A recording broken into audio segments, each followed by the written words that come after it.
Emma by Jane Austen. Chapter 1. Emma Woodhouse, handsome, clever, and rich, with a comfortable home and happy disposition, seemed to unite some of the best blessings of existence, and had lived nearly 21 years in the world with very little to distress or vex her. She was the youngest of the 2 daughters of a most affectionate, indulgent father, and had, in consequence of her sister's marriage, been mistress of his house from a very early period.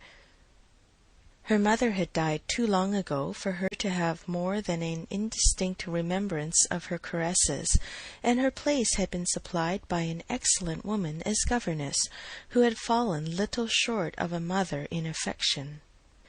16 years had Miss Taylor been in Mr. Woodhouse's family, less as a governess than as a friend, very fond of both daughters, but particularly of Emma. Between them it was more than the intimacy of sisters. Even before Miss Taylor had ceased to hold the nominal office of governess, the mildness of her temper had hardly allowed her to impose any restraint, and the shadow of her authority being now long passed away, they had been living together as friend and friend, very mutually attached, and Emma doing just what she liked, highly esteeming Miss Taylor's judgment, but directed chiefly by her own. The real evils, indeed, of Emma's situation were the power of having rather too much her own way, and a disposition to think a little too well of herself. These were the disadvantages which threatened alloy to her many enjoyments. The danger, however, was at present so unperceived that they did not by any means rank as misfortunes to her. Sorrow came, a gentle sorrow, but not at all in the shape of any disagreeable consciousness. Miss Taylor married. It was Miss Taylor's loss which first brought grief. It was on the wedding day of this beloved friend that Emma first sat in mournful thought of any continuance. The wedding over and the bride people gone, her father and herself were left to dine together, with no prospect of a third to cheer a long evening. Her father composed himself to sleep after dinner as usual, and she had then only to sit and think of what she had lost. The event had every promise of happiness for her friend. Mr. Weston was a man of unexceptionable character, easy fortune, suitable age, and pleasant manners, and there was some satisfaction in considering with what self-denying, generous friendship she had always wished and promoted the match. But it was a black morning's work for her. The want of Miss Taylor would be felt every hour of every day. She recalled her past kindness, the affection of 16 years, how she had taught and how she had played with her from 5 years old, how she had devoted all her powers to amuse and attach her in health, and how nursed her through the various illnesses of childhood. A large debt of gratitude was owing here, but the intercourse of the last 7 years, the equal footing and perfect unreserve which had soon followed Isabella's marriage, on their being left to each other, was yet a dearer, tenderer recollection. She had been a friend and companion such as few possessed, intelligent, well-informed, useful, gentle, knowing all the ways of the family, interested in all its concerns, and peculiarly interested in herself, in every pleasure, every scheme of hers, one to whom she could speak every thought as it arose, and who had such an affection for her as could never find fault. How was she to bear the change? It was true that her friend was only half a mile from them, but Emma was aware that great must be the difference between a Mrs. Weston, only half a mile from them, and a Miss Taylor in the house. And with all her advantages, natural and domestic, she was now in great danger of suffering from intellectual solitude. She dearly loved her father, but he was no companion for her. He could not meet her conversation, rational or playful. The evil of the actual disparity in their ages, and Mr. Woodhouse had not married early, was much increased by his constitution and habits, for having been a valetudinarian all his life, without activity of mind or body, he was a much older man in many ways than in years, and though everywhere beloved for the friendliness of his heart and his amiable temper, his talents could not have recommended him at any time.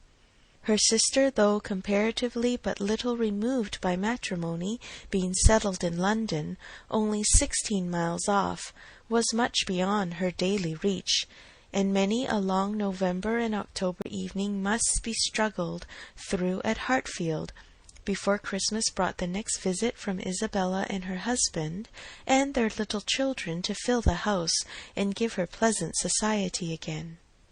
Highbury, the large and populous village, almost amounting to a town, to which Hartfield, in spite of its separate lawn, the shrubberies, and name, did really belong, afforded her no equals. The Woodhouses were first in consequence there. All looked up to them. She had many acquaintance in the place, for her father was universally civil, but not one among them who could be accepted in lieu of Miss Taylor for even half a day. It was a melancholy change, and Emma could not but sigh over it, and wish for impossible things, till her father awoke and made it necessary to be cheerful. His spirits required support. He was a nervous man, easily depressed, fond of everybody that he was used to, and hating to part with them, hating change of every kind.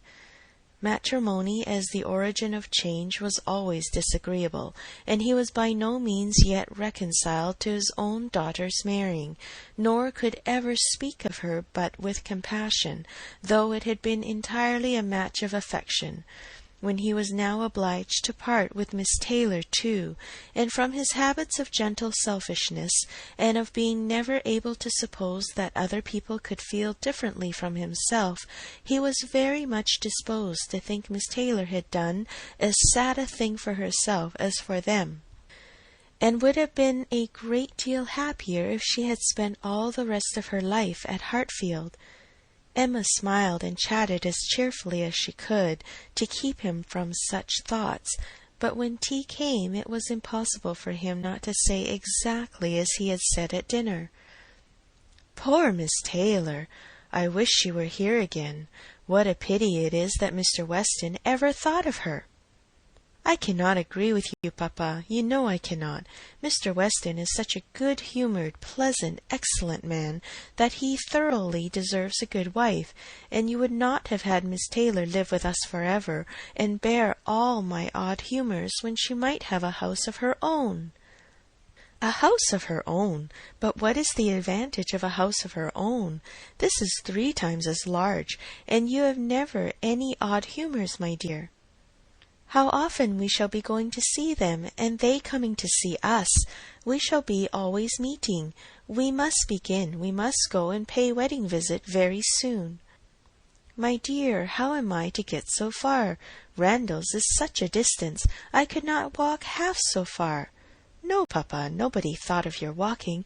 We must go in the carriage, to be sure."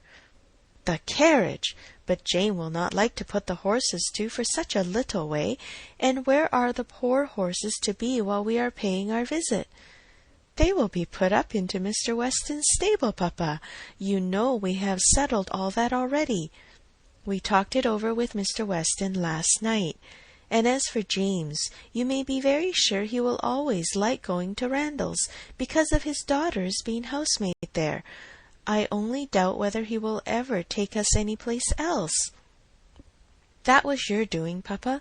You got Hannah that good place. Nobody thought of Hannah till you mentioned her. James is so obliged to you." "I am very glad I did think of her.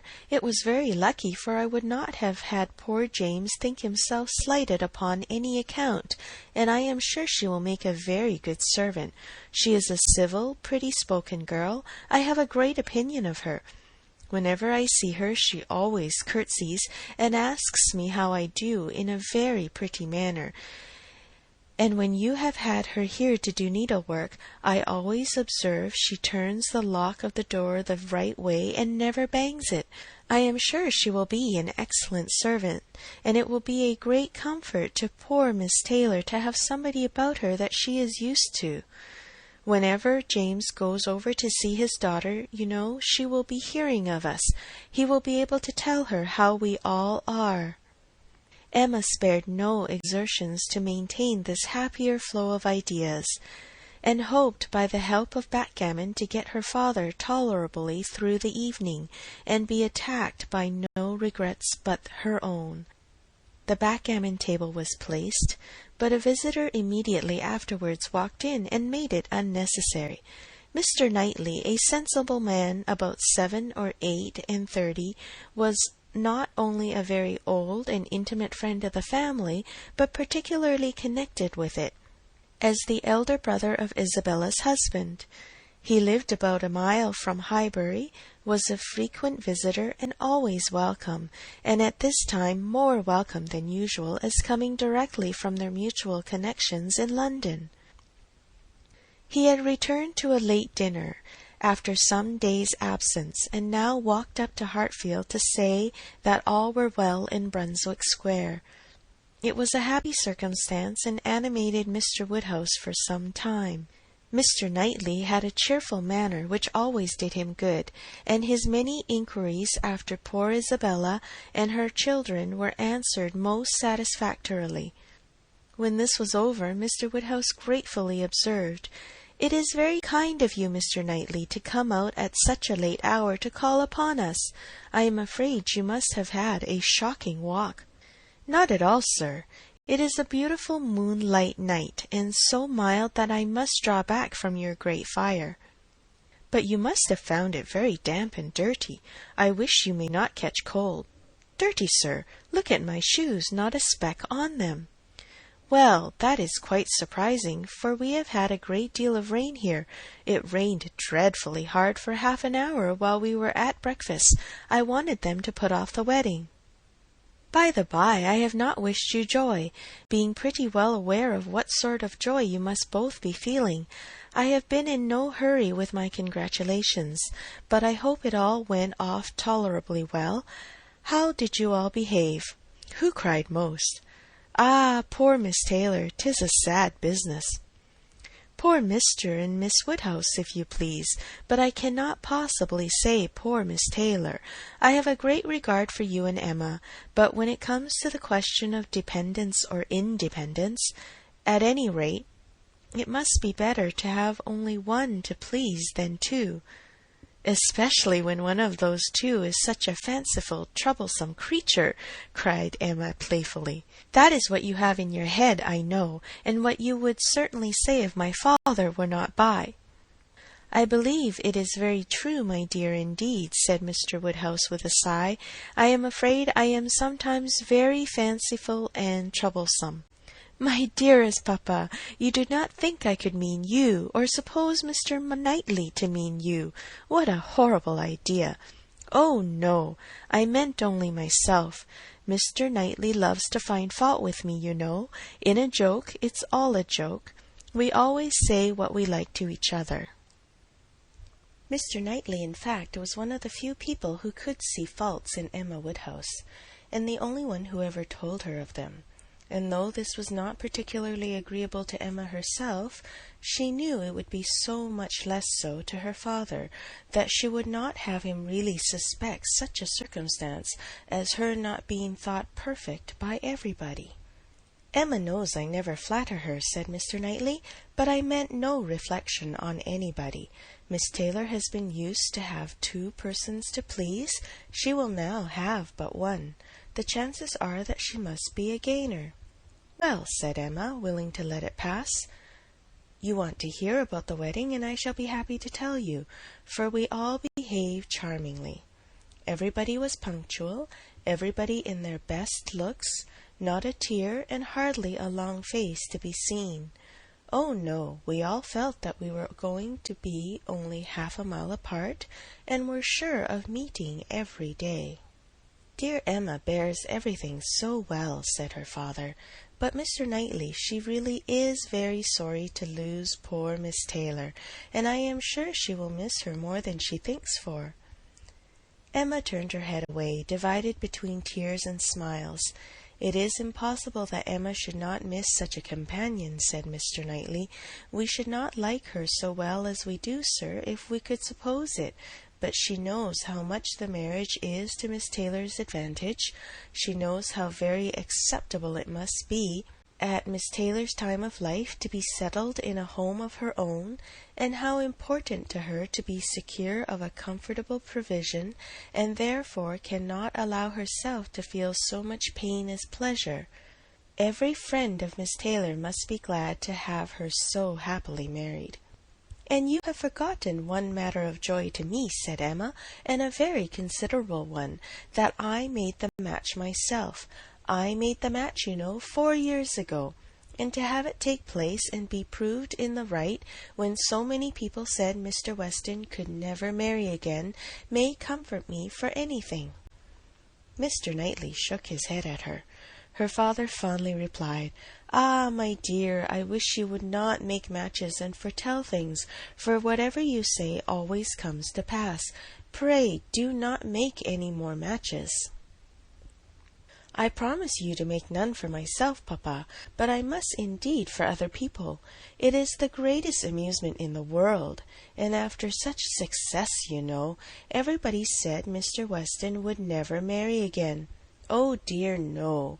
Mr. Weston, who had been a widower for so long, and who seemed so perfectly comfortable without a wife, so constantly occupied either in his business in town or among his friends here, always acceptable wherever he went, always cheerful. Mr. Weston need not spend a single evening in the year alone if he did not like it. Oh, no. Mr. Weston certainly would never marry again. Some people even talked of a promise to his wife on her deathbed, and others of the son and the uncle not letting him. All manner of solemn nonsense was talked on the subject, but I believed none of it.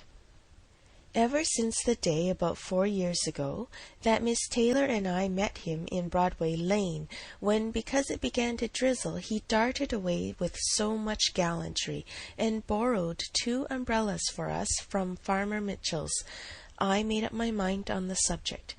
I planned the match from that hour, and when such success has blessed me in this instance, dear papa, you cannot think that I shall leave off match-making. I do not understand what you mean by success, said Mr. Knightley. Success supposes endeavour. Your time has been properly and delicately spent, if you have been endeavouring for the last 4 years to bring about this marriage. A worthy employment for a young lady's mind.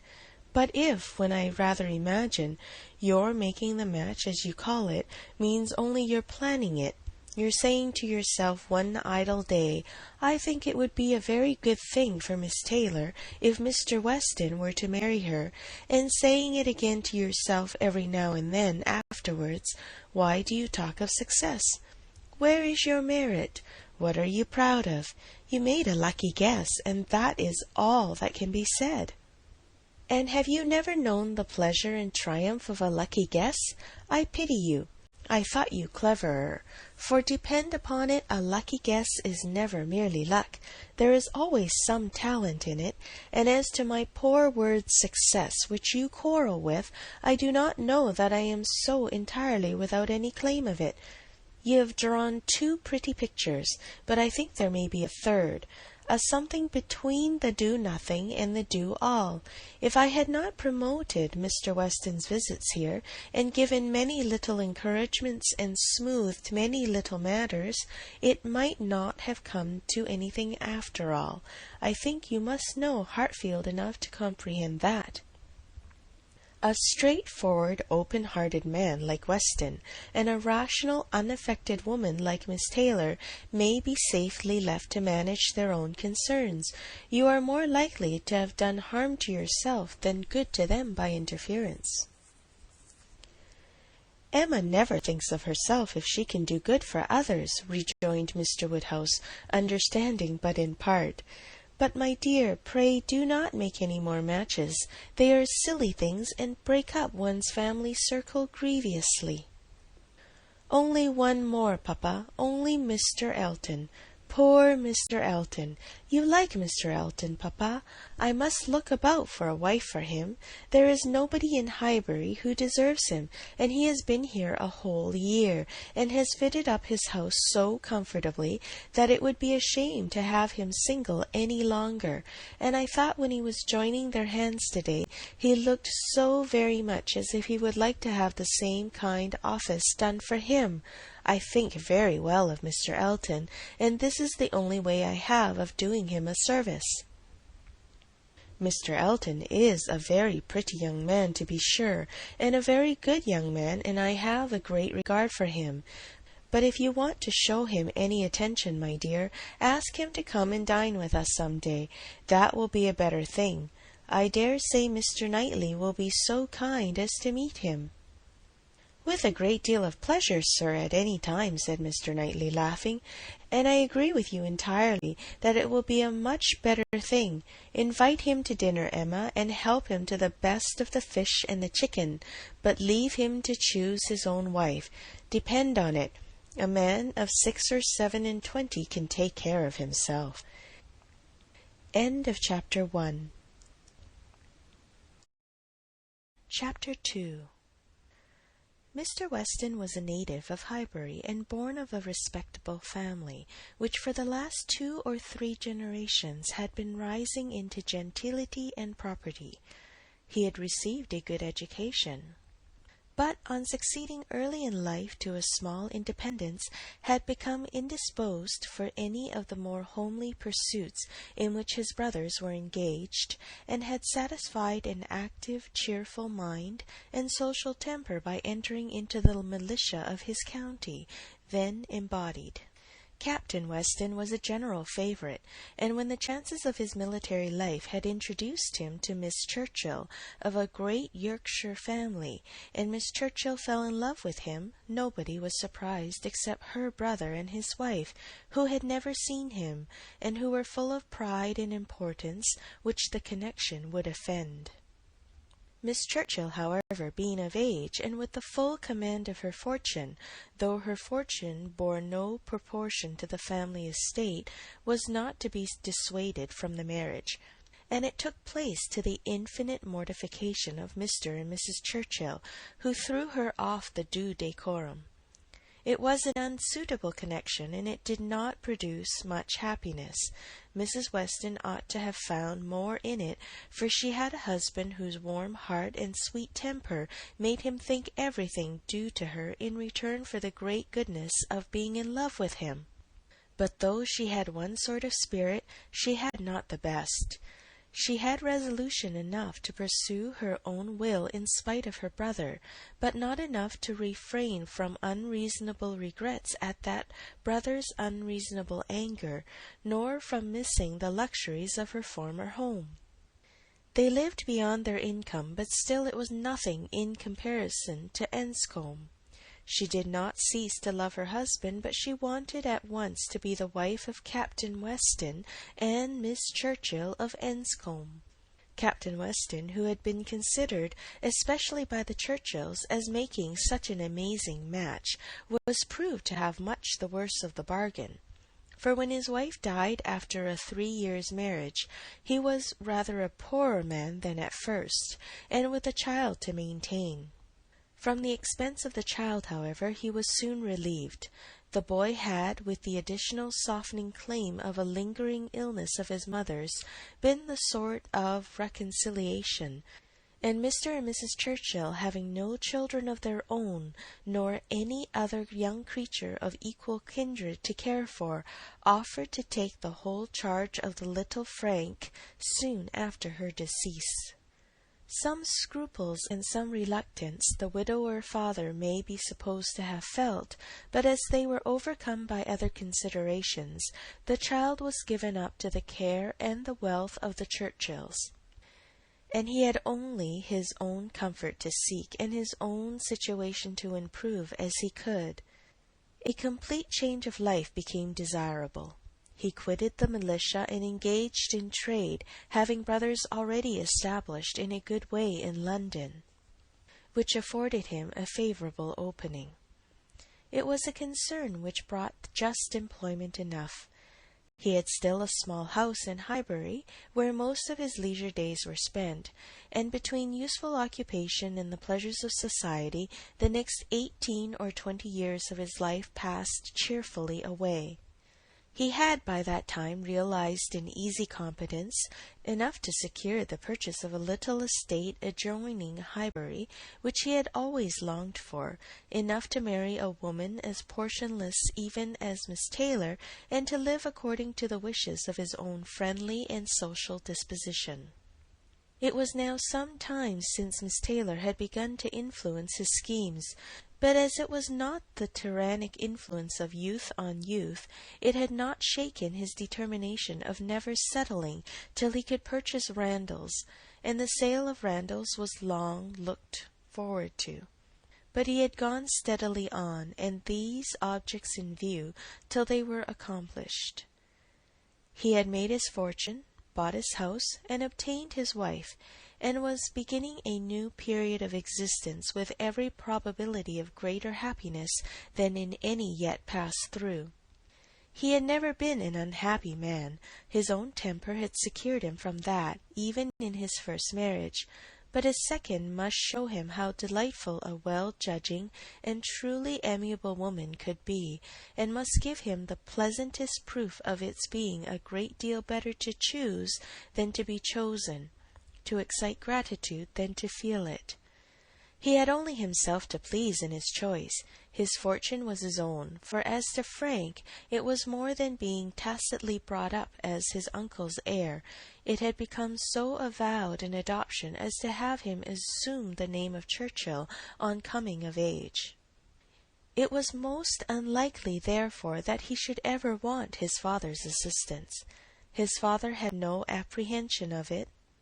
The aunt was a capricious woman, and governed her husband entirely, but it was not in Mr. Weston's nature to imagine that any caprice could be strong enough to affect one so dear, and as he believed so deservedly dear. He saw his son every year in London, and was proud of him, and his fond report of him as a very fine young man had made Highbury feel a sort of pride in him too. He was looked on as sufficiently belonging to the place to make his merits and prospects of a kind of common concern. Mr. Frank Churchill was one of the boasts of Highbury, and a lively curiosity to see him prevailed, though the compliment was so little returned that he had never been out there in his life. His coming to visit his father had been talked of, but never achieved. Now, upon his father's marriage, it was very generally proposed as a most proper attention that this visit should take place. There was not a dissentient voice on the subject, either when Mrs. Perry drank tea with Mrs. and Miss Bates, or when Mrs. and Miss Bates returned the visit. Now was the time for Mr. Frank Churchill to come among them, and the hopes strengthened when it was understood that he had written to his new mother on the occasion. For a few days, every morning visit in Highbury included some mention of the handsome letter Mrs. Weston had received. "I suppose you have heard of the handsome letter Mr. Frank Churchill has written to Mrs. Weston. I understand it a very handsome letter indeed. Mr. Woodhouse told me of it. Mr. Woodhouse saw the letter, and he says he never saw such a handsome letter in his life." It was indeed a highly prized letter. Mrs. Weston had of course formed a very favourable idea of the young man, and such a pleasing attention was an irresistible proof of his great good sense, and a most welcome to every source and every expression of congratulation which her marriage had already secured. She felt herself a most fortunate woman, and she had lived long enough to know how fortunate she might well be thought, where the only regret was for a partial separation from friends whose friendship for her had never cooled, and who could ill bear to part with her.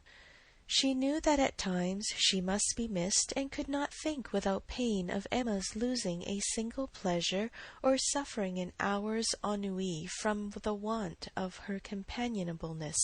But dear Emma was of no feeble character. She was no more equal to her situation than most girls would have been, and had sense and energy and spirits that might be hoped would bear her well and happily through its little difficulties and privations.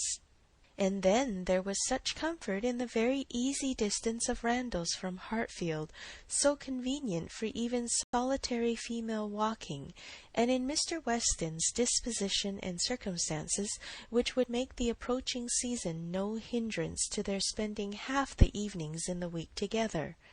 Her situation was altogether the subject of hours of gratitude to Mrs. Weston, and of moments only of regret, and her satisfaction, her more than satisfaction, her cheerful enjoyment, was so just and so apparent that Emma, well as she knew her father, was sometimes taken by surprise at his being able to pity poor Miss Taylor, when they left her at Randalls in the centre of every domestic comfort, or saw her go away in the evening attended by her pleasant husband to a carriage of her own. But never did she go without Mr. Woodhouse's giving a gentle sigh, and saying, "Ah, poor Miss Taylor, she would be very glad to stay." There was no recovering Miss Taylor, nor much likelihood of ceasing to pity her. But a few weeks brought some alleviation to Mr. Woodhouse. The compliments of his neighbours were over. He was no longer teased by being wished joy of so sorrowful an event, and the wedding cake, which had been a great distress to him, was all eat up. His own stomach could bear nothing rich, and he could never believe other people to be different from himself.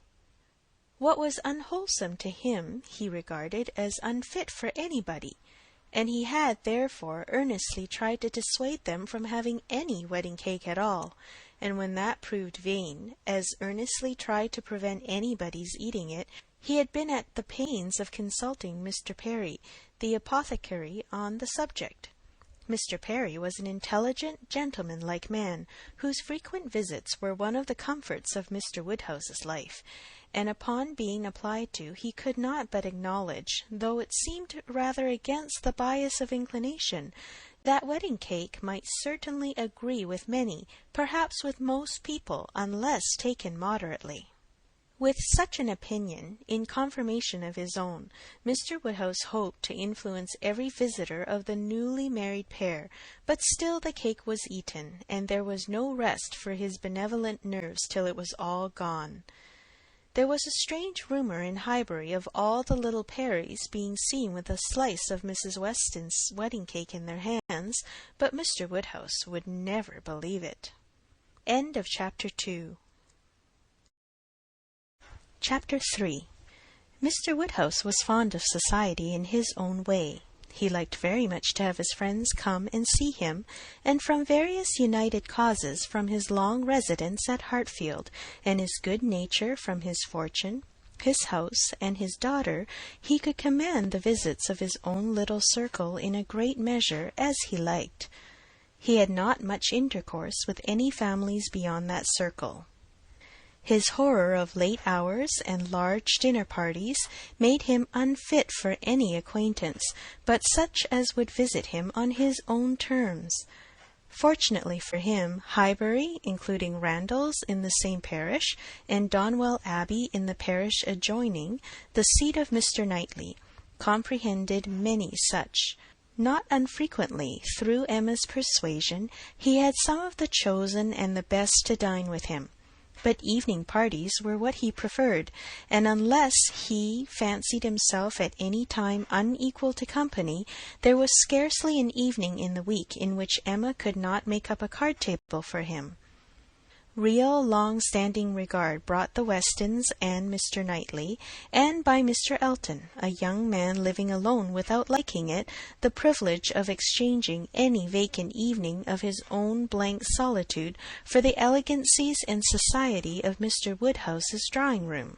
And the smiles of his lovely daughter was in no danger of being thrown away. After these came a second set, among the most come at able of whom were Mrs. and Miss Bates and Mrs. Goddard, 3 ladies almost always at the service of an invitation from Hartfield, and who were fetched and carried home so often that Mr. Woodhouse thought it no hardship for either James or the horses. Had it taken place only once a year, it would have been a grievance. Mrs. Bates, the widow of a former vicar of Highbury, was a very old lady, almost past everything but tea. She lived with her single daughter in a very small way, and was considered with all the regard and respect which a harmless old lady, under such untoward circumstances, can excite. Her daughter enjoyed a most uncommon degree of popularity for a woman neither young, handsome, rich, nor married. Miss Bates stood in the very worst predicament in the world for having much of the public favour, and she had no intellectual superiority to make atonement to herself, or frighten those who might hate her into outward respect. She had never boasted either beauty or cleverness. Her youth had passed without distinction, and her middle of life was devoted to the care of a failing mother, and the endeavour to make a small income go as far as possible. And yet she was a happy woman, and a woman whom no one named without good-will. It was her own universal good-will and contented temper which worked hers. She loved everybody, was interested in everybody's happiness, quick-sighted to everybody's merits, thought herself a most fortunate creature, and surrounded with blessings in such an excellent mother, and so many good neighbours and friends, and a home that wanted for nothing. The simplicity and cheerfulness of her nature, her contented and graceful spirit, were a recommendation to everybody, and a mine of felicity to herself. She was a great talker upon little matters, which exactly suited Mr. Woodhouse, full of trivial communications and harmless gossip. Mrs. Goddard was the mistress of a school, not of a seminary or an establishment, or anything which professed, in long sentences of refined nonsense, to combine liberal acquirements with elegant morality, upon new principles and new systems, and where young ladies for enormous pay might be screwed out of health and into vanity, but a real honest old-fashioned boarding school, where a reasonable quantity of accomplishments were sold at a reasonable price, and where girls might be sent to be out of the way and scramble themselves into a little education without any danger of coming back prodigies. Mrs. Goddard's school was in high repute, and very deservedly, for Highbury was reckoned a particularly healthy spot. She had an ample house and garden, gave the children plenty of wholesome food, let them run about a great deal in the summer, and in winter dressed their chilblains with her own hands. It was no wonder that a train of 20 young couple now walked after her to church. She was a plain, motherly kind of woman, who had worked hard in her youth, and now thought herself entitled to the occasional holiday of a tea visit, and having formerly owed much to Mr. Woodhouse's kindness, felt his particular claim on her to leave her neat parlour hung around with fancy work whenever she could, and win or lose a few sixpences by his fireside. These were the ladies whom Emma found herself very frequently able to collect, and happy was she for her father's sake in the power, though, as far as she herself concerned, it was no remedy for the absence of Mrs. Weston. She was delighted to see her father look comfortable, and very much pleased with herself for contriving things so well. But the quiet prosings of 3 such women made her feel that every evening so spent was indeed one of the long evenings she had fearfully anticipated. As she sat one morning, looking forward to exactly such a close of the present day, a note was brought from Mrs. Goddard, requesting in most respectful terms to be allowed to bring Miss Smith with her, a most welcome request, for Miss Smith was a girl of 17 who Emma knew very well by sight, and had long felt an interest in on account of her beauty. A very gracious invitation was returned, and the evening no longer dreaded by the fair mistress of the mansion. Harriet Smith was the natural daughter of somebody. Somebody had placed her several years back at Mrs. Goddard's school, and somebody had lately raised her from the condition of scholar to that of parlour boarder. This was all that was generally known of her history. She had no visible friends but what had been acquired in Highbury, and was now just returned from a long visit in the country to some young ladies who had been at school there with her. She was a very pretty girl, and her beauty happened to be of a sort which Emma particularly admired. She was short, plump, and fair, with a fine bloom, blue eyes, light hair, regular features, and a look of great sweetness, and before the end of the evening Emma was as much pleased with her manners as her person, and quite determined to continue the acquaintance.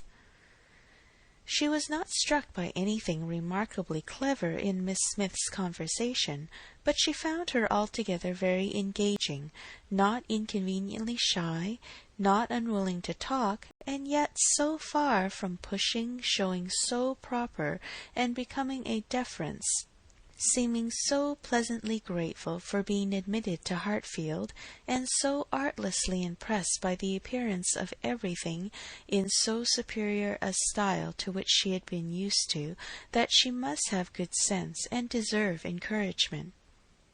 Encouragement should be given. Those soft blue eyes and all those natural graces should not be wasted on the inferior society of Highbury and its connections. The acquaintance she had already formed were unworthy of her. The friends from whom she had just parted, though very good sort of people, must be doing her harm. They were a family of the name Martin, whom Emma knew well by character as renting a large farm of Mr. Knightley, and residing in the parish of Donwell. Very creditably, she believed. She knew Mr. Knightley thought highly of them, but they must be coarse and unpolished, and very unfit to be the intimates of a girl who wanted only a little more knowledge and elegance to be quite perfect. She would notice her. She would improve her. She would detach her from her bad acquaintance and introduce her into good society. She would form her opinions and her manners. It would be an interesting and certainly a very kind undertaking, highly becoming her own situation in life, her leisure and powers.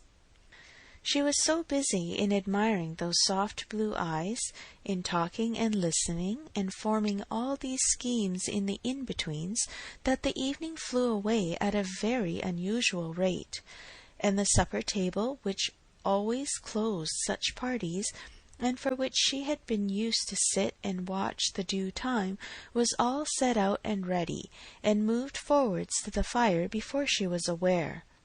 With an alacrity beyond the common impulse of a spirit, which yet was never indifferent to the credit of doing everything well and attentively, with the real good-will of a mind delighted with its own ideas, did she then do all the honours of the meal, and helped and recommended the minced chicken and scalloped oysters with an urgency which she knew would be acceptable to the early hours and civil scruples of their guests. Upon such occasions poor Mr. Woodhouse's feelings were in sad warfare. He loved to have the cloth laid, but it had been the fashion of his youth, but his conviction of suppers being very unwholesome made him rather sorry to see anything put on it, and while his hospitality would have welcomed his visitors to everything, his care for their health made him grieve that they should eat. Such another small basin of thin gruel as his own was all that he could, with thorough self-approbation, recommend, though he might constrain himself while the ladies were comfortably clearing the nicer things to say, Mrs. Bates, let me propose your venturing on one of these eggs. An egg boiled very soft is not unwholesome. Surly recommended boiling an egg better than anybody. I would not recommend an egg boiled by anybody else, but you need not be afraid they are very small.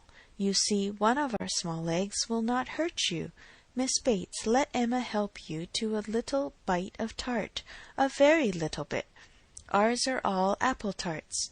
You need not be afraid of unwholesome preserves here. I do not advise the custard. Mrs. Goddard, what say you to half a glass of wine, a small half-glass, put into a tumbler of water? I do not think it could disagree with you." Emma allowed her father to talk, but supplied her visitors in a much more satisfactory style, and on the present evening had particular pleasure in sending them away happy.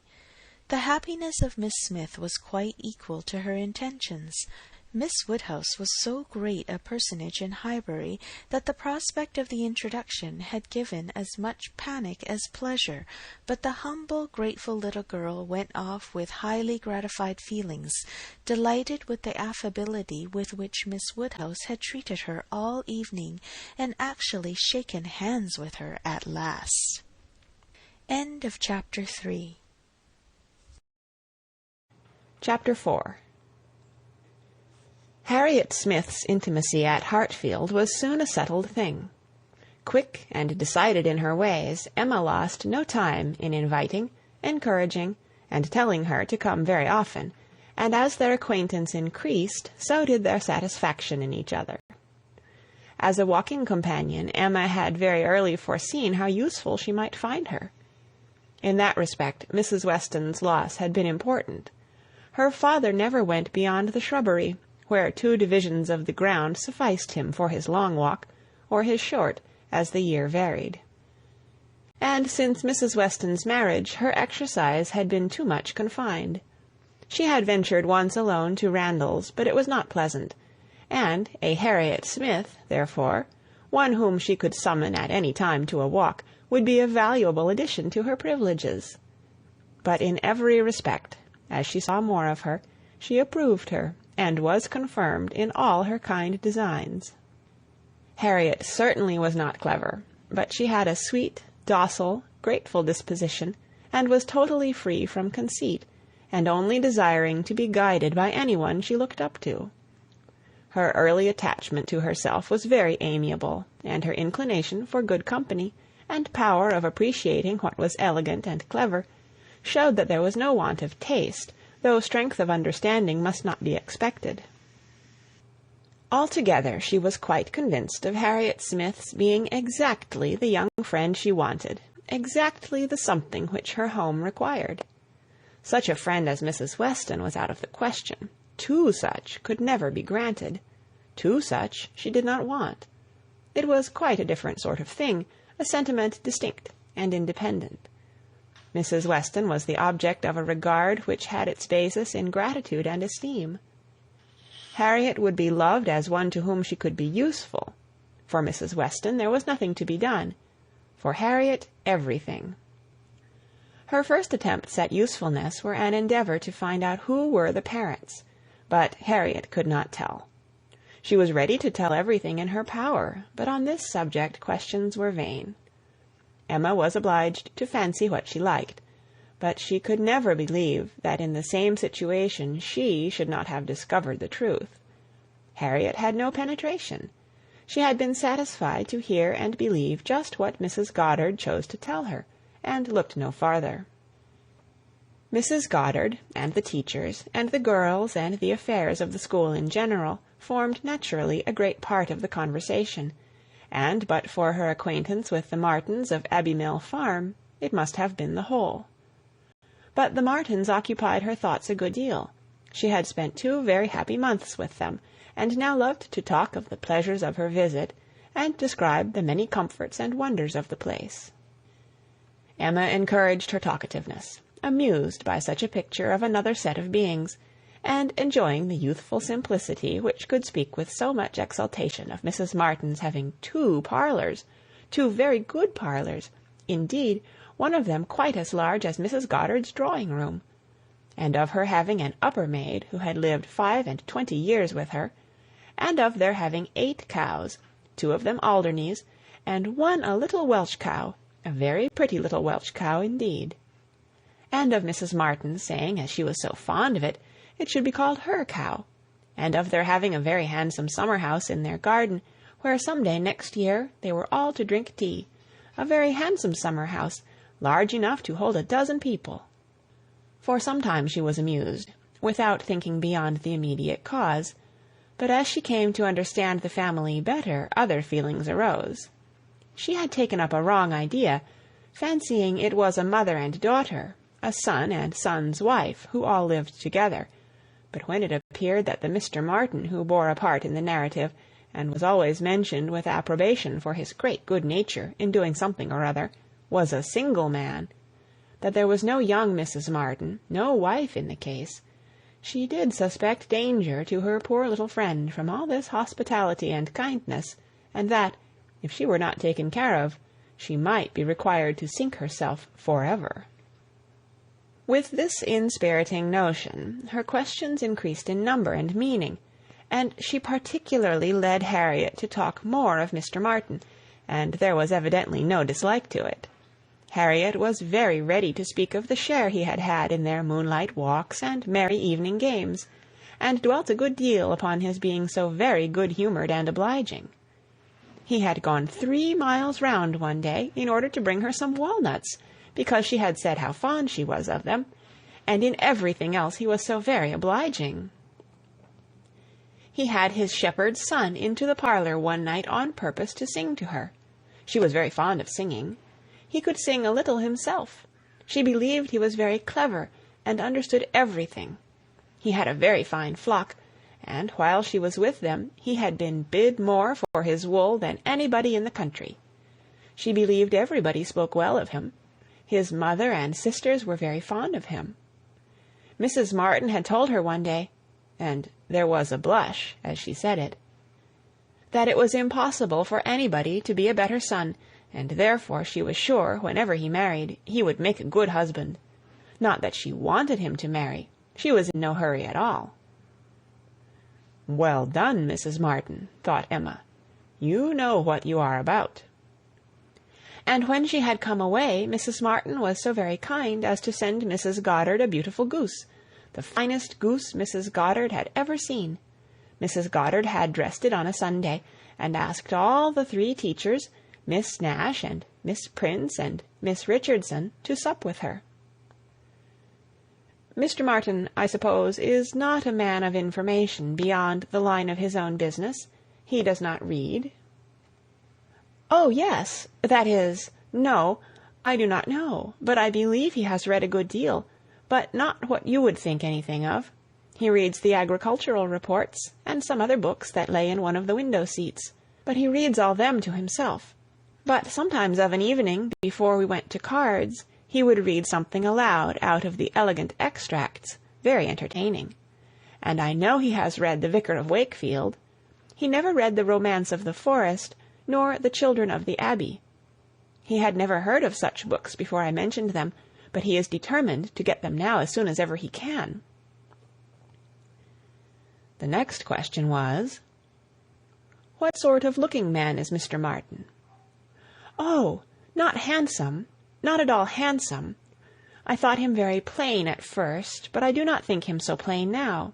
One does not, you know, after a time. But did you never see him? He is in Highbury every now and then, and he is sure to ride through every week in his way to Kingston. He has passed you very often." "That may be, and I may have seen him 50 times, but without having any idea of his name. A young farmer, whether on horseback or on foot, is the very last sort of person to raise my curiosity. The yeomanry are precisely the order of people with whom I feel I can have nothing to do. A degree or 2 lower, and a creditable appearance might interest me. I might hope to be useful to their families in some way or other. But a farmer can need none of my help, and is therefore in one sense as much above my notice as in every other he is below it.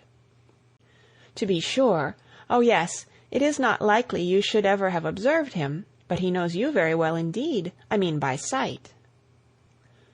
I have no doubt of his being a very respectable young man. I know indeed that he is so, and as such wish him well. What do you imagine his age to be?" "He was 24, the 8th of last June, and my birthday is the 23rd, just a fortnight and a day's difference, which is very odd." "Only 24. That is too young to settle. His mother is perfectly right not to be in a hurry. They seem very comfortable as they are, and if she were to take any pains to marry him, she would probably repent it. 6 years hence, if he could meet with a good sort of young woman in the same rank as his own, with a little money, it might be very desirable." "6 years hence! Dear Miss Woodhouse, he would be 30 years old." "Well, and that is as early as most men can afford to marry, who are not born to an independence. Mr. Martin, I imagine, has his fortune entirely to make, cannot be at all beforehand with the world. Whatever money he might come into when his father died, whatever his share of the family property, it is, I dare say, all afloat, all employed in his stock, and so forth, and though with diligence and good luck he may be rich in time, it is next to impossible that he should have realized anything yet." "To be sure, so it is, but they live very comfortably. They have no indoors man, else they do not want for anything, and Mrs. Martin talks of taking a boy another year." "I wish you may not get into a scrape, Harriet, whenever he does marry. I mean, as to being acquainted with his wife, for though his sisters, from a superior education, are not to be altogether objected to, it does not follow that he might marry anybody at all fit for you to notice. The misfortune of your birth ought to make you particularly careful as to your associates. There can be no doubt of your being a gentleman's daughter, and you must support your claim to that station by everything within your own power, or there will be plenty of people who would take pleasure in degrading you." "Yes, to be sure, I suppose there are. But while I visit at Hartfield, and you are so kind to me, Miss Woodhouse, I am not afraid of what anybody can do." "You understand the force of influence pretty well, Harriet, but I would have you so firmly established in good society as to be independent even of Hartfield and Miss Woodhouse. I want to see you permanently well connected, and to that end it will be advisable to have as few odd acquaintances as may be. And, therefore, I say that if you should still be in this country when Mr. Martin marries, I wish you may not be drawn in by your intimacy with the sisters to be acquainted with the wife, who will probably be some mere farmer's daughter, without education." "To be sure, yes. Not that I think Mr. Martin would ever marry anybody but what had had some education, and been very well brought up. However, I do not mean to set up my opinion against yours, and I am sure I shall not wish for the acquaintance of his wife. I shall always have a great regard for the Miss Martins, especially Elizabeth, and should be very sorry to give them up, for they are quite as well educated as me. But if he marries a very ignorant, vulgar woman, certainly I had better not visit her, if I can help it."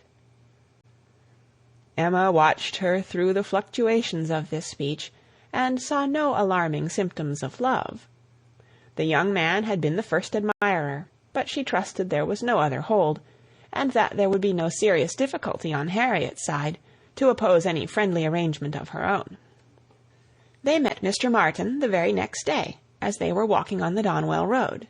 He was on foot, and after looking very respectfully at her, looked with most unfeigned satisfaction at her companion. Emma was not sorry to have such an opportunity of survey, and, walking a few yards forward while they talked together, soon made her quick eye sufficiently acquainted with Mr. Robert Martin. His appearance was very neat, and he looked like a sensible young man, but his person had no other advantage, and when he came to be contrasted with gentlemen, she thought he must lose all ground he had gained in Harriet's inclination.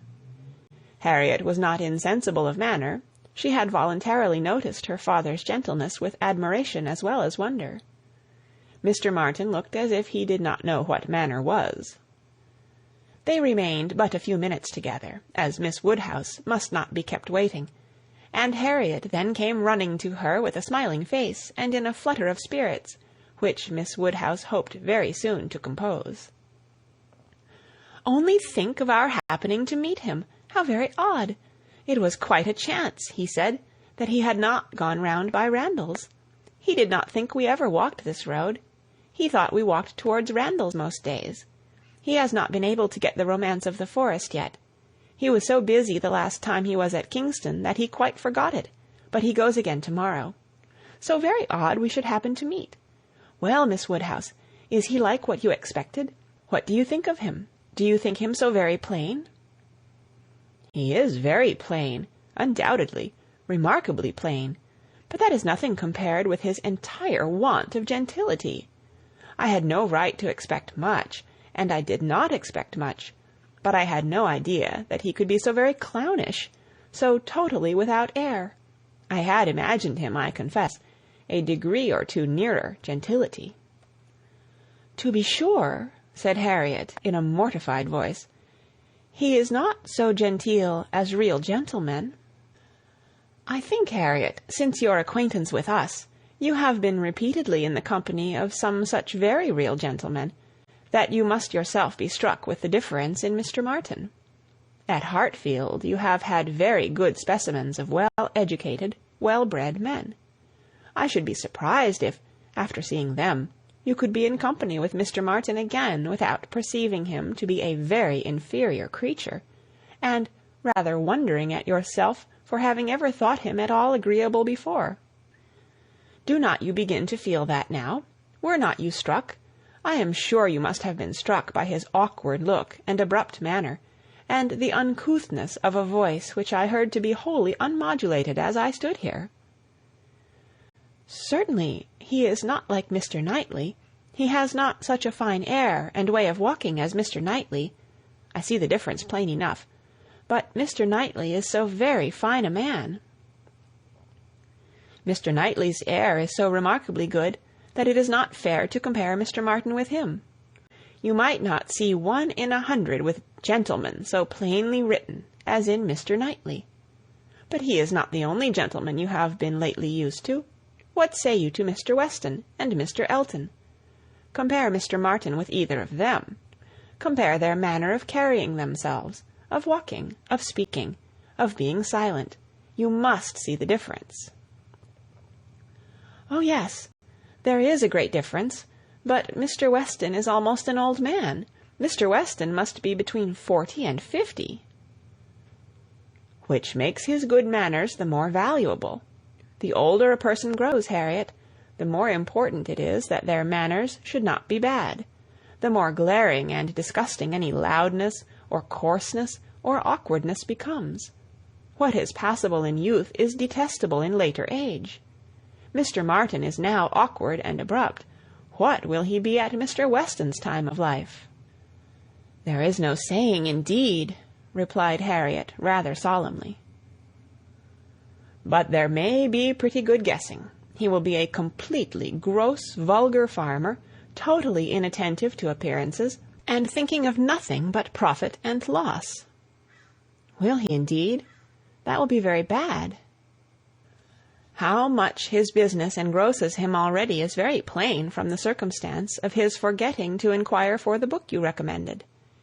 He was a great deal too full of the market to think of anything else, which is just as it should be for a thriving man. What has he to do with books? And I have no doubt that he will thrive and be a very rich man in time, and his being illiterate and coarse need not disturb us." "I wonder he did not remember the book," was all Harriet's answer, and spoken with a degree of grave displeasure which Emma thought might be safely left to itself. She therefore said no more for some time. Her next beginning was, "In one respect, perhaps, Mr. Elton's manners are superior to Mr. Knightley's or Mr. Weston's. They have more gentleness. They might be more safely held up as a pattern. There is an openness, a quickness, almost a bluntness in Mr. Weston, which everybody likes in him, because there is so much good humour with it, but that would not do to be copied. Neither would Mr. Knightley's downright, decided, commanding sort of manner, though it suits him very well. His figure, and look, and situation in life seem to allow it, but if any young man were to set about copying him, he would not be sufferable. On the contrary, I think a young man might be very safely recommended to take Mr. Elton as a model. Mr. Elton is good-humoured, cheerful, obliging, and gentle. He seems to me to be grown particularly gentle of late.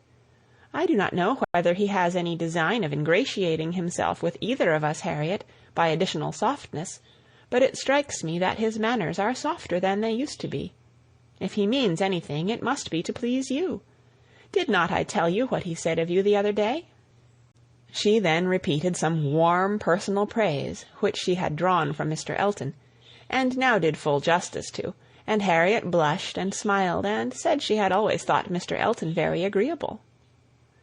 Mr. Elton was the very person fixed on by Emma for driving the young farmer out of Harriet's head. She thought it would be an excellent match, and only too palpably desirable, natural, and probable, for her to have much merit in planning it. She feared it was what everybody else must think of and predict.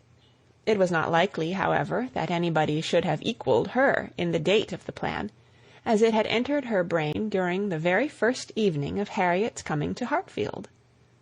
The longer she considered it, the greater was her sense of its expediency. Mr. Elton's situation was most suitable, quite the gentleman himself, and without low connections. At the same time, not of any family that could fairly object to the doubtful birth of Harriet. He had a comfortable home for her, and Emma imagined a very sufficient income, for though the vicarage of Highbury was not large, he was known to have some independent property. And she thought very highly of him as a good-humoured, well-meaning, respectable young man, without any deficiency of useful understanding or knowledge of the world. She had already satisfied herself that he thought Harriet a beautiful girl, which she trusted, with such frequent meetings at Hartfield, was foundation enough on his side, and on Harriet's there could be little doubt that the idea of being preferred by him would have all the usual weight and efficacy. And he was really a very pleasing young man, a young man whom any woman not fastidious might like. He was reckoned very handsome, his person much admired in general, though not by her, there being a want of elegance of feature which she could not dispense with. But the girl who could be gratified by a Robert Martin's riding about the country to get walnuts for her might very well be conquered by Mr. Elton's admiration. End of Volume 1, Chapter 4. Read by Kara Schallenberg. www.kray.org. On September 28th, 2006, in Oceanside, California.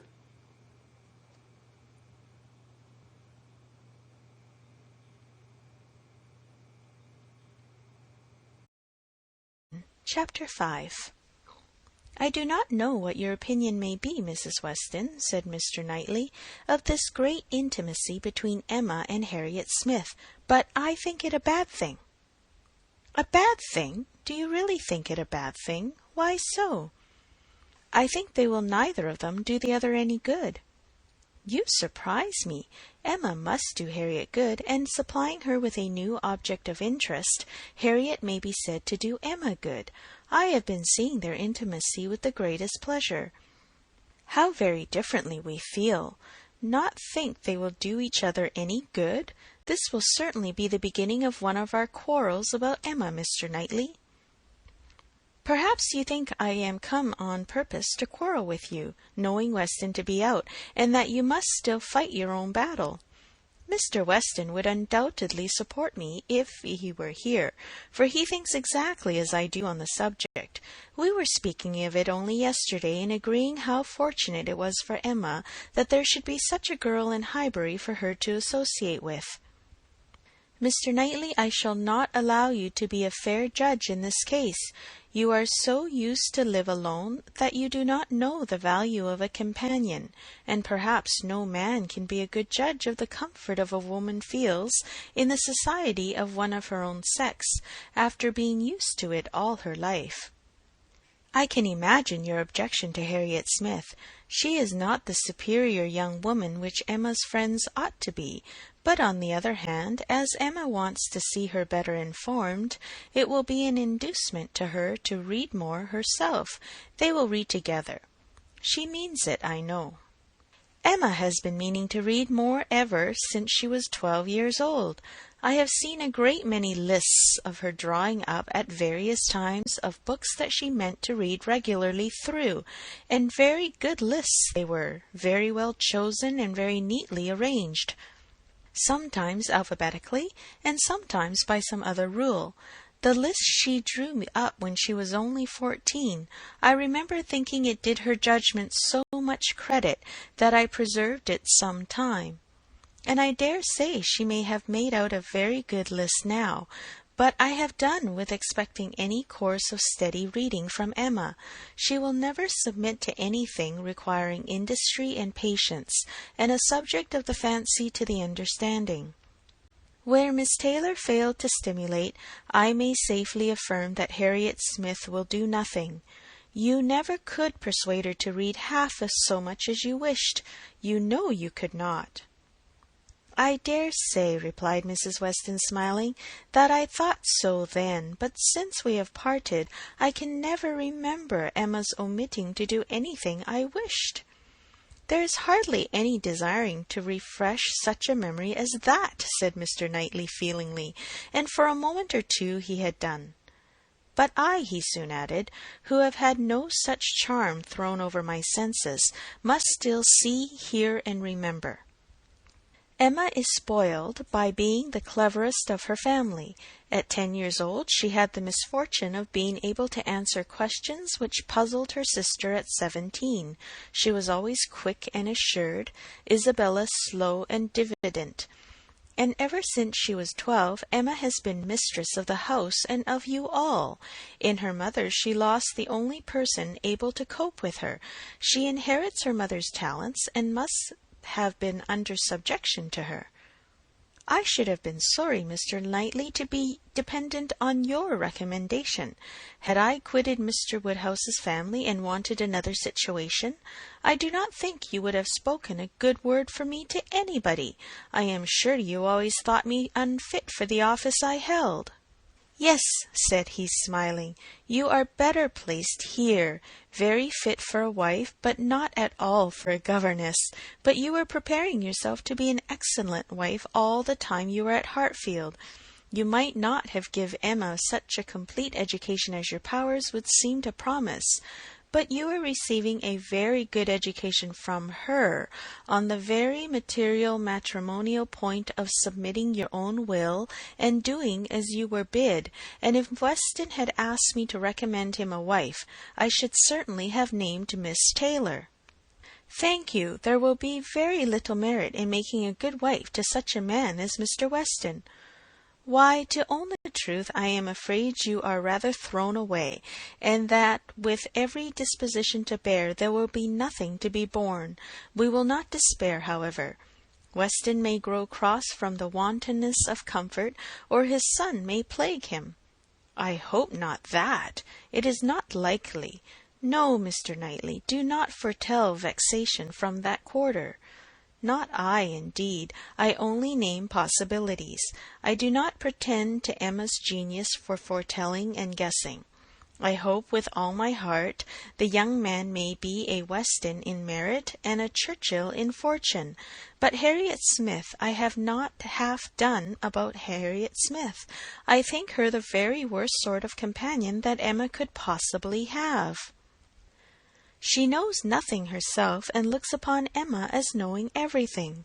She is a flatterer in all her ways, and so much the worse because undesigned. Her ignorance is hourly flattery. How can Emma imagine she has anything to learn herself while Harriet is presenting such a delightful inferiority? And as for Harriet, I will venture to say that she cannot gain by the acquaintance.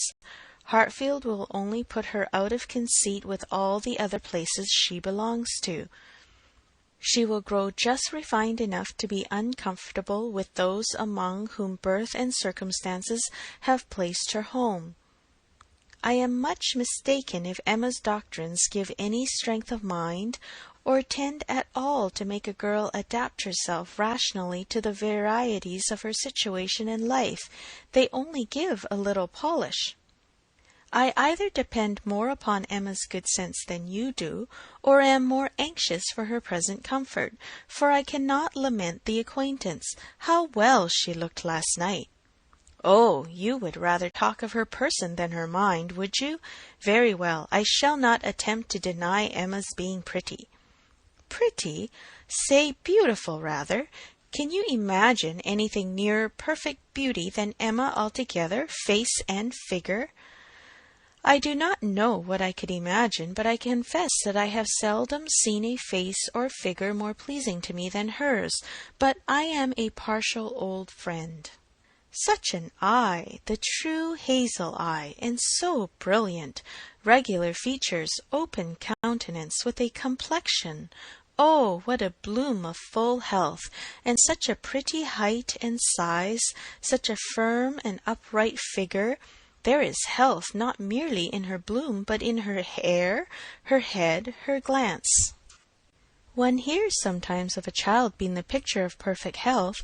Now Emma always gives me the idea of being the complete picture of grown-up health. She is loveliness itself. Mr. Knightley, is not she?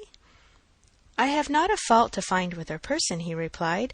I think her all you describe. I love to look at her, and I will add this praise, that I do not think her personally vain. Considering how very handsome she is, she appears to be little occupied with it. Her vanity lies another way. Mrs. Weston, I am not to be talked out of my dislike of Harriet Smith, or my dread of its doing them both harm. And I, Mr. Knightley, am equally stout in my confidence of its not doing them any harm. With all dear Emma's little faults, she is an excellent creature. Where shall we see a better daughter, or a kinder sister, or a truer friend? No, no, she has qualities which may be trusted. She will never lead any one really wrong. She will make no lasting blunder. Where Emma errs once, she is in the right 100 times. Very well, I will not plague you any more. Emma shall be an angel, and I will keep my spleen to myself till Christmas brings John and Isabella. John loves Emma with a reasonable, and therefore not a blind affection, and Isabella always thinks as he does, except when he is not quite frightened enough about the children. I am sure of having their opinions with me. I know that you all love her really too well to be unjust or unkind, but excuse me, Mr. Knightley, if I take the liberty, I consider myself, you know, as having somewhat of the privilege of speech that Emma's mother might have had, the liberty of hinting that I do not think any possible good can arise from Harriet Smith's intimacy being made a matter of much discussion among you. Pray excuse me. But supposing any little inconvenience may be apprehended from the intimacy, it cannot be expected that Emma, accountable to nobody but her father, who perfectly approves the acquaintance, should put an end to it so long as it is a source of pleasure to herself. It has been so many years my province to give advice, that you cannot be surprised, Mr. Knightley, at this little remains of office. Not at all, cried he. I am very much obliged to you for it. It is very good advice, and it shall have a better fate than your advice has often found, for it shall be attended to. Mrs. John Knightley is easily alarmed, and might be made unhappy about her sister. Be satisfied, said he, I will not raise any outcry. I will keep my ill humour to myself. I have a very sincere interest in Emma. Isabella does not seem more my sister, has never excited a greater interest, perhaps hardly so great. There is an anxiety, a curiosity in what one feels for Emma. I wonder what will become of her. So do I, said Mrs. Weston gently, very much.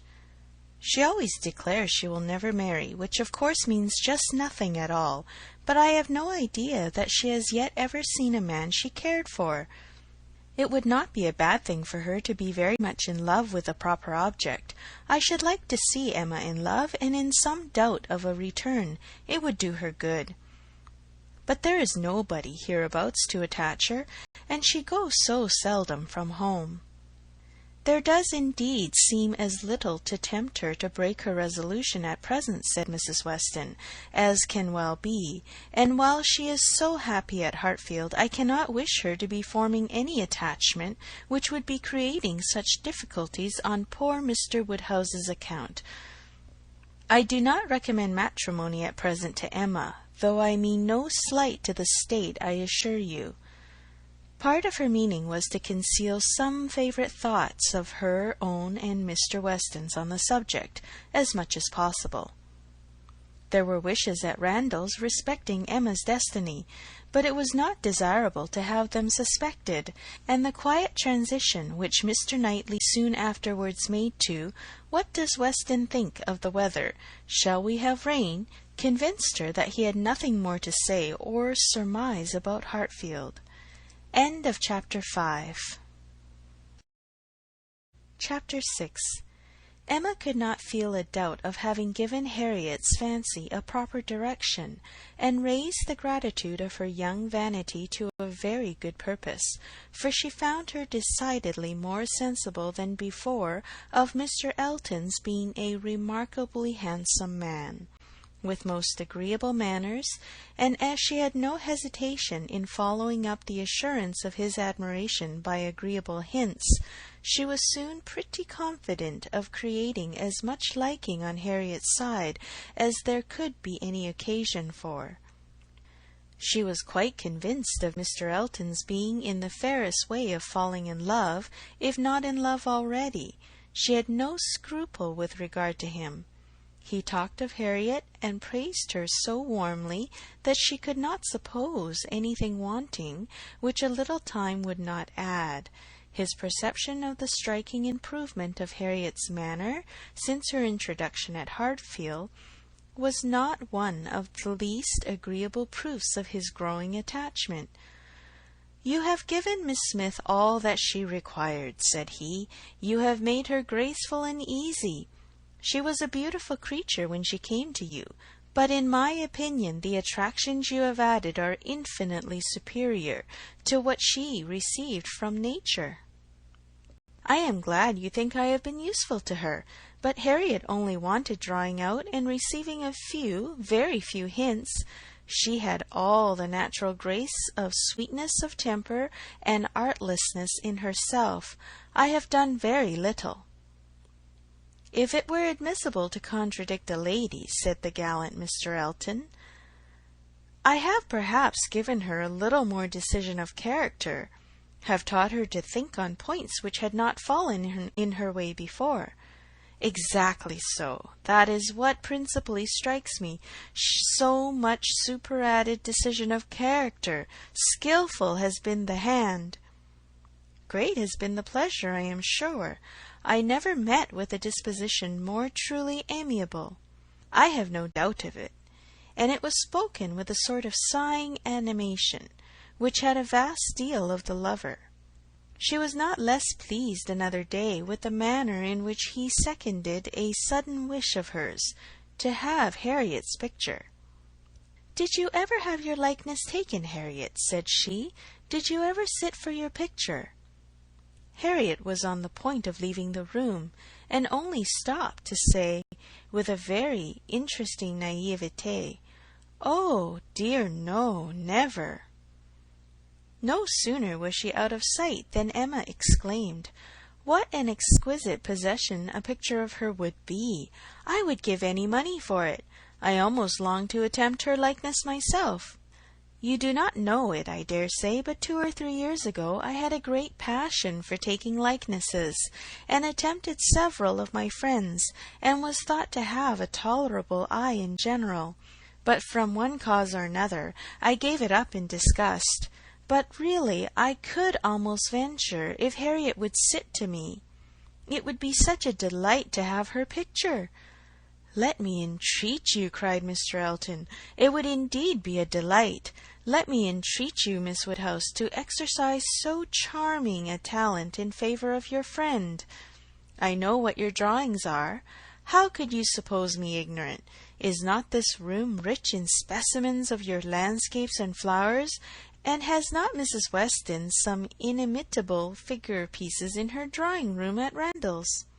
Yes, good man, thought Emma.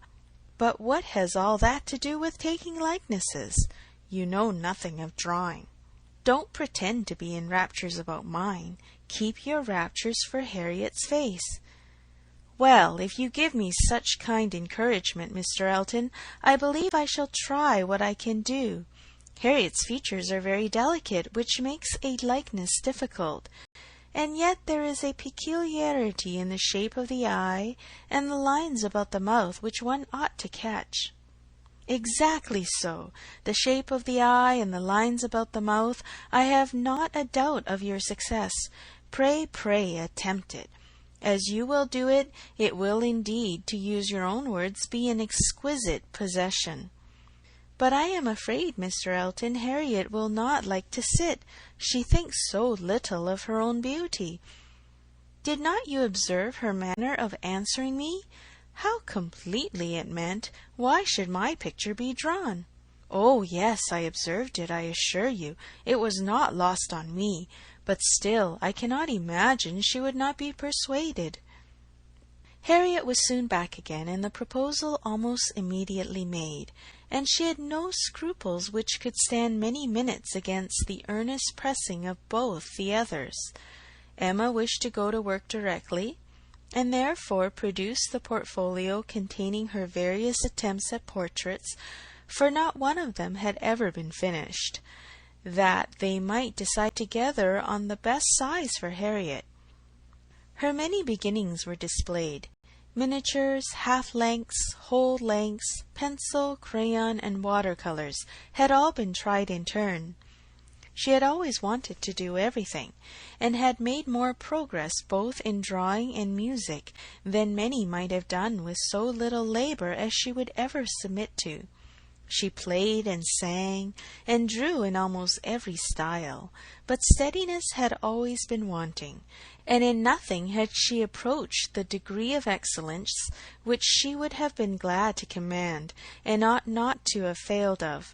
She was not much deceived as to her own skill either as an artist or a musician, but she was not unwilling to have others deceived, or sorry to know her reputation for accomplishment often higher than it deserved. There was merit in every drawing, in the least finished, perhaps the most. Her style was spirited, but had there been much less, or had there been 10 times more, the delight and admiration of her two companions would have been the same. They were both in ecstasies. A likeness pleases everybody, and Miss Woodhouse's performance must be capital. No great variety of faces for you, said Emma. I had only my own family to study from. There is my father, another of my father, but the idea of sitting for his picture made him so nervous that I could only take him by stealth, neither of them very like, therefore. Mrs. Weston, again and again and again, you see, dear Mrs. Weston, always my kindest friend on every occasion. She would sit whenever I asked her. There is my sister, and really quite her own little elegant figure, and the face not unlike. I should have made a good likeness of her, if she would have sat longer, but she was in such a hurry to have me draw her 4 children that she would not be quiet. Then here come all my attempts at 3 of those 4 children. There they are, Henry and John and Bella, from one end of the sheet to the other, and any one of them might do for any one of the rest. She was so eager to have them drawn that I could not refuse, but there is no making children of 3 or 4 years old stand still, you know, nor can it be very easy to take any likeness of them beyond the air and complexion, unless they are coarser featured than any of mamma's children ever were. Here is my sketch of the 4th, who was a baby. I took him as he was sleeping on the sofa, and it is as strong a likeness of his cockade as you would wish to see. He had nestled down his head most conveniently. That's very like. I am rather proud of little George. The corner of the sofa is very good. Then here is my last, unclosing a pretty sketch of a gentleman in small size, whole length. My last and my best, my brother, Mr. John Knightley. This did not want much of being finished, when I put it away in a pet, and vowed I would never take another likeness.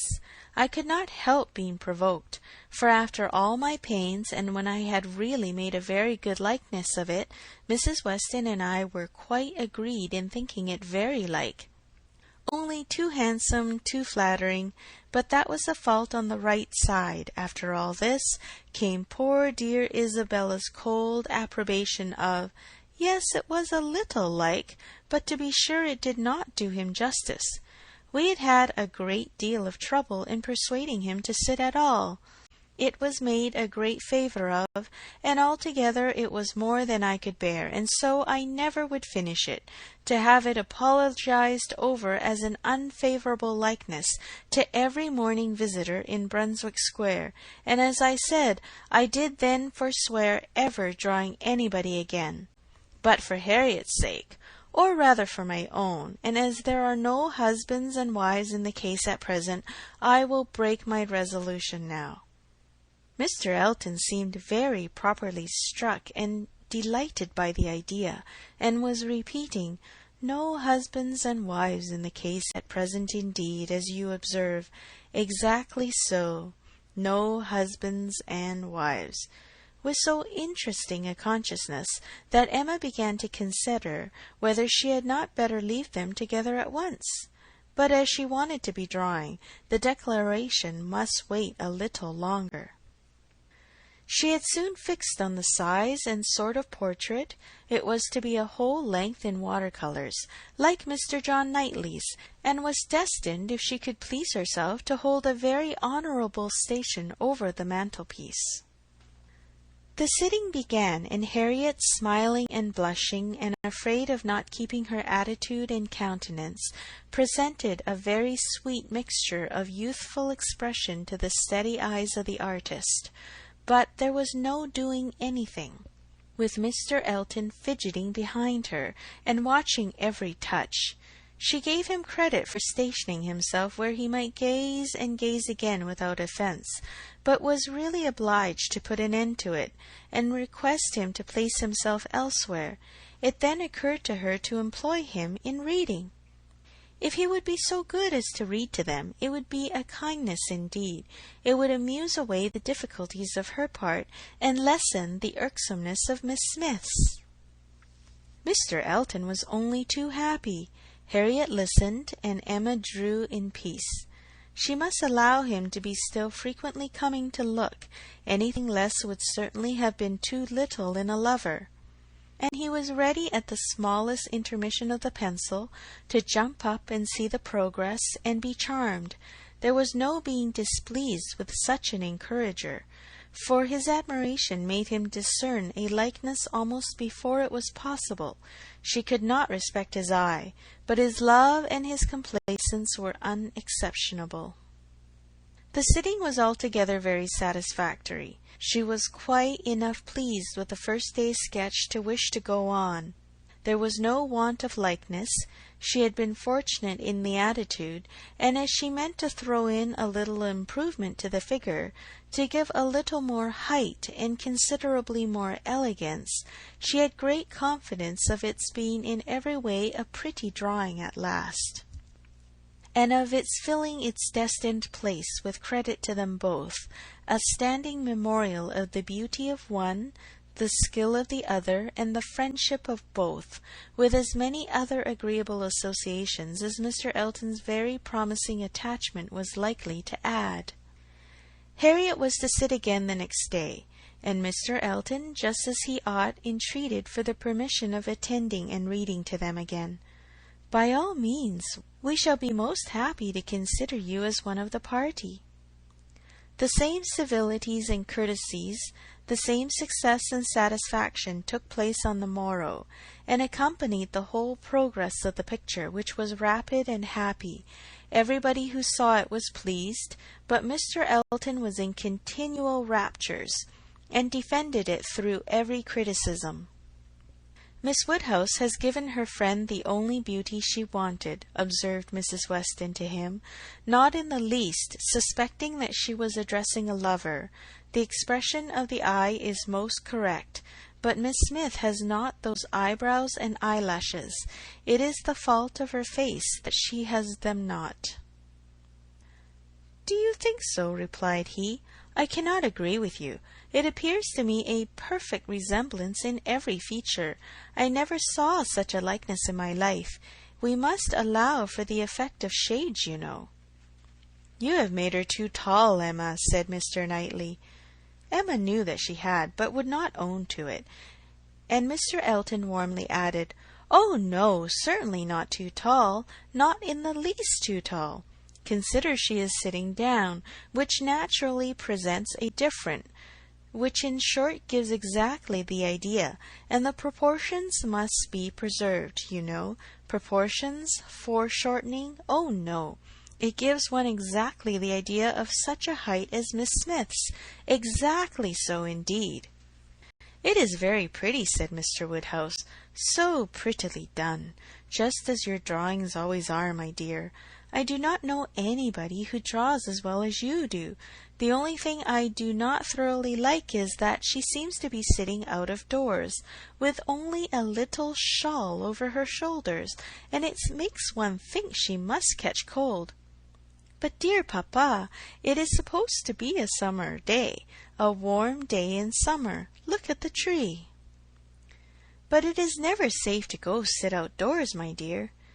"You, sir, may say anything," cried Mr. Elton, "but I must confess that I regard it as a most happy thought. The placing of Miss Smith out of doors, and the tree is touched with such inimitable spirit.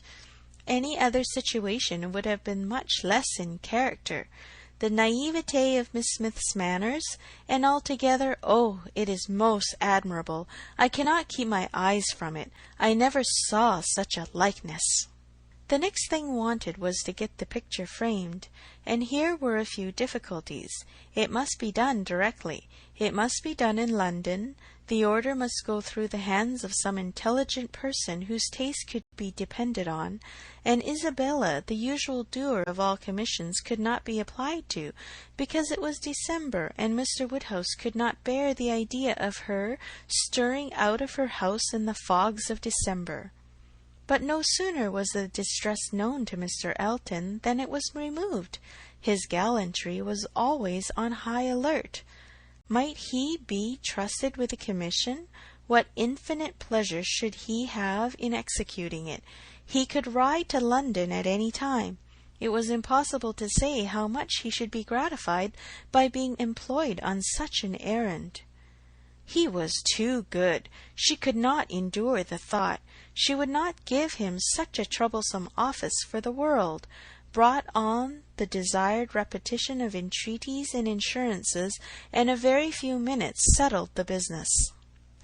Mr. Elton was to take the drawing to London, choose the frame, and give the directions, and Emma thought she could so pack it as to ensure its safety without much incommoding him, while he seemed mostly fearful of not being incommoded enough. "What a precious deposit!" said he with a tender sigh as he received it. "This man is almost too gallant to be in love," thought Emma. "I should say so, but that I suppose there may be 100 different ways of being in love. He is an excellent young man, and will suit Harriet exactly. It will be an exactly so, as he says himself, but he does sigh and languish and study for compliments rather more than I could endure as a principal. I come in for a pretty good share as a second, but it is his gratitude on Harriet's account." End of chapter 6. Chapter 7. The very day of Mr. Elton's going to London produced a fresh occasion for Emma's services towards her friend. Harriet had been at Hartfield, as usual, soon after breakfast, and after a time had gone home to return again to dinner. She returned, and sooner than had been talked of, and with an agitated, hurried look, announcing something extraordinary to have happened, which she was longing to tell. Half a minute brought it all out. She had heard as soon as she got back to Mrs. Goddard's that Mr. Martin had been there an hour before, and finding she was not at home, nor particularly expected, had left a parcel for her from one of his sisters and gone away. And on opening this parcel, she had actually found, besides the 2 songs which she had lent Elizabeth to copy, a letter to herself, and this letter was from him, from Mr. Martin, and contained a direct proposal of marriage. Who could have thought it? She was so surprised she did not know what to do. Yes, quite a proposal of marriage, and a very good letter, at least she thought so. And he wrote as if he really loved her very much, but she did not know, and so she was come as fast as she could to ask Miss Woodhouse what she should do. Emma was half ashamed of her friend for seeming so pleased and so doubtful. "Upon my word," she cried, "the young man is determined not to lose anything for want of asking. He will connect himself well if he can." "Will you read the letter?" cried Harriet. "Pray do. I'd rather you would." Emma was not sorry to be pressed. She read and was surprised. The style of the letter was much above her expectation. There were not merely no grammatical errors, but as a composition it would not have disgraced a gentleman. The language, though plain, was strong and unaffected, and the sentiments it conveyed very much to the credit of the writer. It was short, but expressed good sense, warm attachment, liberality, propriety, even delicacy of feeling. She paused over it, while Harriet stood anxiously watching for her opinion, with a "well, well," and was at last forced to add, "Is it a good letter, or is it too short?" "Yes, indeed, a very good letter," replied Emma rather slowly. "So good a letter, Harriet, that, everything considered, I think one of his sisters must have helped him.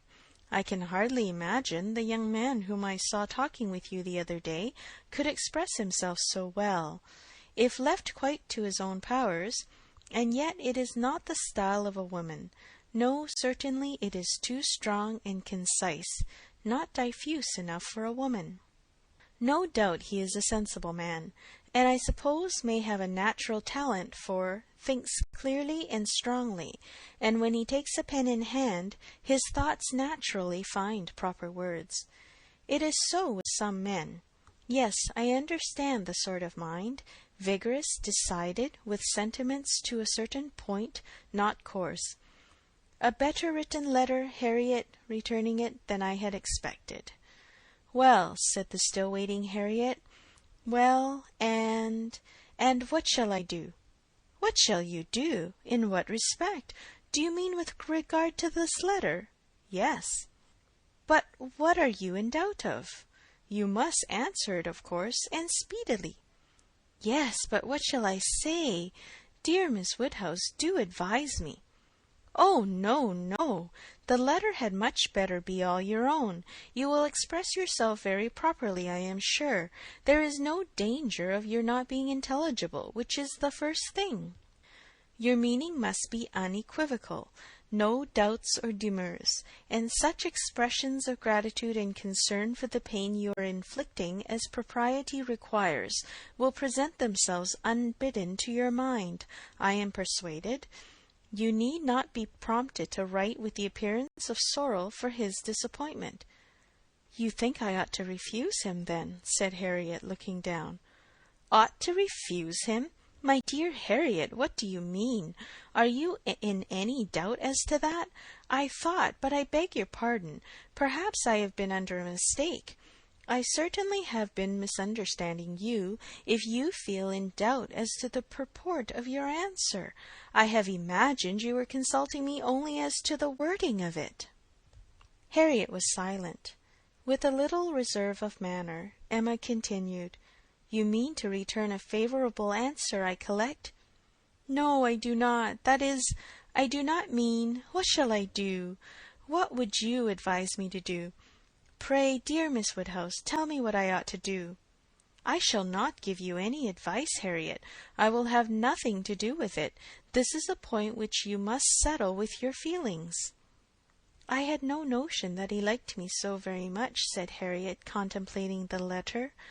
For a little while Emma persevered in her silence, but beginning to apprehend the bewitching flattery of that letter might be too powerful, she thought it best to say, "I lay it down as a general rule, Harriet, that if a woman doubts as to whether she should accept a man or not, she certainly ought to refuse him.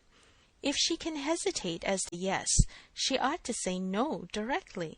It is not a state to be safely entered into with doubtful feelings, with half a heart. I thought it my duty as a friend and older than yourself to say thus much to you, but do not imagine that I want to influence you. Oh, no, I am sure you are a great deal too kind to, but if you would just advise me what I had best do. No, no, I do not mean that. As you say, one's mind ought to be quite made up. One should not be hesitating. It is a very serious thing. It will be safer to say no, perhaps. Do you think I had better say no?" "Not for the world," said Emma, smiling graciously, "would I advise you either way. You must be the best person to judge your own happiness, if you prefer Mr. Martin to every other person. If you think him the most agreeable man you have ever been in company with, why should you hesitate? You blush, Harriet.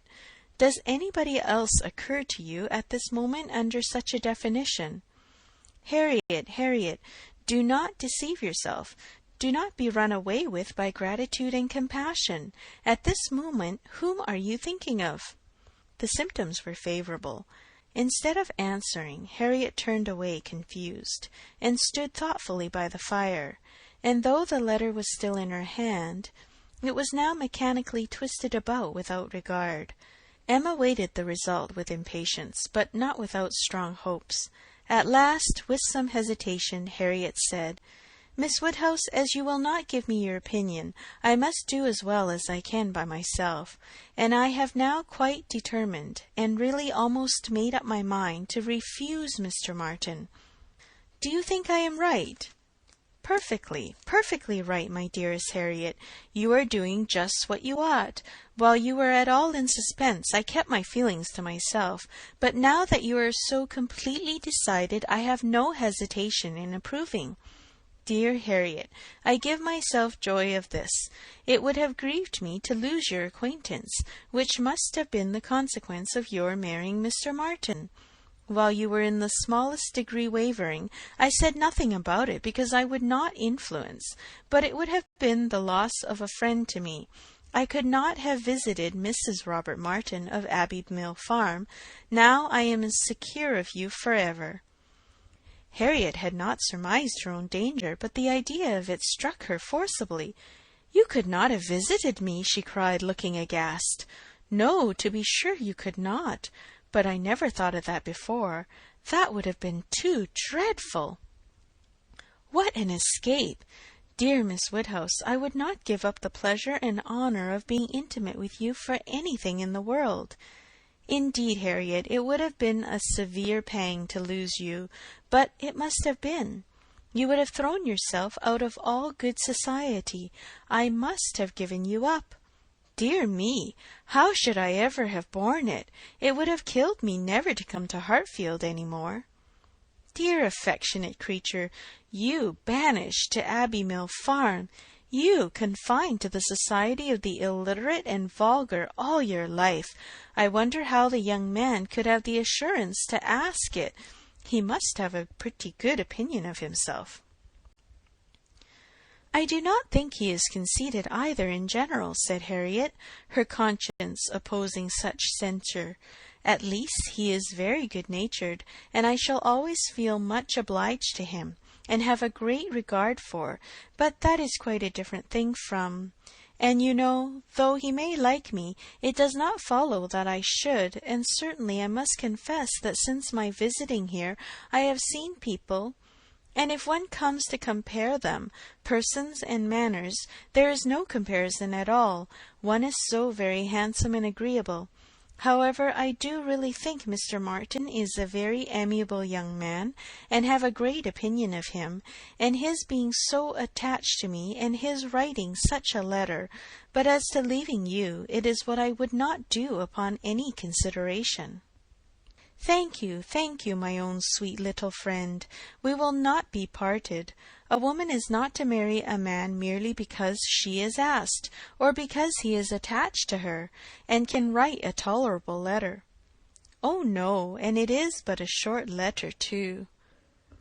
Emma felt the bad taste of her friend, but let it pass with a very true, and it would be a small consolation to her, for the clownish manner which might be offending her every hour of the day, to know that her husband could write a good letter.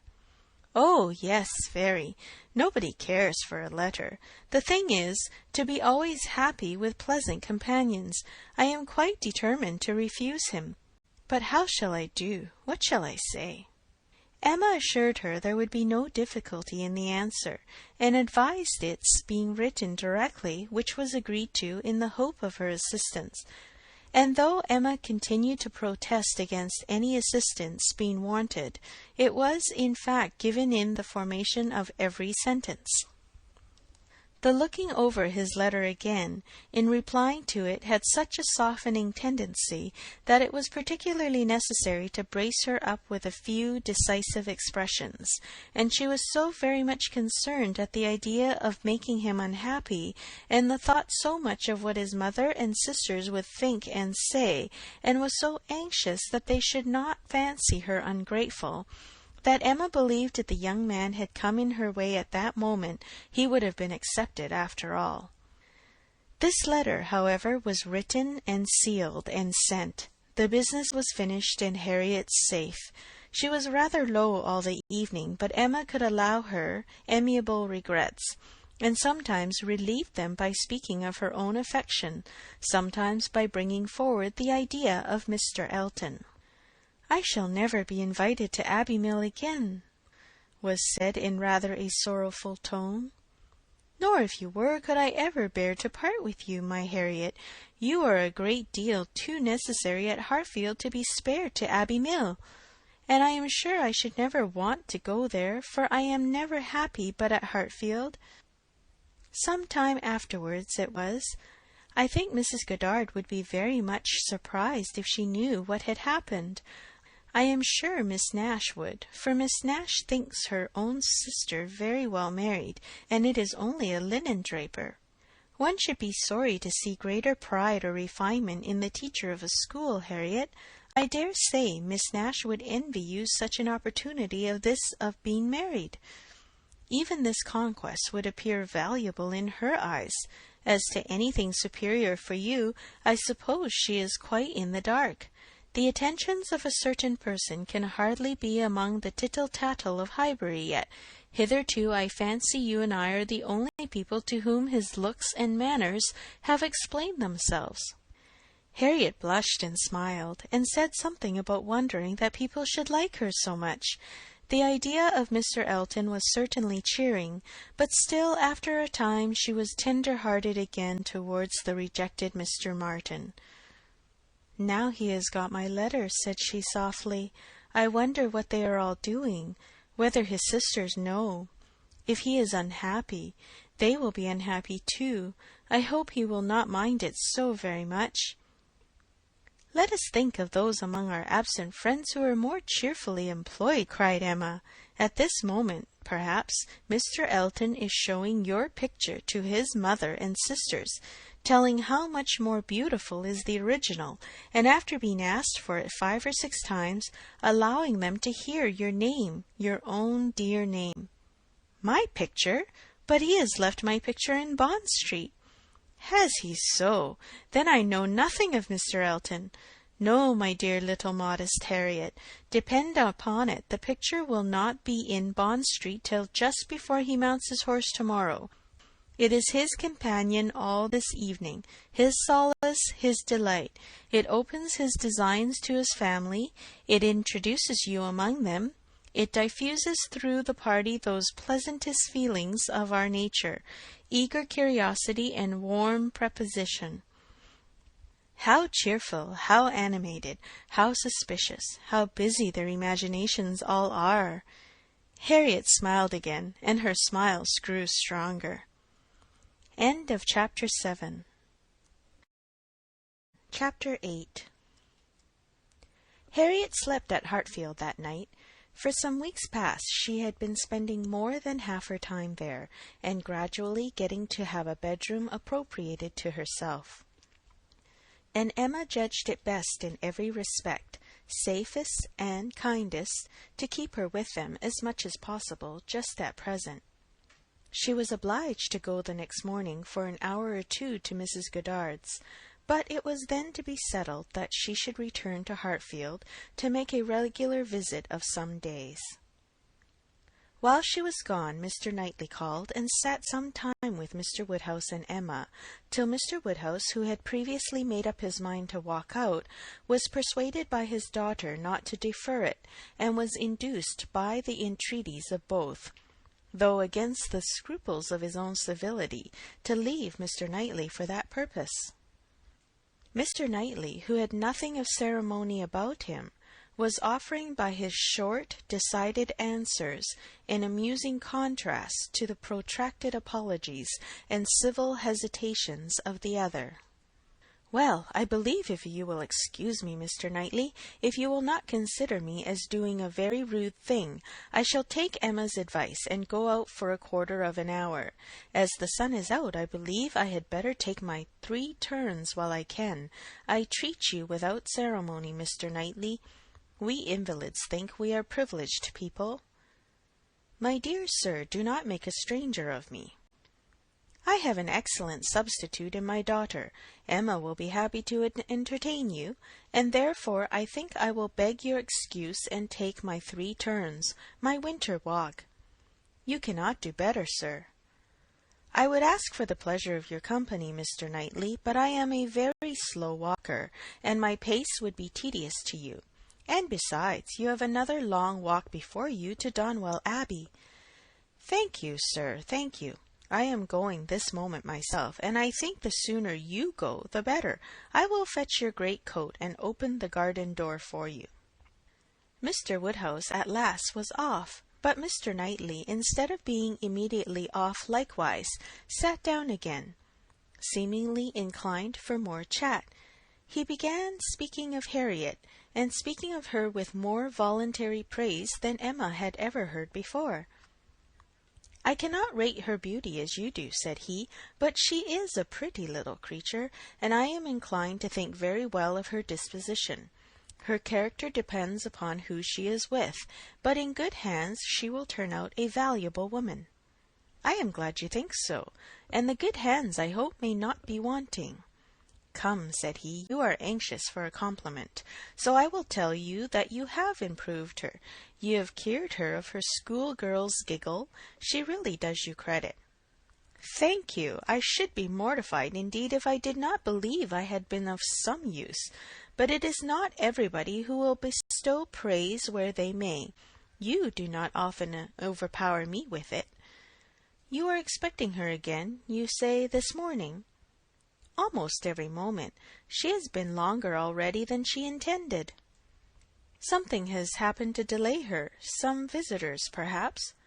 "Highbury gossip. Tiresome wretches." "Harriet may not consider everybody tiresome that you would." Emma knew this was too true for contradiction, and therefore said nothing. He presently added with a smile, "I do not pretend to fix on times or places, but I must tell you that I have good reason to believe your little friend will soon hear of something to her advantage."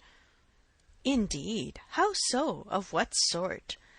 "A very serious sort, I assure you," still smiling. "Very serious? I can think of but one thing. Who is in love with her? Who makes you their confidant?" Emma was more than half in hopes of Mr. Elton's having dropped a hint. Mr. Knightley was a sort of general friend and adviser, and she knew Mr. Elton looked up to him. "I have reason to think," he replied, "that Harriet Smith will soon have an offer of marriage, and from a most unexceptionable quarter. Robert Martin is the man." Her visit to Abbey Mill this summer seems to have done his business. He is desperately in love, and means to marry her." "He is very obliging," said Emma, "but is he sure that Harriet means to marry him?" "Well, well, means to make her an offer, then. Will that do? He came to the Abbey 2 evenings ago, on purpose to consult me about it. He knows I have a thorough regard for him and all his family, and I believe considers me as one of his best friends. He came to ask me whether I thought it would be imprudent in him to settle so early, whether I thought her too young. In short, whether I approved his choice altogether, having some apprehension perhaps of her being considered, especially since you're making so much of her, as in line of society above him. I was very much pleased with all that he said. I never hear better sense from anyone than Robert Martin. He speaks to the purpose, open, straightforward, and very well judging. He told me everything, his circumstances and plans, and what they all propose doing in the event of his marriage. He is an excellent young man, both as son and brother. I had no hesitation in advising him to marry. He proved to me that he could afford it, and that being the case, I was convinced he could not do better. I praised the fair lady too, and altogether sent him away very happy. If he had never esteemed my opinion before, he would have thought highly of me then, and, I dare say, left the house thinking me the best friend and counsellor man ever had. This happened the night before last. Now, as we may fairly suppose, he would not allow much time to pass before he spoke to the lady, and as he does not appear to have spoken yesterday, it is not unlikely that he should be at Mrs. Goddard's to-day, and she may be detained by a visitor without thinking him at all a tiresome wretch. "Pray, Mr. Knightley," said Emma, who had been smiling to herself through a great part of this speech, "how do you know that Mr. Martin did not speak yesterday?" "Certainly," replied he, surprised, "I do not absolutely know it, but it may be inferred. Was she not the whole day with you?" "Come," said she, "I will tell you something in return for what you have told me. He did speak yesterday. That is, he wrote and was refused." This was obliged to be repeated before it could be believed, and Mr. Knightley actually looked red with surprise and displeasure, as he stood up in tall indignation and said, "Then she is a greater simpleton than I ever believed her. What is the foolish girl about?" "Oh, to be sure," cried Emma, "it is always incomprehensible to a man that a woman should ever refuse an offer of marriage. A man always imagines a woman to be ready for anybody who asks her. Nonsense! A man does not imagine any such thing. But what is the meaning of this? Harriet Smith refuse Robert Martin? Madness, if it is so, but I hope you are mistaken." "I saw her answer. Nothing could be clearer." "You saw her answer? You wrote her answer, too. Emma, this is your doing. You persuaded her to refuse him. And if I did, which however I am far from allowing, I should not feel that I have done wrong. Mr. Martin is a very respectable young man, but I cannot admit him to be Harriet's equal, and am rather surprised indeed that he should have ventured to address her. By your account he does seem to have had some scruples. It is a pity that they were ever got over." "Not Harriet's equal!" exclaimed Mr. Knightley loudly and warmly, and with calmer asperity added a few moments afterwards, "No, he is not her equal indeed, for he is as much her superior in sense as in situation. Emma, your infatuation about that girl blinds you. What are Harriet Smith's claims, either of birth, nature, or education, to any connection higher than Robert Martin? She is the natural daughter of nobody knows whom, with probably no settled provision at all, and certainly no respectable relations. She is known only as the parlour boarder at a common school. She is not a sensible girl, nor a girl of any information. She has been taught nothing useful, and is too young and too simple to have acquired anything herself. At her age she can have no experience, and with her little wit is not very likely ever to have any that can avail her. She is pretty, and she is good-tempered, and that is all. My only scruple in advising the match was on his account, as being beneath his deserts, and a bad connection for him. I felt that as to fortune, in all probability he might do much better, and that as to rational companion or useful helpmate he could not do worse. But I could not reason so to a man in love, and was willing to trust to there being no harm in her, to her having that sort of disposition which in good hands like his might be easily led aright and turn out very well. The advantage of the match I felt to be all on her side, and had not the smallest doubt, nor have I now, that there would be a general cry out upon her extreme good luck. Even your satisfaction I made sure of. It crossed my mind immediately that you would not regret your friends leaving Highbury, for the sake of her being settled so well. I remember saying to myself, even Emma, with all her partiality for Harriet, will think this is a good match. I cannot help wondering at your knowing so little of Emma as to say any such thing. What? Think a farmer! And with all his sense and all his merit, Mr. Martin is nothing more, a good match for my intimate friend, not regret her leaving Highbury for the sake of marrying a man whom I could never admit as an acquaintance of my own? I wonder you should think it possible for me to have such feelings. I assure you mine are very different. I must think your statement by no means fair. You are not just to Harriet's claims. They would be estimated very differently by others as well as myself. Mr. Martin may be the richest of the two, but he is undoubtedly her inferior as to rank in society. The sphere in which she moves is much above his. It would be a degradation. A degradation to illegitimacy and ignorance, to be married to a respectable, intelligent gentleman farmer. As to the circumstances of her birth, though in a legal sense she may be called nobody, it will not hold in common sense. She is not to pay for the offence of others, by being held below the level of those with whom she is brought up. There can scarcely be a doubt that her father is a gentleman, and a gentleman of fortune. Her allowance is very liberal. Nothing has ever been grudged for her improvement or comfort. That she is a gentleman's daughter is indubitable to me. That she associates with gentleman's daughter, no one, I apprehend, will deny. She is superior to Mr. Robert Martin. Whoever might be her parents, said Mr. Knightley, whoever may have had the charge of her, it does not appear to have been any part of their plan to introduce her into what you would call good society. After receiving a very indifferent education, she is left in Mrs. Goddard's hands to shift as she can, to move in short in Mrs. Goddard's line, to have Mrs. Goddard's acquaintance. Her friends evidently thought this good enough for her, and it was good enough. She desired nothing better herself. Till you chose to turn her into a friend, her mind had no distaste for her own set, nor any ambition beyond it. She was as happy as possible with the Martins in the summer. She had no sense of superiority then. If she has it now, you have given it. You have been no friend to Harriet Smith, Emma. Robert Martin would never have proceeded so far if he had not felt persuaded of her not being disinclined to him. I know him well. He has too much real feeling to address any woman on the haphazard of selfish passion, and as to conceit, he is the farthest from it of any man I know.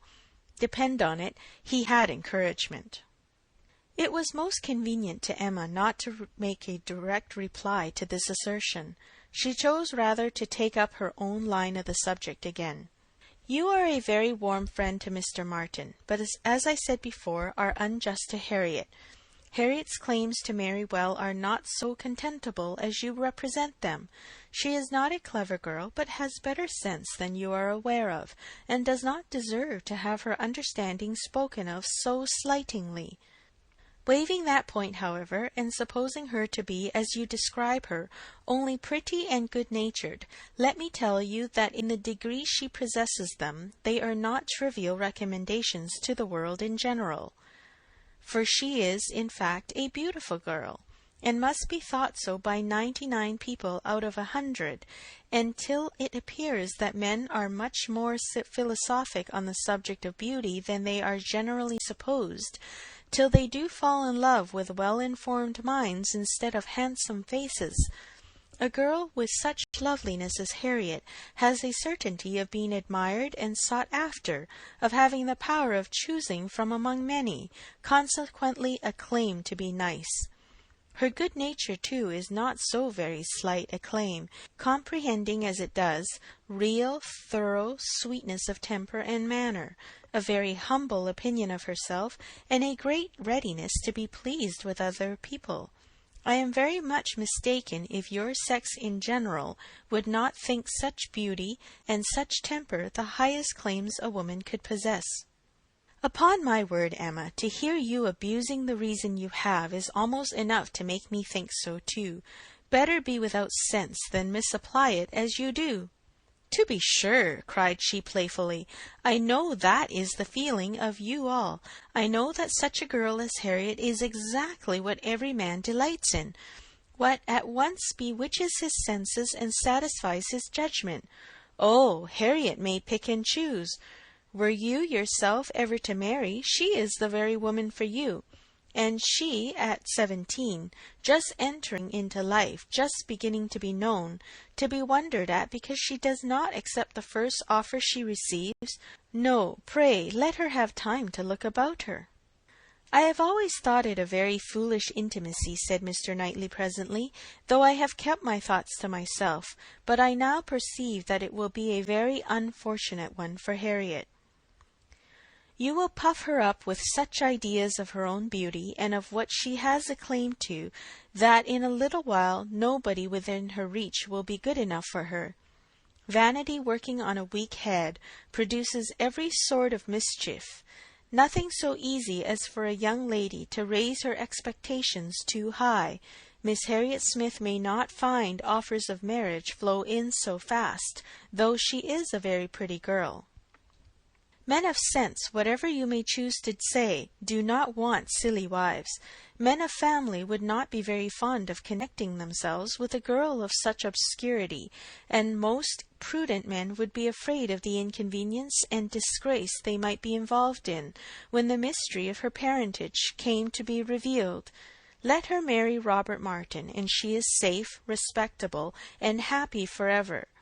But if you encourage her to expect to marry greatly, and teach her to be satisfied with nothing less than a man of consequence and large fortune, she may be a parlour boarder at Mrs. Goddard's all the rest of her life, or at least, for Harriet Smith is a girl who will marry somebody or other till she grows desperate, and is glad to catch at the old writing-master's son. We think so very differently on this point, Mr. Knightley, that there can be no use in canvassing it. We shall only be making each other more angry.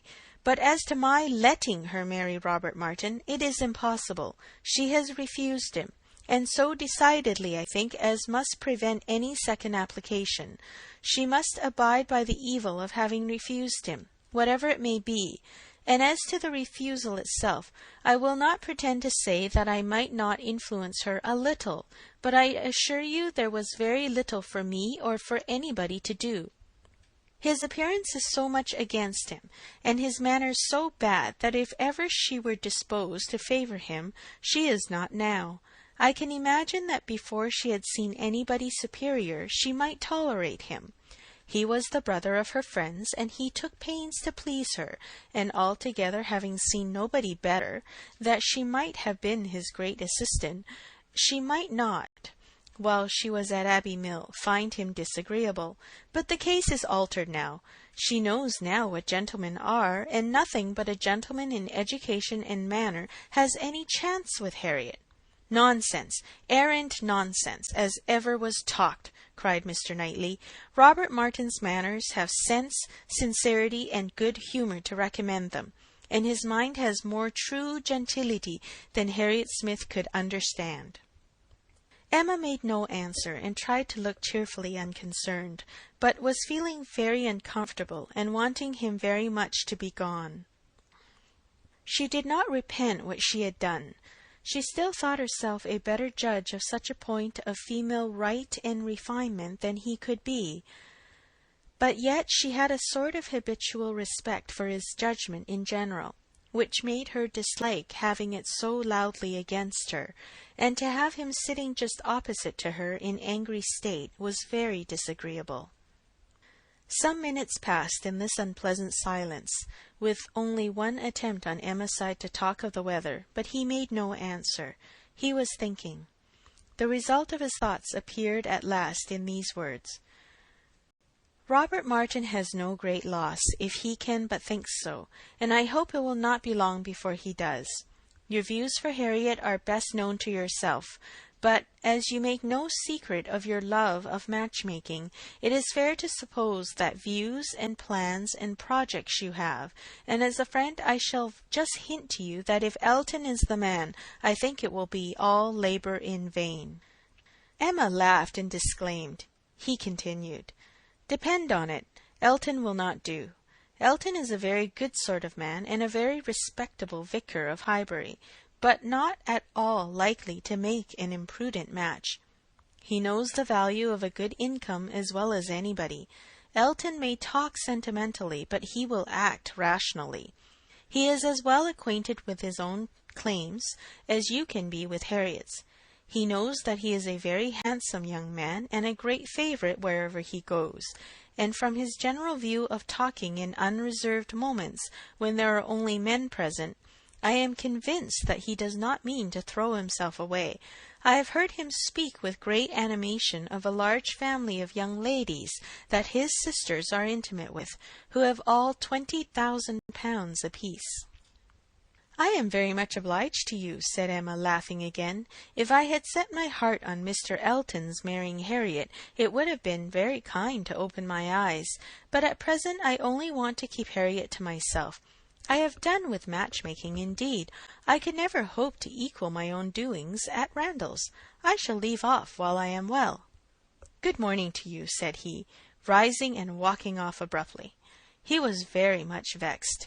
He felt the disappointment of the young man, and was mortified to have been the means of promoting it by the sanction he had given, and the part which he was persuaded Emma had taken in the affair was provoking him exceedingly. Emma remained in a state of vexation too, but there was more indistinctness in the cause of hers than in his. She did not always feel so absolutely satisfied with herself, so entirely convinced that her opinions were right and her adversaries wrong, as Mr. Knightley. He walked off in more complete self-approbation than he had left for her. She was not so materially cast down, however, but that a little time and the return of Harriet were very adequate restoratives. Harriet staying away so long was beginning to make her uneasy. The possibility of the young man's coming to Mrs. Goddard's that morning, and meeting with Harriet and pleading his own cause, gave alarming ideas. The dread of such a failure after all became the prominent uneasiness, and when Harriet appeared and in very good spirits, and without having any such reason to give for her long absence, she felt a satisfaction which settled her with her own mind, and convinced her that let Mr. Knightley think or say what he would, she had done nothing which woman's friendship and woman's feelings would not justify. He had frightened her a little about Mr. Elton, but when she considered that Mr. Knightley could not have observed him as she had, neither with the interest, nor, she must be allowed to tell herself, in spite of Mr. Knightley's pretensions, with the skill of such an observer on such a question as herself, that he had spoken it hastily and in anger, she was able to believe that he had rather said what he wished resentfully to be true than what he knew anything about. He certainly might have heard Mr. Elton speak with more unreserve than she had ever done, and Mr. Elton might not be an imprudent, inconsiderate disposition as to money matters. He might naturally be rather attentive than otherwise to them, but then Mr. Knightley did not make due allowance for the influence of a strong passion at war with all interested motives. Mr. Knightley saw no such passion, and of course thought nothing of its effects, but she saw too much of it to feel a doubt of its overcoming any hesitation that a reasonable prudence might originally suggest, and more than a reasonable becoming degree of prudence she was very sure did not belong to Mr. Elton. Harriet's cheerful look and manner established hers. She came back, not to think of Mr. Martin, but to talk of Mr. Elton. Miss Nash had been telling her something, which she repeated immediately with great delight. Mr. Perry had been to Mrs. Goddard's to attend a sick child, and Miss Nash had seen him, and he had told Miss Nash that as he was coming back yesterday from Clayton Park he had met Mr. Elton, and found to his great surprise that Mr. Elton was actually on his road to London, and not meaning to return till the morrow, though it was the whist club night, which he had never been known to miss before. And Mr. Perry had remonstrated with him about it, and told him how shabby it was in him, their best player, to absent himself, and tried very much to persuade him to put off his journey only one day, but it would not do. Mr. Elton had been determined to go, and had said in a very particular way indeed that he was going on business which he would not put off for any inducement in the world, and something about a very enviable commission, and being the bearer of something exceedingly precious. Mr. Perry could not quite understand him, but he was very sure there must be a lady in the case, and he told him so.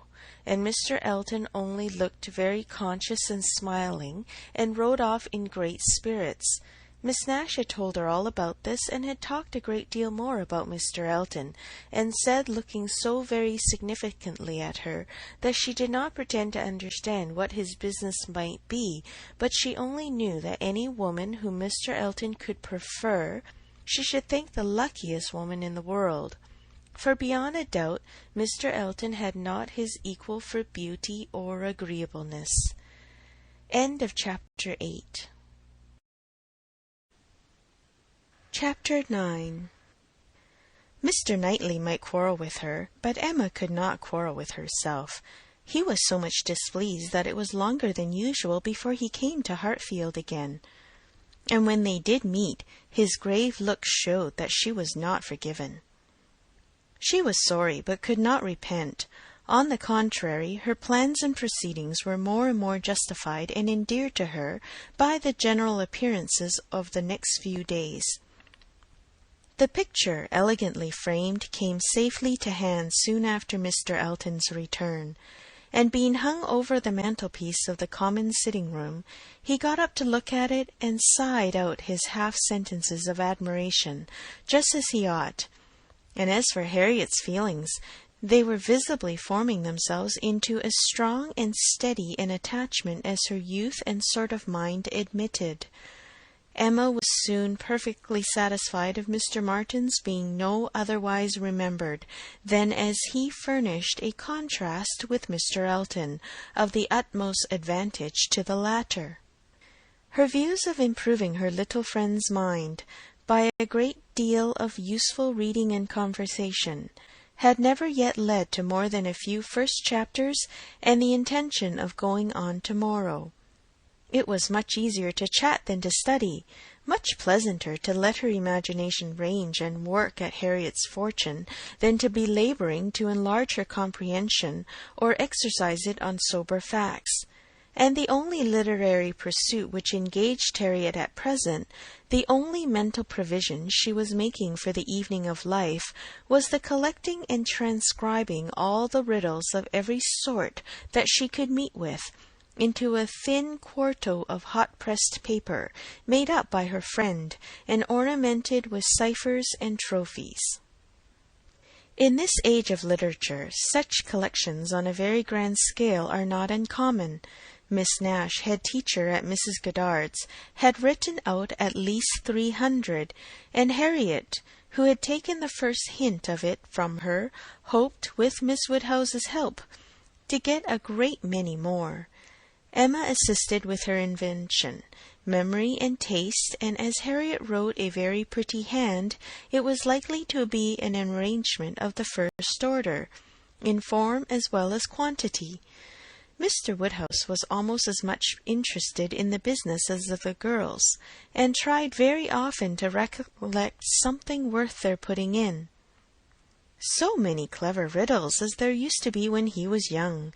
He wondered he could not remember them, but he hoped he should in time, and it always ended in Kitty, a fair but frozen maid. His good friend Perry, too, whom he spoke to on the subject, did not at present recollect anything of the riddle kind, but he had desired Perry to be upon the watch, and as he went about so much something he thought might come from that quarter. It was by no means his daughter's wish that the intellects of Highbury in general should be put under requisition. Mr. Elton was the only one whose assistance she asked.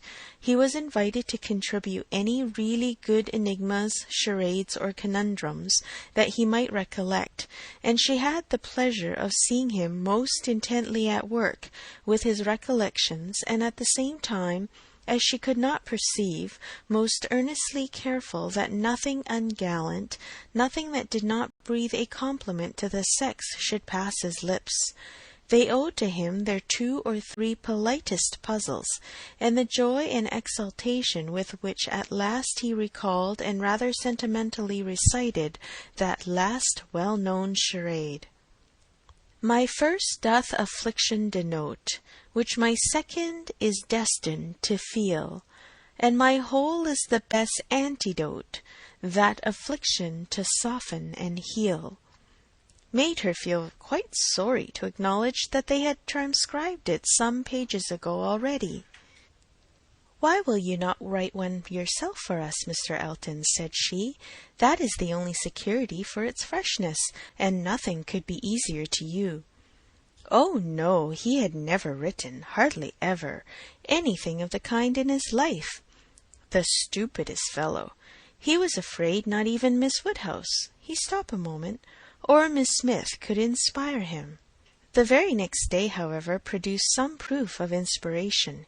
He called for a few moments just to leave a piece of paper on the table containing, as he said, a charade, which a friend of his had addressed to a young lady, the object of his admiration, but which, from his manner, Emma was immediately convinced must be his own.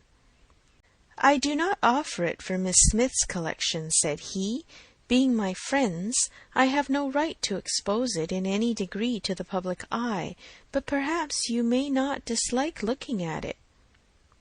The speech was more to Emma than to Harriet, which Emma could understand. There was a deep consciousness about him, and he found it easier to meet her eye than her friend's. He was gone the next moment, after another moment's pause. "Take it," said Emma, smiling, and pushing the paper towards Harriet.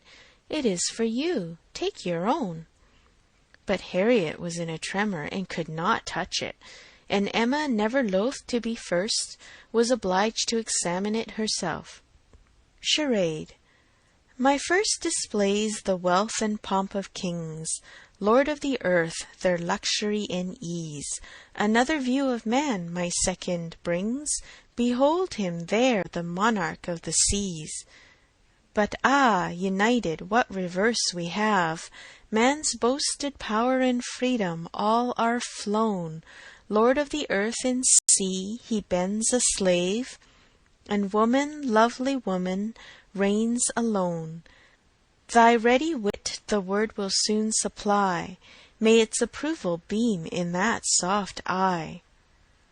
She cast her eye over it, pondered, caught the meaning, read it through again to be quite certain, and quite mistress of the lines, and then, passing it to Harriet, sat happily smiling and saying to herself, while Harriet was puzzling over the paper in all the confusion of hope and dullness, "Very well, Mr. Elton, very well indeed. I have read worse charades. Courtship is a very good hint. I give you credit for it. This is feeling your way. This is saying very plainly, Pray, Miss Smith, give me leave to pay my addresses to you. Approve my charade and my intentions in the same glance. May its approval beam in that soft eye. Harriet, exactly. Soft is the very word for her eye. Of all epithets, the justest that could be given. Thy ready wit the word will soon supply. Harriet's ready wit? All the better. A man must be very much in love indeed to describe her so. Ah, Mr. Knightley, I wish you had the benefit of this. I think this would convince you. For once in your life you would be obliged to own yourself mistaken. An excellent charade indeed, and very much to the purpose. Things must come to a crisis soon now. She was obliged to break off from these very pleasant observations, which were otherwise of a sort to run into great length, by the eagerness of Harriet's wondering questions. "What can it be, Miss Woodhouse? What can it be? I have not an idea. I cannot guess it in the least. What can it possibly be? Do try to find it out, Miss Woodhouse. Do help me. I never saw anything so hard. Is it kingdom? I wonder who the friend was, and who could be the young lady. Do you think it is a good one? Can it be a woman? And woman, lovely woman, reigns alone. Can it be Neptune? Behold him there, the monarch of the seas. Or a trident, or a mermaid, or a shark? Oh, no, shark is the only one syllable. It must be very clever, or he would not have brought it. Oh, Miss Woodhouse, do you think we shall ever find it out? Mermaids and sharks! Nonsense! My dear Harriet, what are you thinking of? Where would be the use of his bringing us a charade made by a friend upon a mermaid or a shark? Give me the paper and listen. For Miss, read Miss Smith. My first displays the wealth and pomp of kings, lords of the earth, their luxury and ease. This is court. Another view of man my second brings. Behold him there, the monarch of the seas. That is ship, plain as it can be. Now for the cream. But united, courtship, you know, what reverse we have.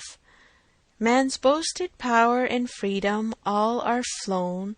Lord of the earth and sea, he bends a slave, and woman, lovely woman, reigns alone. A very proper compliment. And then follows the application, which I think, my dear Harriet, you cannot find much difficulty in comprehending. Read it in comfort to yourself. There can be no doubt of its being written for you and to you. Harriet could not resist so delightful a persuasion. She read the concluding lines, and was all flutter and happiness. She could not speak. But she was not wanted to speak. It was enough for her to feel. Emma spoke to her. There is so pointed and so particular a meaning in this compliment, said she, that I cannot have a doubt as to Mr. Elton's intentions. You are his object, and you will soon receive the completest proof of it. I thought it must be so. I thought I could not be so deceived. But now it is clear. The state of his mind is as clear and decided as my wishes on the subject have been ever since I knew you. Yes, Harriet, just so long have I been wanting the very circumstance to happen what has happened. I could never tell whether an attachment between you and Mr. Elton were most desirable or most natural. Its probability and its eligibility have really so equalled each other. I am very happy. I congratulate you, my dear Harriet, with all my heart. This is an attachment which a woman may well feel pride in creating. This is a connection which offers nothing but good. It will give you everything that you want, consideration, independence, a proper home. It will fix you in the centre of all your real friends, close to Hartfield and to me, and confirm our intimacy for ever. This, Harriet, is an alliance which can never raise a blush in either of us. Dear Miss Woodhouse, and dear Miss Woodhouse was all that Harriet, with many tender embraces, could articulate at first, but when they did arrive at something more like conversation, it was sufficiently clear to her friend that she saw, felt, anticipated, and remembered just as she ought. Mr. Elton's superiority had very ample acknowledgment. "Whatever you say is always right," cried Harriet, "and therefore I suppose and believe and hope it must not be so. But otherwise I could not have imagined it. It is so much beyond anything I deserve. Mr. Elton, who might marry anybody. There cannot be two opinions about him. He is so very superior. Only think of those sweet verses. To Miss...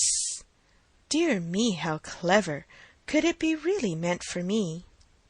I cannot make a question or listen to a question about that. It is a certainty. Receive it on my judgment. It is a sort of prologue to the play, a motto to the chapter, and will be soon followed by the matter-of-fact prose. It is the sort of thing which nobody could have expected. I am sure a month ago I had no more idea myself. The strangest things do take place. When Miss Smith and Mr. Eltons get acquainted, they do indeed, and really it is strange. It is out of the common course that what is so evidently, so palpably desirable, what courts the prearrangement of other people, should so immediately shape itself into the proper form. You and Mr. Elton are by situation called together. You belong to one another by every circumstance of your respective homes. Your marrying will be equal to the match at Randalls. There does seem to be a something in the air of Hartfield which gives love exactly the right direction and sends it into the very channel where it ought to flow. The course of true love never did run smooth. A Hartfield edition of Shakespeare would have a long note on that passage. That Mr. Elton should really be in love with me of all people, who did not know him to speak him at Michaelmas, and he the very handsomest man that ever was, and a man that everybody looks up to, quite like Mr. Knightley. His company so sought after that everybody says he need not eat a single meal by himself if he does not choose it, that he has more invitations than there are days in the week, and so excellent in the church. Miss Nash has put down all the texts he has ever preached from since he first came to Highbury. Dear me! When I look back to the first time I saw him, how little did I think! The two abbots and I ran into the front room and peeped through the blind when we heard he was going by, and Miss Nash came and scolded us away, and stayed to look through herself. However, she called me back presently and let me look too, which was very good-natured, and how beautiful we thought he looked! He was arm in arm with Mr. Cole. This is an alliance which whatever your friends may be, must be agreeable to them, provided at least they have common sense. And we are not to be addressing our conduct to fools. If they are anxious to see you happily married, here is a man whose amiable character gives every assurance of it.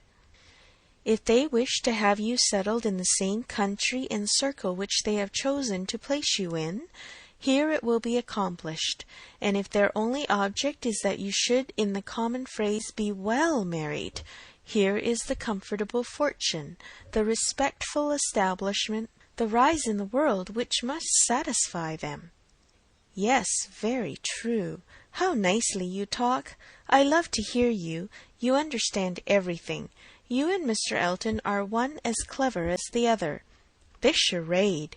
If I had studied a 12-month, I could never have made anything like it. I thought he meant to try his skill by his manner of declining it yesterday. I do think it is, without exception, the best charade I ever read. I never read one more to the purpose, certainly. It is as long, again, as almost all we have had before. I do not consider its length as particularly in its favour. Such things in general cannot be too short. Harriet was too intent on the lines to hear. The most satisfactory comparisons were rising in her mind. "It is one good thing," said she presently, her cheeks in a glow, "to have very good sense in a common way, like everybody else, and if there is anything to say, to sit down and write a letter, and say just what you must in a short way, and another to write verses and charades like this." Emma could not have desired a more spirited rejection of Mr. Martin's prose. "Such sweet lines," continued Harriet, "these two last. But how shall I ever be able to return the paper, or say I have found it out? Oh, Miss Woodhouse, what can we do about that?" "Leave it to me. You do nothing. He will be here this evening, I dare say, and then I will give it back, and some nonsense or other shall pass between us, and you shall not be committed. Your soft eyes shall choose their own time for beaming. Trust to me." "Oh, Miss Woodhouse, what a pity that I must not write this beautiful charade into my book! I am sure I have not got one half so good." "Leave out the two last lines, and there is no reason why you should not write it into your book." "Oh, but those two lines are—" "The best of all, granted. For private enjoyment, and for private enjoyment keep them. They are not at all the less written, you know, because you divide them. The couplet does not cease to be, nor does its meaning change, but take it away and all appropriation ceases, and a very pretty gallant charade remains, fit for any collection." Depend upon it, he would not like to have the charade slighted, much better than his passion. A poet in love must be encouraged in both capacities, or neither. Give me the book, I shall write it down, and then there can be no possible reflection on you. Harriet submitted, though her mind could hardly separate the parts, so as to feel quite sure that her friend were not writing down a declaration of love. It seemed too precious an offering for any degree of publicity. "I shall never let that book go out of my hands," said she.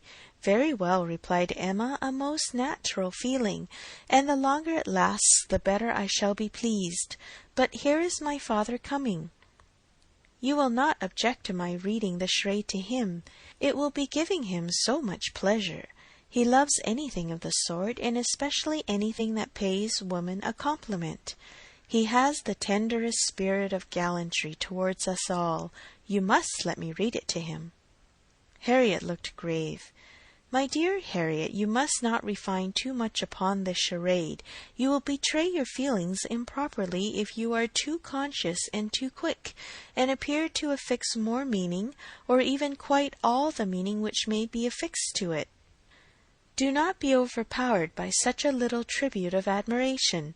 If he had been anxious for secrecy, he would not have left the paper while I was by, but he rather pushed it towards me than towards you.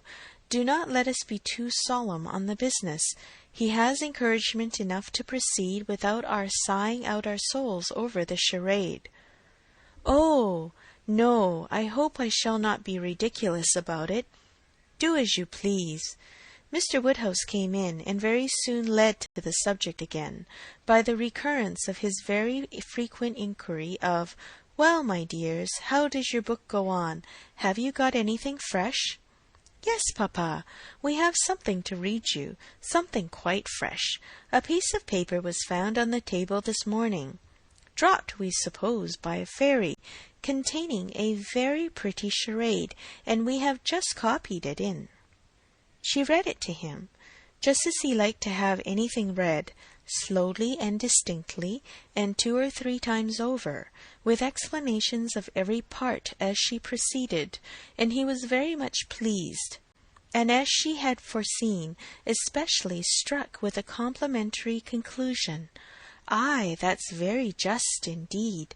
That's very properly said. Very true. Woman, lovely woman. It is such a pretty charade, my dear, that I can easily guess what fairy brought it.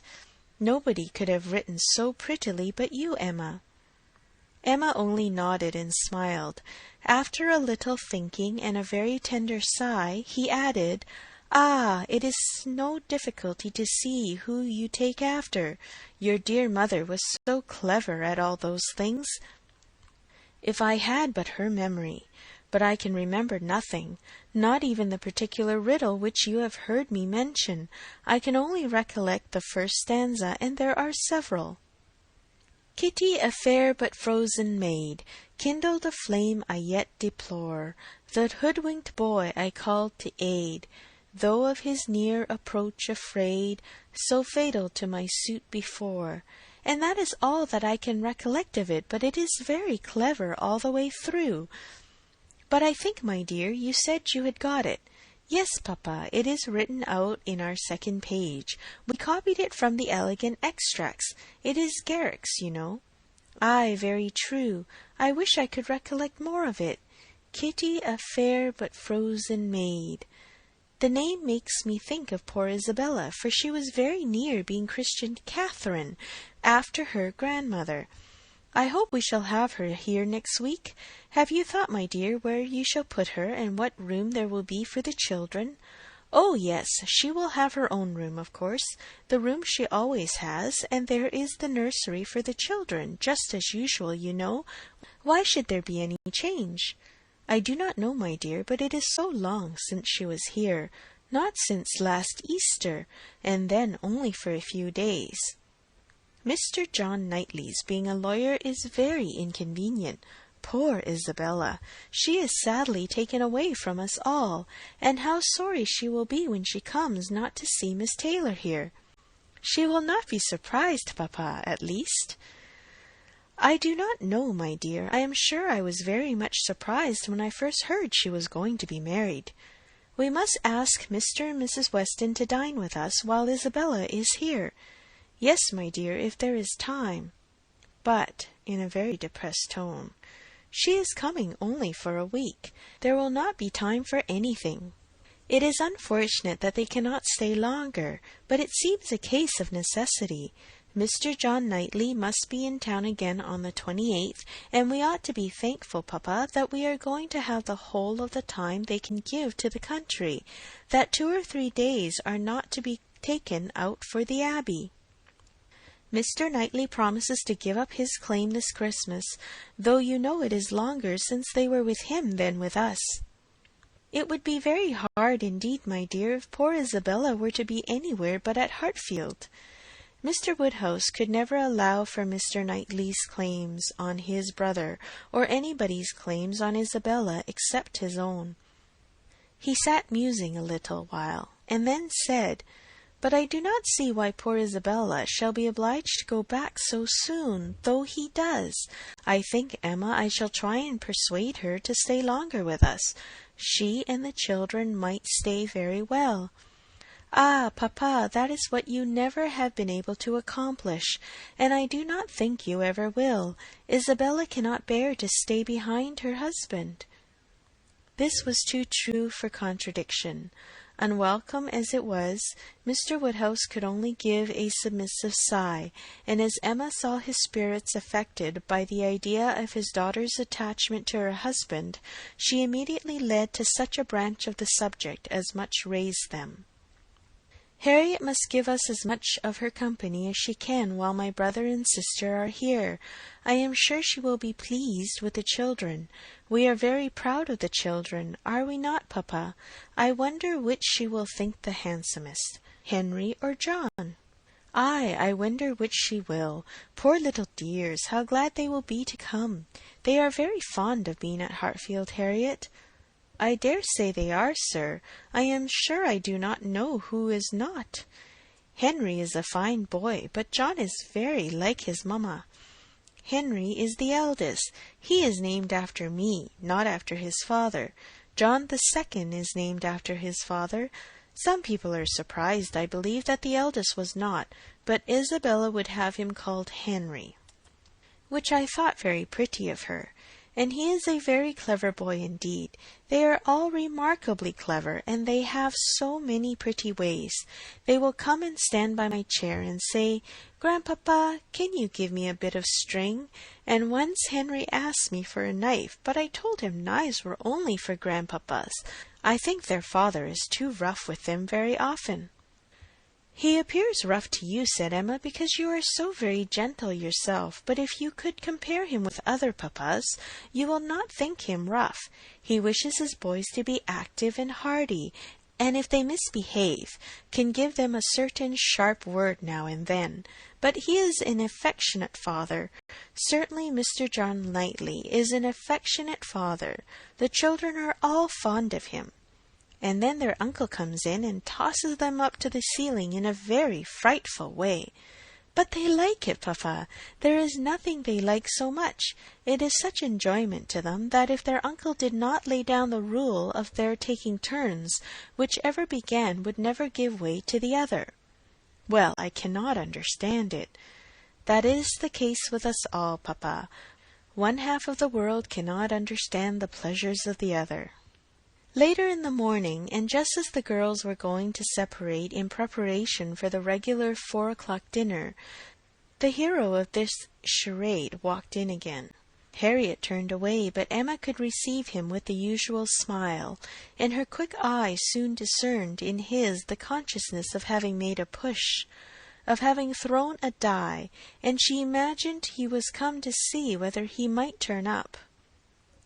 His ostensible reason, however, was to ask whether Mr. Woodhouse's party could be made up in the evening without him, or whether he should be in the smallest degree necessary at Hartfield.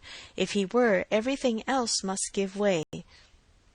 But otherwise his friend Cole had been saying so much about his dining with him, had made such a point of it, that he had promised him conditionally to come.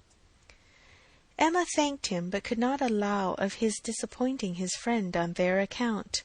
Her father was sure of his rubber. He re-urged, she re-declined, and he seemed then about to make his bow, when taking the paper from the paper, she returned it. "Oh, here is the charade you were so obliging as to leave with us. Thank you for the sight of it. We admired it so much that I have ventured to write it into Miss Smith's collection. Your friend will not take it amiss, I hope. Of course I have not transcribed beyond the first 8 lines." Mr. Elton certainly did not very well know what to say.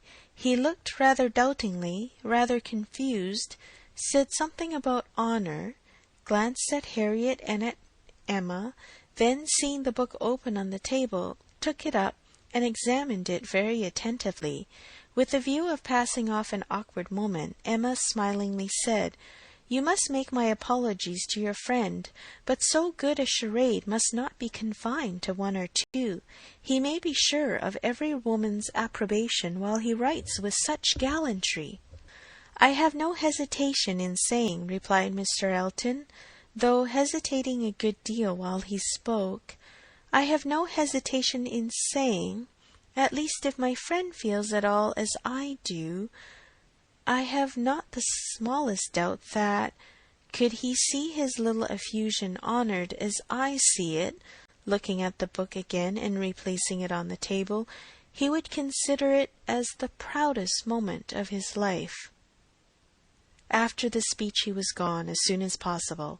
Emma could not think it too soon, for with all his good and agreeable qualities, there was a sort of parade in his speeches which was very apt to incline her to laugh. She ran away to indulge the inclination, leaving the tender and the sublime of pleasures to Harriet's share. Chapter 9. Emma by Jane Austen. Chapter 10.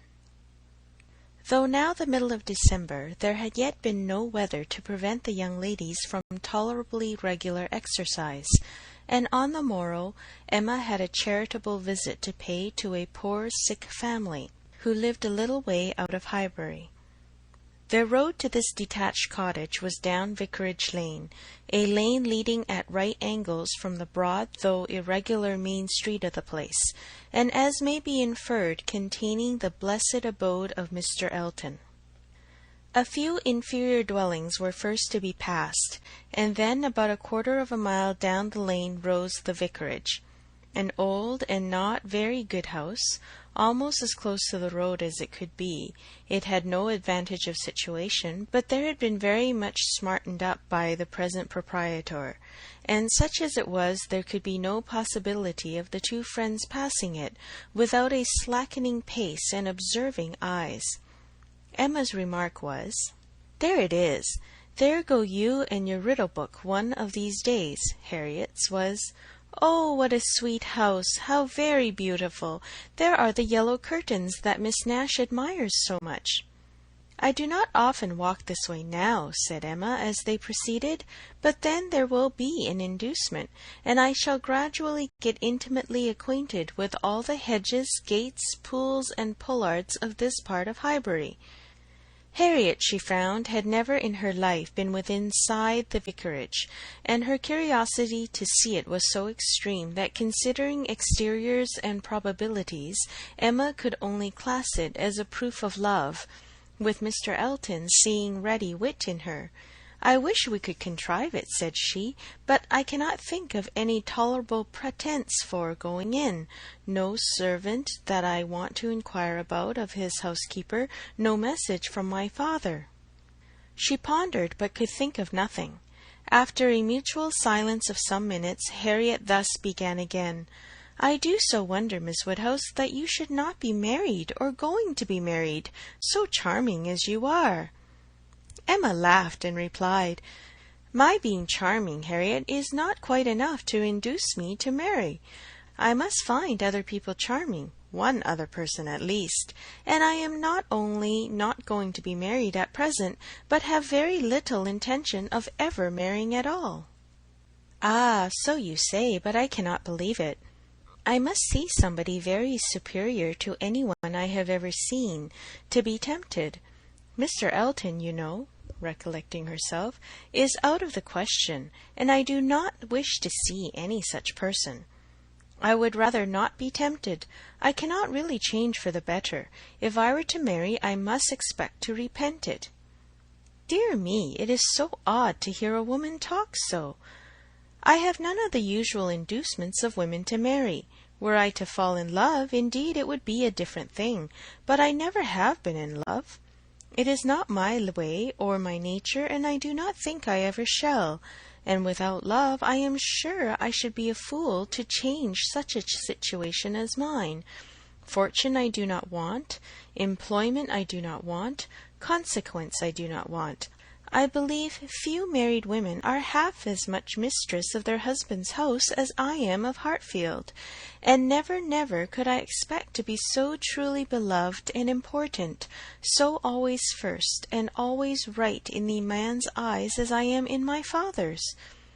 But then to be an old maid at last, like Miss Bates!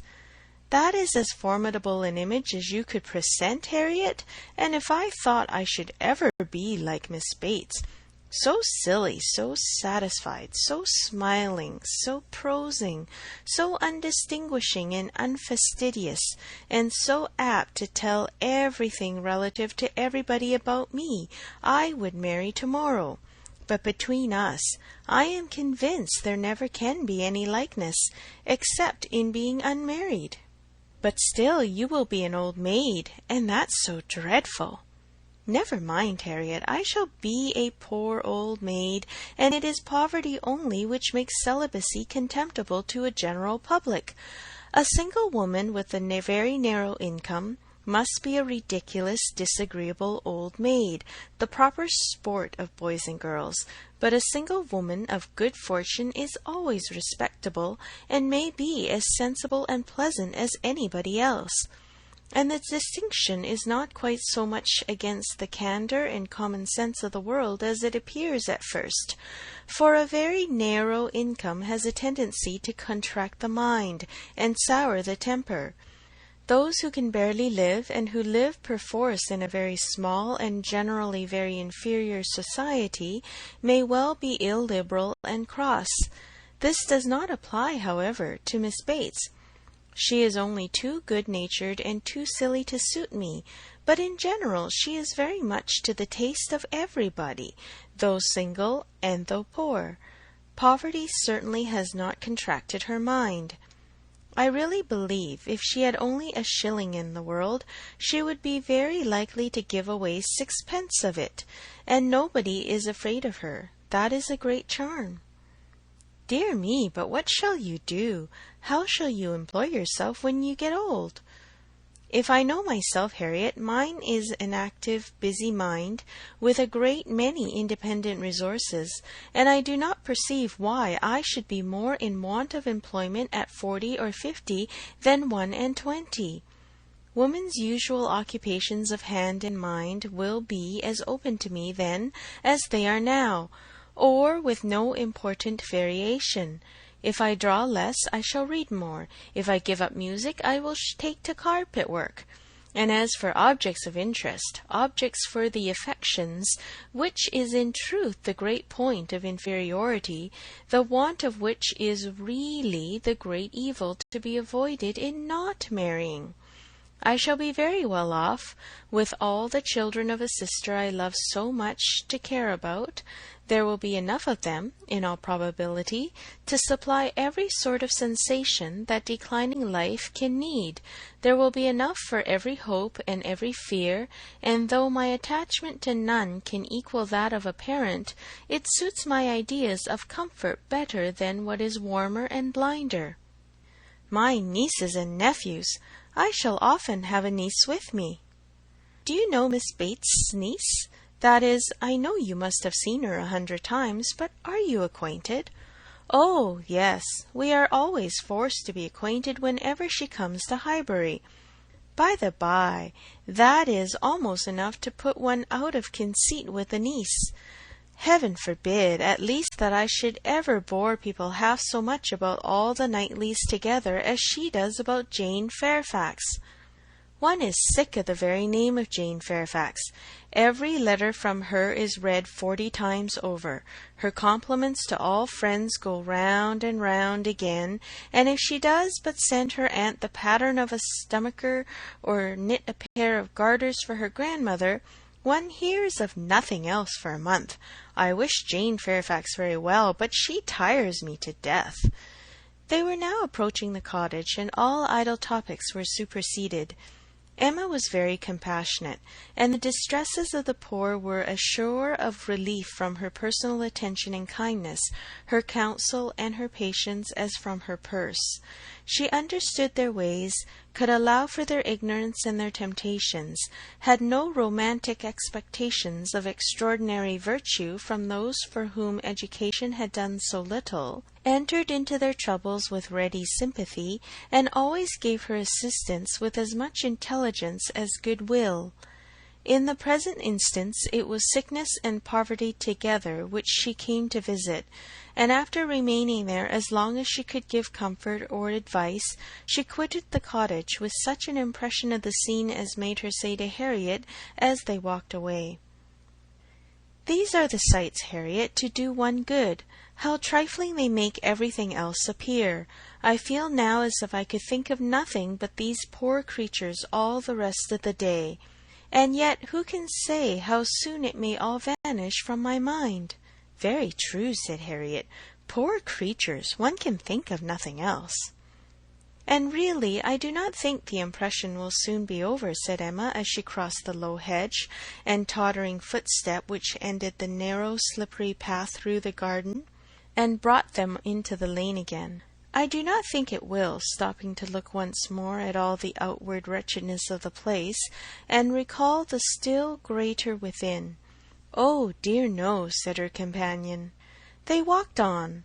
The lane made a slight bend, and when that bend was passed, Mr. Elton was immediately in sight, and so near as to give Emma time only to say farther, "Ah, Harriet, here comes a very sudden trial of our stability in good thoughts. Well," smiling, I hope it may be allowed that if compassion has produced exertion and relief to the sufferers, it has done all that is truly important. If we feel for the wretched enough to do all we can for them, the rest is empty sympathy, only distressing to ourselves. Harriet could just answer, "Oh, dear, yes," before the gentlemen joined them. The wants and sufferings of the poor family, however, were the subject on meeting. He had been going to call on them. His visit he would now defer, but they had a very interesting parley about what could be done and should be done. Mr. Elton then turned back to accompany them. To fall in with each other on such an errand as this, thought Emma, to meet in a charitable scheme, this will bring a great increase of love on each side. I should not wonder if it were to bring on the declaration, "It must if I were not here. I wish I were anywhere else." Anxious to separate herself from them as far as she could, she soon afterwards took possession of a narrow footpath, a little raised on one side of the lane, leaving them together in the main road. But she had not been there 2 minutes when she found that Harriet's habits of dependence and imitation were bringing her up too, and that in short they would both be soon after her. This would not do. She immediately stopped, under pretence of having some alteration to make in the lacing of her half-boot, and stooping down in complete occupation of the footpath, begged them to have the goodness to walk on, and she would follow in half a minute. They did as they were desired, and by the time she judged it reasonable to have done with her boot, she had the comfort of farther delay in her power being overtaken by a child from the cottage, setting out according to orders with her pitcher, to fetch broth from Hartfield. To walk by the side of this child and talk to and question her was the most natural thing in the world, or would have been the most natural had she been acting just then without design, and by this means the others were able to keep ahead without any obligation of waiting for her. She gained on them, however, involuntarily. The child's pace was quick, theirs rather slow, and she was the more concerned at it from their being evidently in a conversation which interested them. Mr. Elton was speaking with animation, Harriet listening with a very pleased attention, and Emma, having sent the child on, was beginning to think how she might draw back a little more, when they both looked around, and she was obliged to join them. Mr. Elton was still talking, still engaged in some interesting detail, and Emma experienced some disappointment when she found that he was only giving his fair companion an account of the yesterday's party at his friend Cole's, and that she was come in herself for the Stilton cheese, the North Wiltshire, the butter, the celery, the beetroot, and all the dessert. This would soon have led to something better, of course, was her consoling reflection. Anything interests between those who love, and anything will serve as introduction to what is near the heart, if I could but have kept away longer. They now walked on together quietly, till within view of the vicarage pales, when a sudden resolution of at least getting Harriet into the house made her again find something very amiss about her boot, and fall behind to arrange it once more. She then broke the lace off short, and dexterously throwing it into a ditch, was presently obliged to entreat them to stop, and acknowledged her inability to put herself to rights so as to be able to walk home in tolerable comfort. "Part of my lace is gone," said she, "and I do not know how I am to contrive. I really am a most troublesome companion to you both, but I hope I am not often so ill-equipped. Mr. Elton, I must beg leave to stop at your house and ask your housekeeper for a bit of ribbon or string, or anything just to keep my boot on." Mr. Elton looked all happiness at this proposition, and nothing could exceed his alertness and attention in conducting them into his house, and endeavouring to make everything appear to advantage. The room they were taken into was the one he chiefly occupied. and looking forwards, behind it was another with which it immediately communicated. The door between them was open, and Emma passed into it with the housekeeper to receive her assistance in the most comfortable manner. She was obliged to leave the door ajar as she found it, but she fully intended that Mr. Elton should close it. It was not closed, however, it still remained ajar. But by engaging the housekeeper in incessant conversation, she hoped to make it practicable for him to choose his own subject in the adjoining room. For 10 minutes she could hear nothing but herself. It could be protracted no longer. She was then obliged to be finished and make her appearance. The lovers were standing together at one of the windows. It had a most favourable aspect, and for half a minute Emma felt the glory of having schemed successfully. But it would not do. He had not come to the point. He had been most agreeable, most delightful. He had told Harriet that he had seen them go by and had purposely followed them. Other little gallantries and allusions had been dropped, but nothing serious. Cautious, very cautious, thought Emma.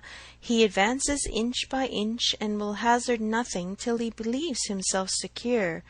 Still, however, though everything had not been accomplished by her ingenious device, she could not but flatter herself that it had been the occasion of much present enjoyment to both, and must be leading them forward to the great event. End of chapter 10. Chapter 11. Mr. Elton must now be left to himself. It was no longer in Emma's power to superintend his happiness or quicken his measures. The coming of her sister's family was so very near at hand, that first in anticipation and then in reality it became henceforth her prime object of interest.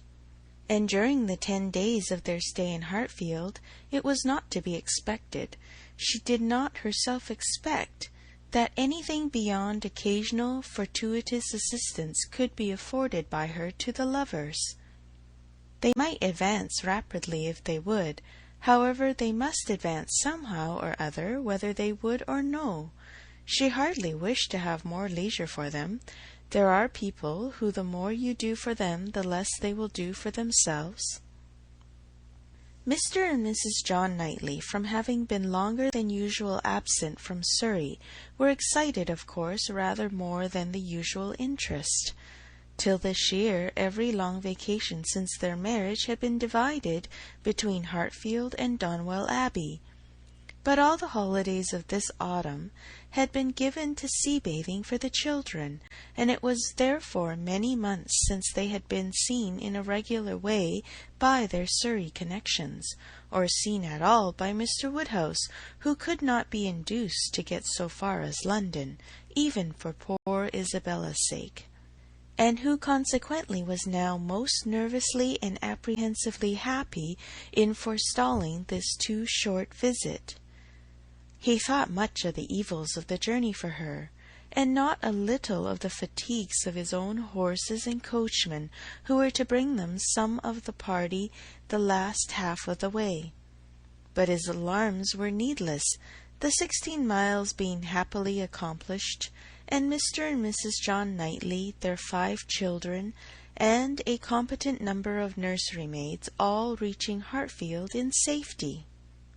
The bustle and joy of such an arrival, the many to be talked to, welcomed, encouraged, and variously dispersed and disposed of, produced a noise and confusion which his nerves could not have borne under any other cause, nor have endured much longer even for this.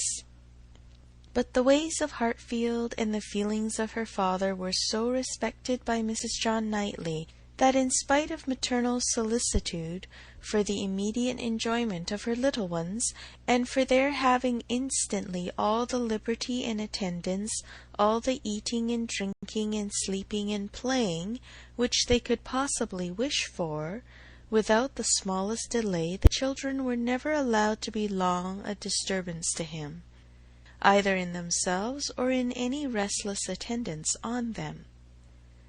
Mrs. John Knightley was a pretty, elegant little woman, of gentle, quiet manners, and a disposition remarkably amiable and affectionate, wrapped up in her family.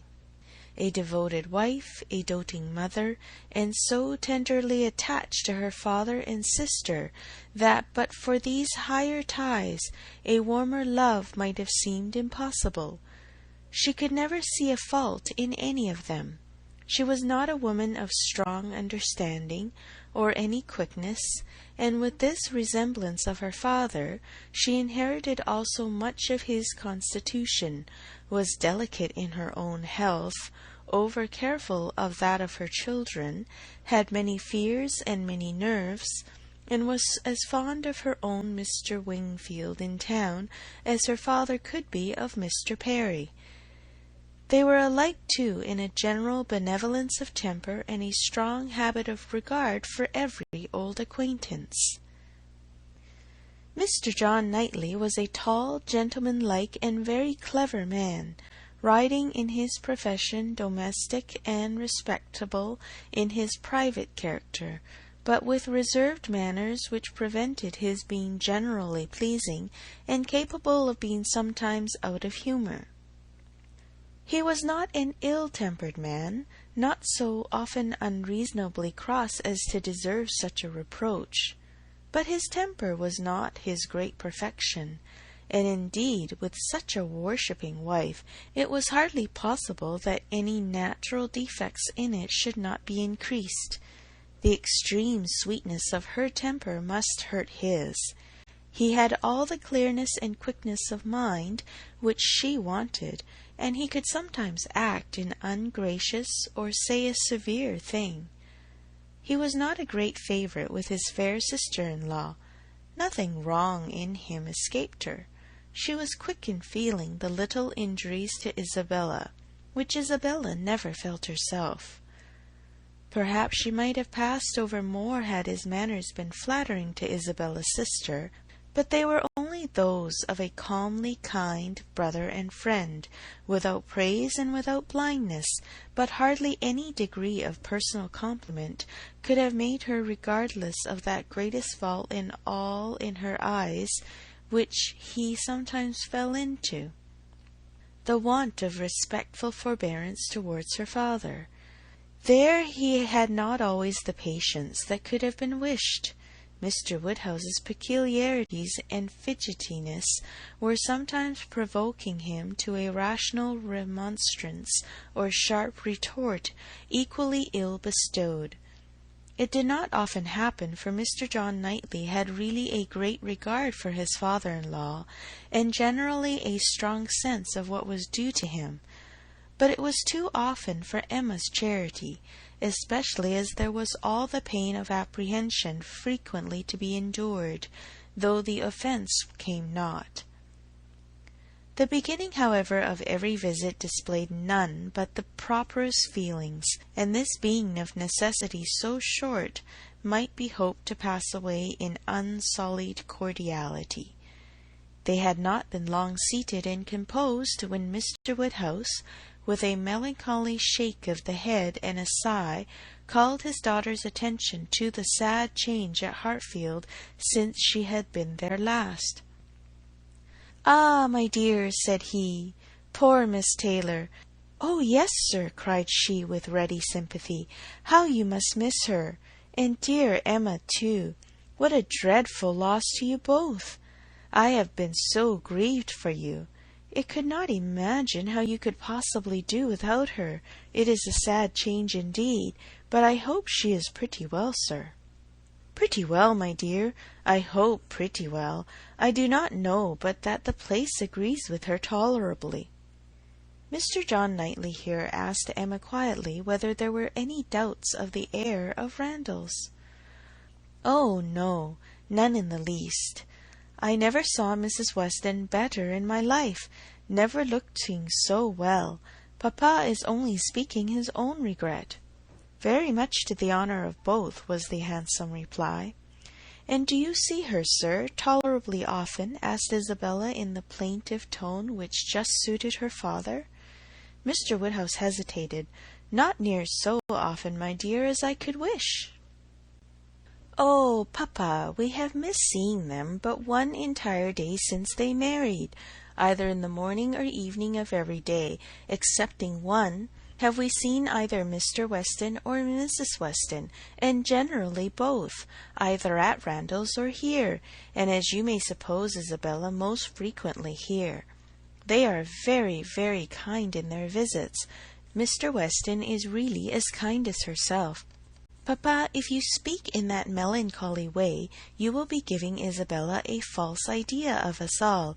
Everybody must be aware that Miss Taylor must be missed, but everybody ought also to be assured that Mr. and Mrs. Weston do really prevent our missing her by any means to the extent we ourselves anticipated, which is the exact truth. Just as it should be, said Mr. John Knightley, and just as I hoped it was from your letters. Her wish of showing you attention could not be doubted, and his being a disengaged and social man makes it all easy. I have been always telling you, my love, that I had no idea of the change being so very material to Hartfield as you apprehended, and now you have Emma's account. I hope you will be satisfied. Why, to be sure, said Mr. Woodhouse. Yes, certainly. I cannot deny that Mrs. Weston, poor Mrs. Weston, does come and see us pretty often, but then she is always obliged to go away again. It would be very hard upon Mr. Weston if she did not, papa. You quite forget poor Mr. Weston. I think, indeed, said John Knightley pleasantly, that Mr. Weston has some little claim. You and I, Emma, will venture to take the part of the poor husband. I being a husband, and you not being a wife, the claims of the man may very likely strike us with equal force. As for Isabella, she has been married long enough to see the convenience of putting all the Mr. Westons aside as much as she can. Me, my love, cried his wife, hearing and understanding only in part. Are you talking about me? I am sure nobody ought to be, or can be, a greater advocate for matrimony than I am, and if it had not been for the misery of her leaving Hartfield, I should never have thought of Miss Taylor, but as the most fortunate woman in the world. And as to slighting Mr. Weston, that excellent Mr. Weston, I think there is nothing he does not deserve. I believe he is one of the very best-tempered men ever existed.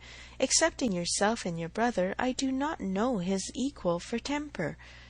I shall never forget his flying Henry's kite for him that very windy day last Easter, and ever since his particular kindness last September 12th month in writing that note at 12 o'clock at night, on purpose to assure me that there was no scarlet fever at Cobham. I have been convinced there could not be a more feeling heart nor a better man in existence. If anybody can deserve him, it must be Miss Taylor. Where is the young man? Said Mr. John Knightley. Has he been here on this occasion, or has he not? He has not been here yet, replied Emma. There was a strong expectation of his coming soon after the marriage, but it ended in nothing, and I have not heard him mentioned lately. But you should tell them of the letter, my dear, said her father. He wrote a letter to poor Mrs. Weston, to congratulate her, and a very proper, handsome letter it was. She showed it to me. I thought it very well done of him indeed. Whether it was his own idea, you know, one cannot tell. He is but young, and his uncle, perhaps. My dear papa, he is 23. You forget how time passes. 23? Is he indeed? Well, I could not have thought it. And he was but 2 years old when he lost his poor mother. Well, time does fly indeed, and my memory is very bad. However, it was an exceedingly good letter, and gave Mr. and Mrs. Weston a great deal of pleasure. I remember it was written from Weymouth, and dated September 28th, and began, "My dear Madame," but I forget how it went on, and it was signed F. C. Weston Churchill. I remember that perfectly. "How very pleasing and proper of him!" cried the good-hearted Mrs. John Knightley. "I have no doubt of his being a most amiable young man. But how sad it is that he should not live at home with his father! There is something so shocking in a child's being taken away from his parents and natural home. I could never comprehend how Mr. Weston could part with him. To give up one's child!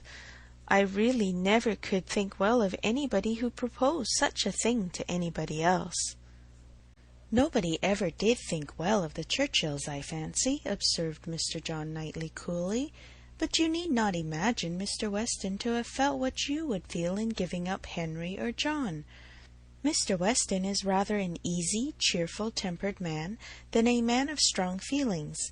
He takes things as he finds them, and makes enjoyment of them somehow or other, depending, I suspect, much more upon what is called society for his comforts, that is, upon the power of eating and drinking, and playing whist with his neighbours 5 times a week, than upon family affection or anything that home affords." Emma could not like what bordered on a reflection on Mr. Weston, and half a mind to take it up, but she struggled and let it pass. She would keep the peace if possible, and there was something honourable and valuable in the strong domestic habits, the all-sufficiency of home to himself, whence resulted her brother's disposition to look down on the common rate of social intercourse, and those to whom it was important. It had a high claim to forbearance. End of chapter 11. Emma by Jane Austen. Chapter 12. Mr. Knightley was to dine with them, rather against the inclination of Mr. Woodhouse, who did not like that any one should share with him in Isabella's first day. Emma's sense of right, however, had decided it, and besides the consideration of what was due to each brother, she had particular pleasure from the circumstance of the late disagreement between Mr. Knightley and herself in procuring him the proper invitation. She hoped they might now become friends again. She thought it was time to make up. Making up indeed would not do. She certainly had not been in the wrong, and he would never own that he had. Concession must be out of the question, but it was time to appear to forget that they had ever quarrelled, and she hoped it might rather assist the restoration of friendship, that when he came into the room she had one of the children with her, the youngest, a nice little girl about 8 months old, who was now making her first visit to Hartfield, and very happy to be danced about in her aunt's arms. It did assist, for though he began with grave looks and short questions, he was soon led on to talk of them all in the usual way, and to take the child out of her arms with all the unceremoniousness of perfect amity. Emma felt they were friends again, and the conviction giving her at first great satisfaction, and then a little sauciness, she could not help saying, as he was admiring the baby, "What a comfort it is that we think alike about our nephews and nieces. As to men and women, our opinions are sometimes very different, but with regard to these children, I observe we never disagree. If you were as much guided by nature in your estimate of men and women, and as little under the power of fancy and whim in your dealings with them as you are where these children are concerned, we might always think alike." "Yes," said he, smiling, "and reason good. I was 16 years old when you were born." "A material difference, then," she replied, "and no doubt you were much my superior in judgment at that period of our lives. But does not the lapse of 21 years bring our understandings a good deal nearer?" "Yes, a good deal nearer. But still not near enough to give me a chance of being right if we think differently. I have still the advantage of you by 16 years' experience, and by not being a pretty young woman and a spoiled child. Come, my dear Emma, let us be friends, and say no more about it. Tell your aunt, little Emma, that she ought to set you a better example than to be renewing old grievances, and that if she were not wrong before, she is now." "That's true," she cried, "very true. Little Emma grow up a better woman than your aunt, but infinitely cleverer, and not half so conceited. Now, Mr. Knightley, a word or two more, and I have done. As far as good intentions went, we were both right, and I must say that no effects on my side of the argument have yet proved wrong. I only want to know that Mr. Martin is not very, very bitterly disappointed." "A man cannot be more so," was his short, full answer. "Ah, indeed I am very sorry. Come, shake hands with me." This had just taken place, and with great cordiality, when John Knightley made his appearance. "How d'ye do, George?" said Mr. John Knightley. "John, how are you?" succeeded in the true English style, bearing under a calmness which seemed all but indifference, the real attachment which would have led either of them, if requisite, to do everything for the good of the other. The evening was quiet and conversable, and Mr. Woodhouse declined cards entirely for the sake of comfortable talk with his dear Isabella, and the little party made two natural divisions. On one side he and his daughter, on the other the two Mr. Knightleys, their subjects totally distinct, or very rarely mixing, and Emma only occasionally joining in one or the other. The brothers talked of their own concerns and pursuits, but principally on those of the elder, whose temper was by much the most communicative, and who was always the greater talker. As a magistrate, he had generally some point of law to consult John about, or at least some curious anecdote to give, and as a farmer, as keeping in hand the home farm at Donwell, he had to tell what every field was to bear next year, and to give all such local information as could not fail of being interesting to a brother whose home it had equally been the longest part of his life, and whose attachments were strong. The plan of a drain, the change of a fence, the felling of a tree, and the destination of every acre for wheat, turnips, or spring corn, was entered into with as much equality of interest by John as his cooler manners rendered possible, and if his willing brother ever left him anything to inquire about, his inquiries even approached a tone of eagerness. While they were thus comfortably occupied, Mr. Woodhouse was enjoying a full flow of happy regrets and fearful affection with his daughter. "My poor dear Isabella," said he, fondly shaking her hand, and interrupting for a few moments her busy labours for some one of her 5 children, "how long it is, how terrible long since you were here, and how tired you must be after your journey. You must go to bed early, my dear, and I recommend a little gruel to you before you go, and I will have a nice basin of gruel together. My dear Emma, suppose we all have a little gruel." Emma could not suppose any such thing, knowing as she did that both the Mr. Knightleys were as unpersuadable on that article as herself, and 2 basins only were ordered.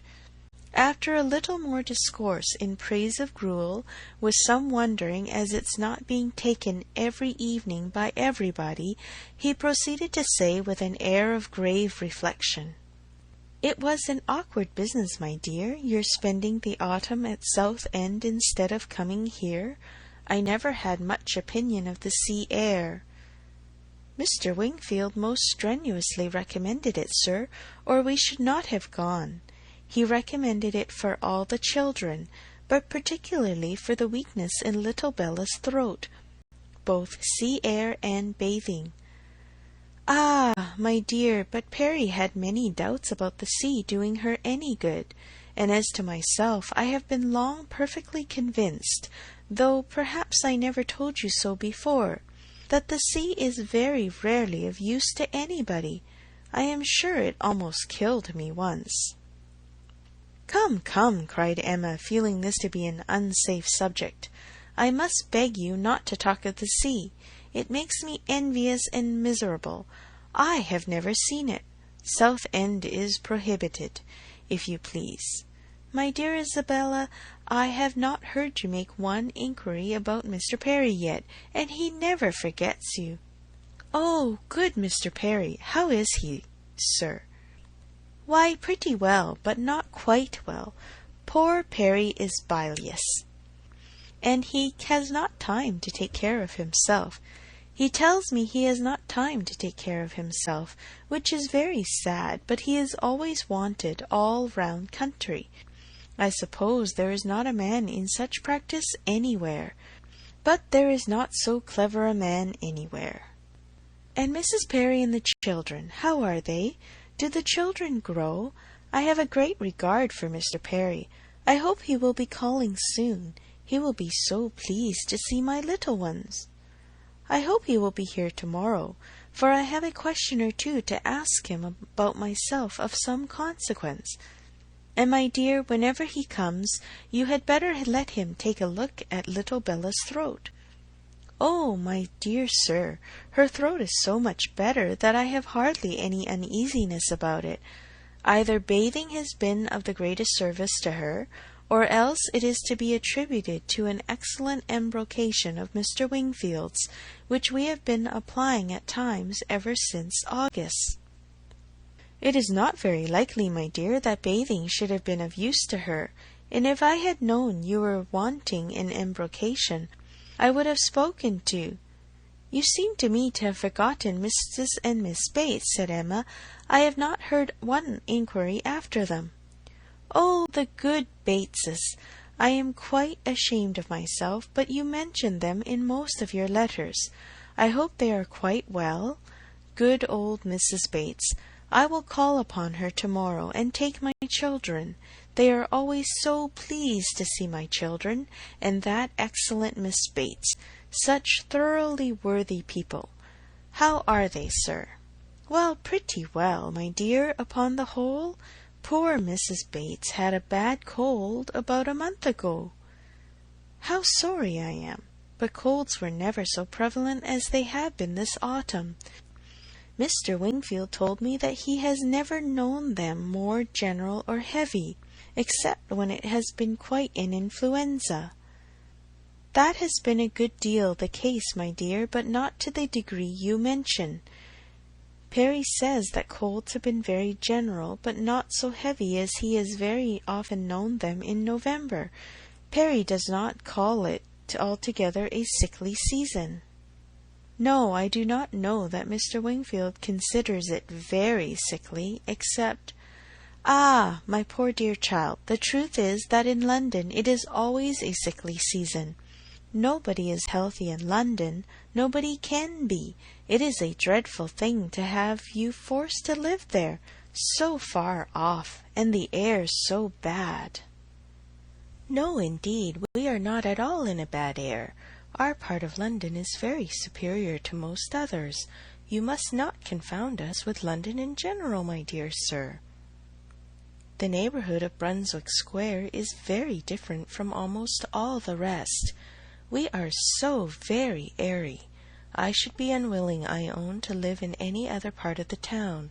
There is hardly any other that I could be satisfied to have my children in. But we are so remarkably airy. Mr. Wingfield thinks the vicinity of Brunswick Square decidedly the most favourable as to air. Ah, my dear, it is not like Hartfield. You make the best of it, but after you have been a week at Hartfield, you are all of you different creatures. You do not look like the same. Now I cannot say that I think any of you are looking well at present. I am sorry to hear you say so, sir, but I assure you, excepting those little nervous headaches and palpitations, which I am never entirely free from anywhere, I am quite well myself, and if the children were rather pale before they went to bed, it was only because they were a little more tired than usual from their journey and the happiness of coming. I hope you will think better of their looks tomorrow, for I assure you Mr. Wingfield told me that he did not believe he had ever sent us off altogether in such good case. I trust at least that you do not think Mr. Knightley looking ill," turning her eyes with affectionate anxiety towards her husband. "Middling, my dear, I cannot compliment you. I think Mr. John Knightley very far from looking well."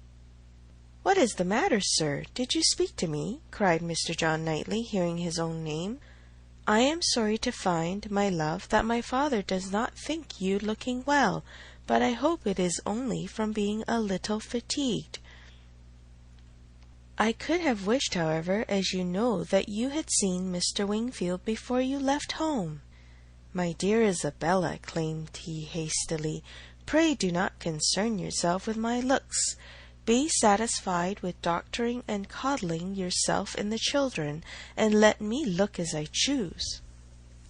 "I did not thoroughly understand what you were telling your brother," cried Emma, "about your friend Mr. Graham's attending to have a bailiff from Scotland to look after his new estate.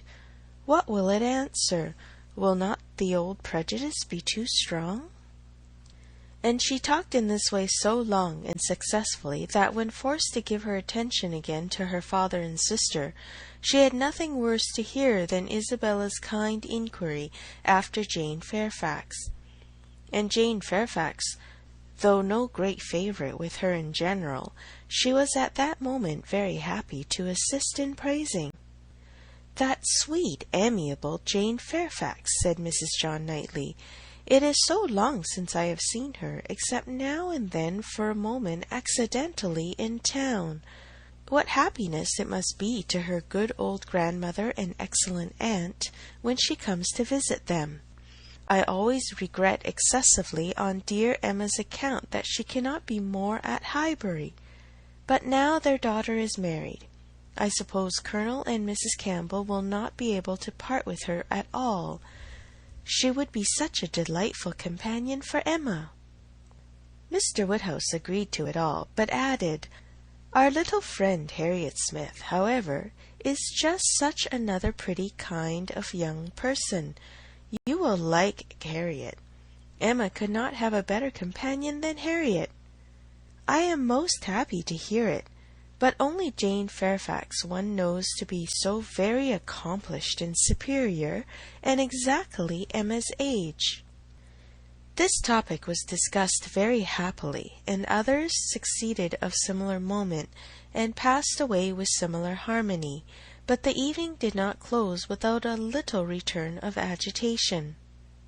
The gruel came and supplied a great deal to be said, much praise and many comments, undoubting decisions of its wholesomeness for every constitution, and pretty severe philippics upon the many houses where it was never met with tolerable, but unfortunately among the failures which the daughter had to instance, the most recent and therefore most prominent was in her own cook at Southend, a young woman hired for the same time, who never had been able to understand what she meant by a basin of nice, smooth gruel, thin but not too thin. Often as she had wished for and ordered it, she had never been able to get anything tolerable. Here was a dangerous opening. "Ah," said Mr. Woodhouse, shaking his head and fixing his eyes on her with tender concern.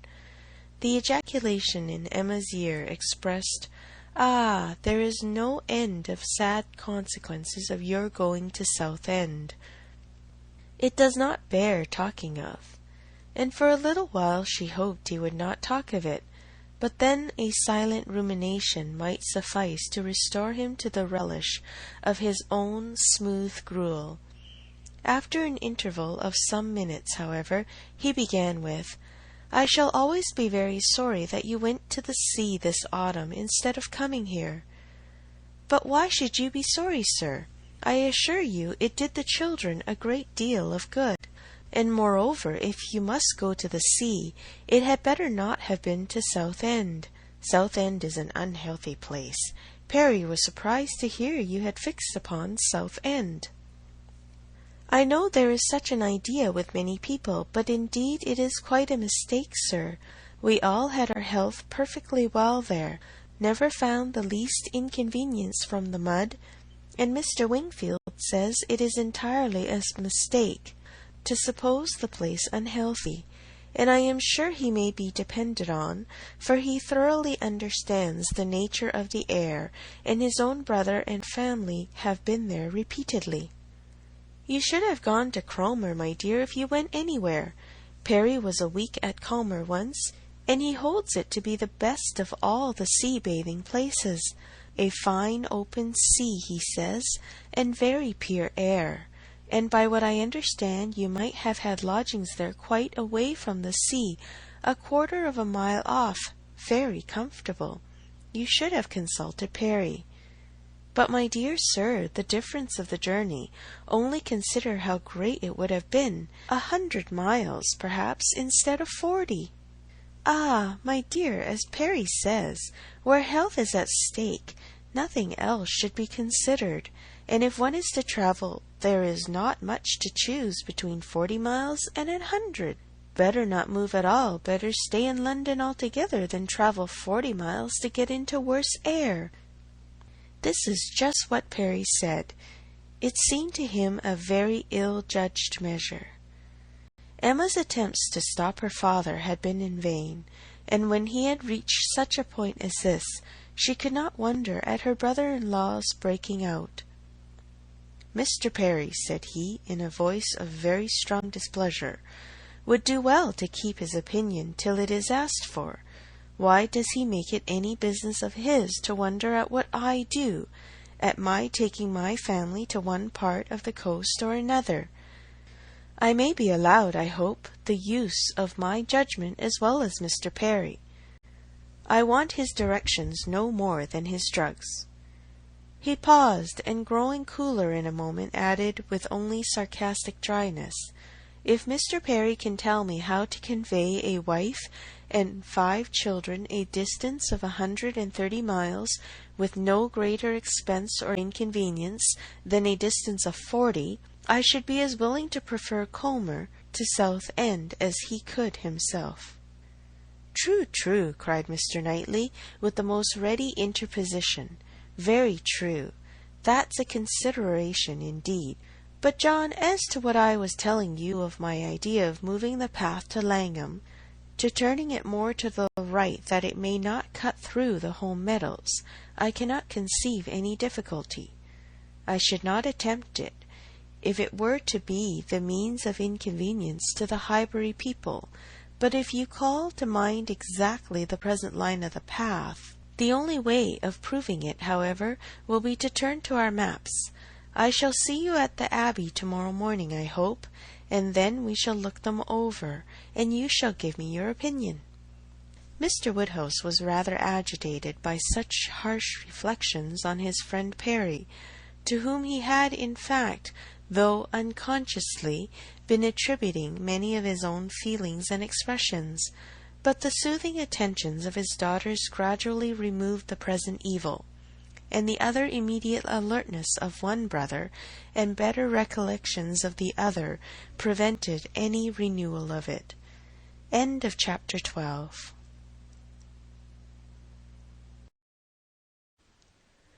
Emma by Jane Austen. Chapter 13. There could hardly be a happier creature in the world than Mrs. John Knightley, in this short visit to Hartfield, going about every morning among her old acquaintances with her 5 children, and talking over what she had done every evening with her father and sister. She had nothing to wish otherwise, but that the days did not pass too swiftly. It was a delightful visit, perfect in being much too short. In general, their evenings were less engaged with friends than their mornings, but one complete dinner engagement, and out of the house too, there was no avoiding, though at Christmas. Mr. Weston would take no denial.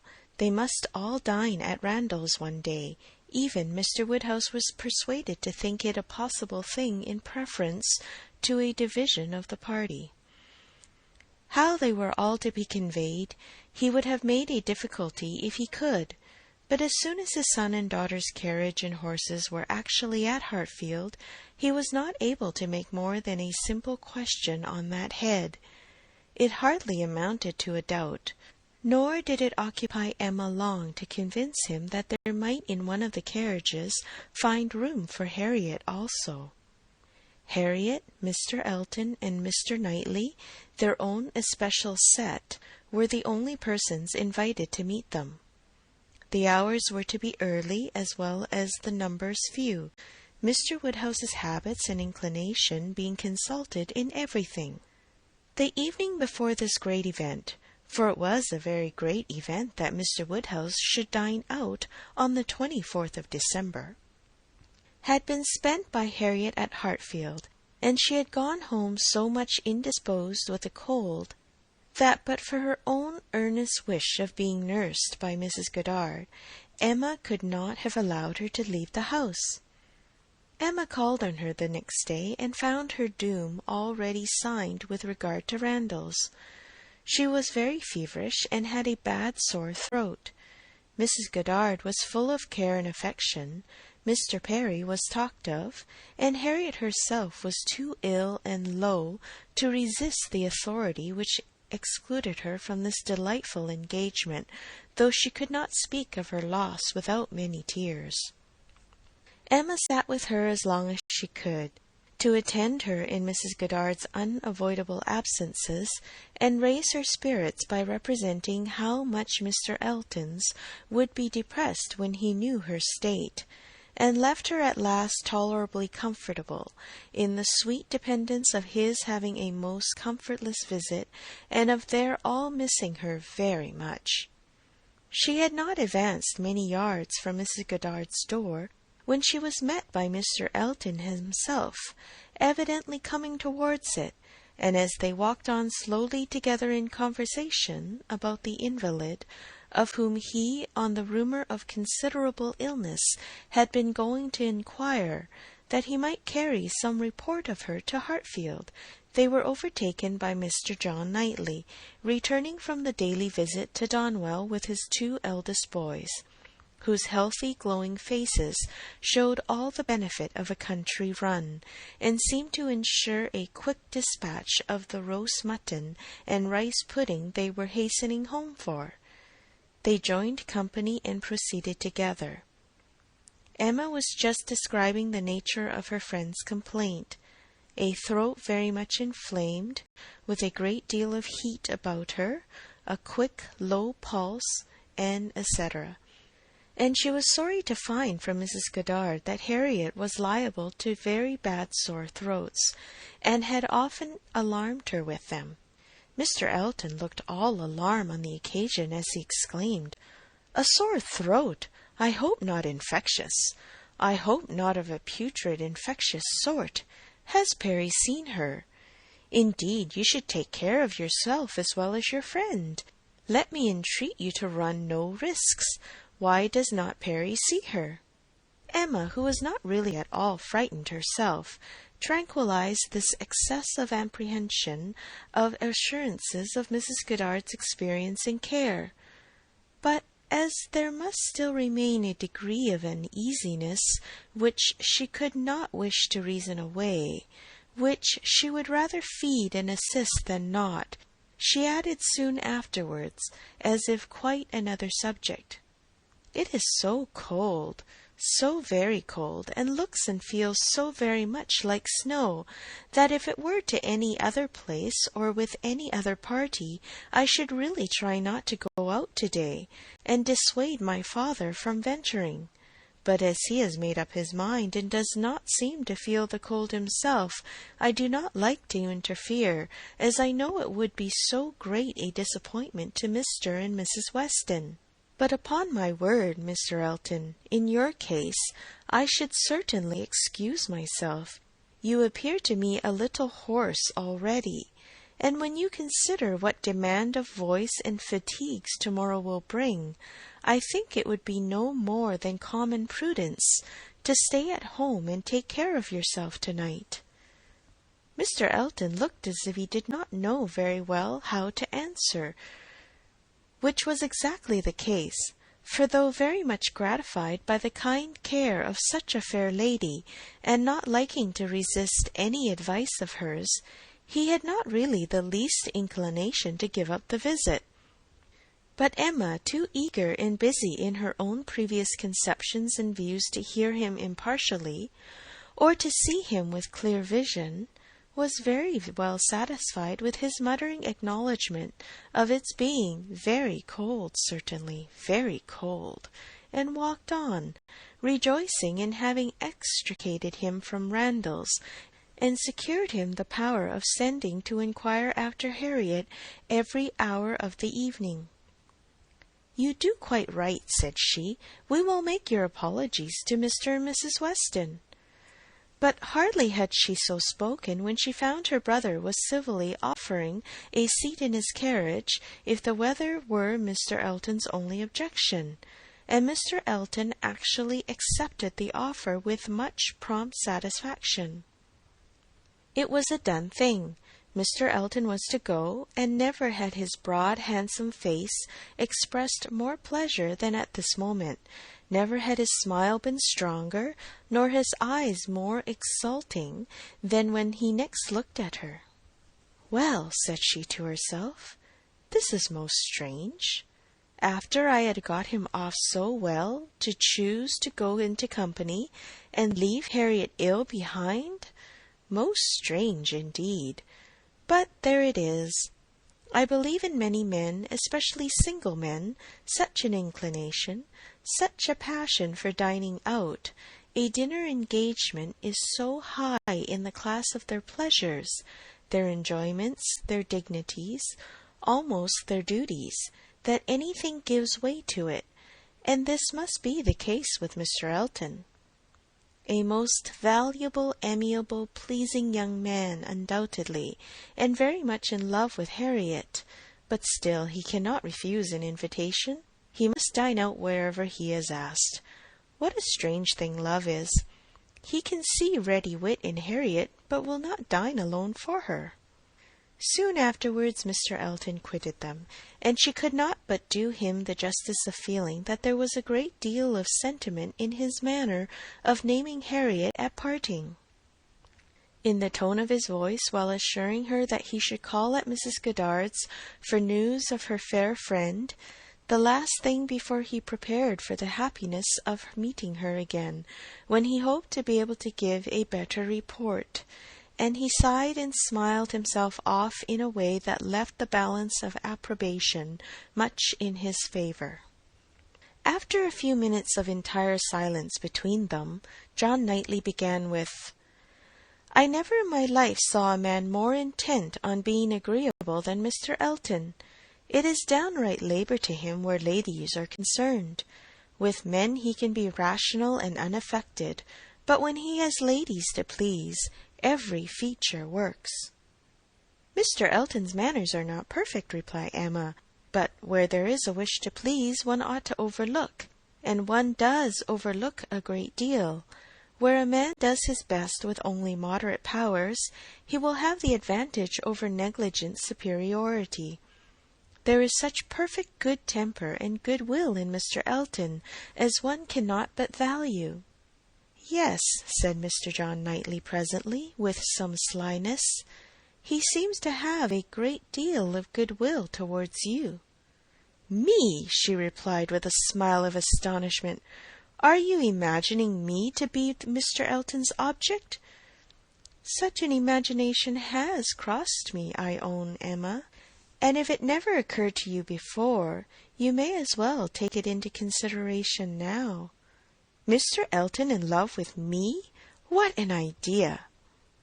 "I do not say it is so, but you will do well to consider whether it is or not, and to regulate your behaviour accordingly. I think your manners to him encouraging. I speak as a friend, Emma. You had better look about you and ascertain what you do and what you mean to do." "I thank you, but I assure you you are quite mistaken. Mr. Elton and I are very good friends, and nothing more." And she walked on, amusing herself in the consideration of the blunders which often arise from a partial knowledge of circumstances, of the mistakes which people of high pretensions to judgment are forever falling into, and not very well pleased with her brother for imagining her blind and ignorant, and in want of counsel. He said no more. Mr. Woodhouse had so completely made up his mind to the visit that in spite of the increasing coldness he seemed to have no idea of shrinking from it, and set forward at last most punctually with his eldest daughter in his own carriage, with less apparent consciousness of the weather than either of the others, too full of the wonder of his own going and the pleasure it was going to afford at Randalls to see that it was cold, and too well wrapped up to feel it. The cold, however, was severe, and by the time the second carriage was in motion, a few flakes of snow were finding their way down, and the sky had the appearance of being so overcharged as to want only a milder air to produce a very white world in a very short time. Emma soon saw that her companion was not in the happiest humour. The preparing and the going abroad in such weather, with the sacrifice of his children after dinner, were disagreeables at least, which Mr. John Knightley did not by any means like. He anticipated nothing in the visit that could be at all worth the purchase, and the whole of their drive to the vicarage was spent by him in expressing his discontent. "A man," said he, "must have a very good opinion of himself when he asks people to leave their own fireside and encounter such a day as this, for the sake of coming to see him. He must think himself a most agreeable fellow.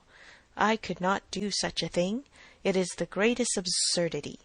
Actually snowing at this moment! The folly of not allowing people to be comfortable at home, and the folly of people's not staying comfortably at home when they can. If we were obliged to go out such an evening as this, by any call of duty or business, what a hardship we should deem it! And here we are, probably with rather thinner clothing than usual, setting forward voluntarily without excuse, in defiance of the voice of nature, which tells man in everything given to this view or his feelings to stay at home himself and keep all under shelter that he can.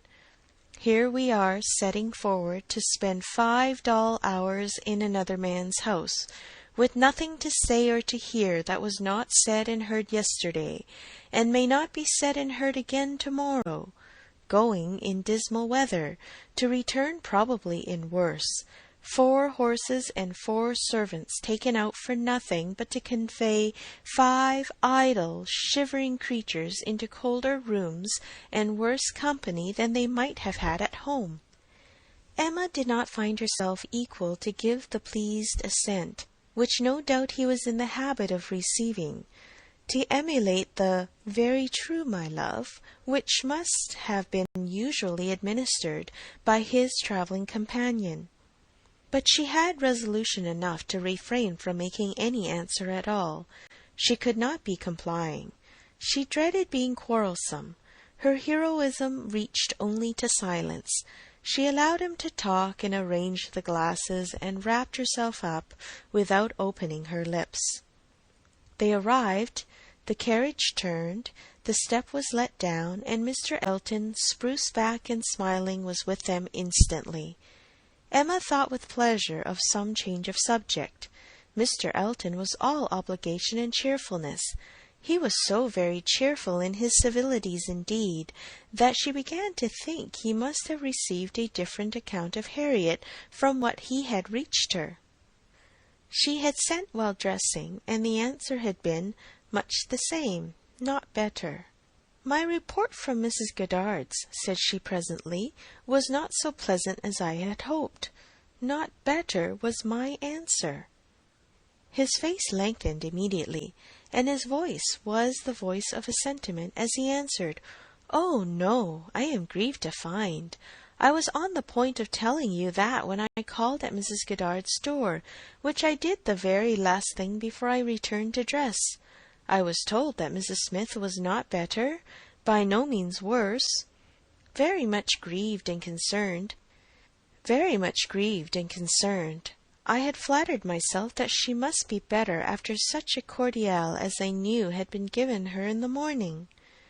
Emma smiled and answered, "My visit was of use to the nervous part of her complaint, I hope.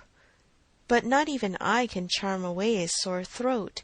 It is a most severe cold indeed.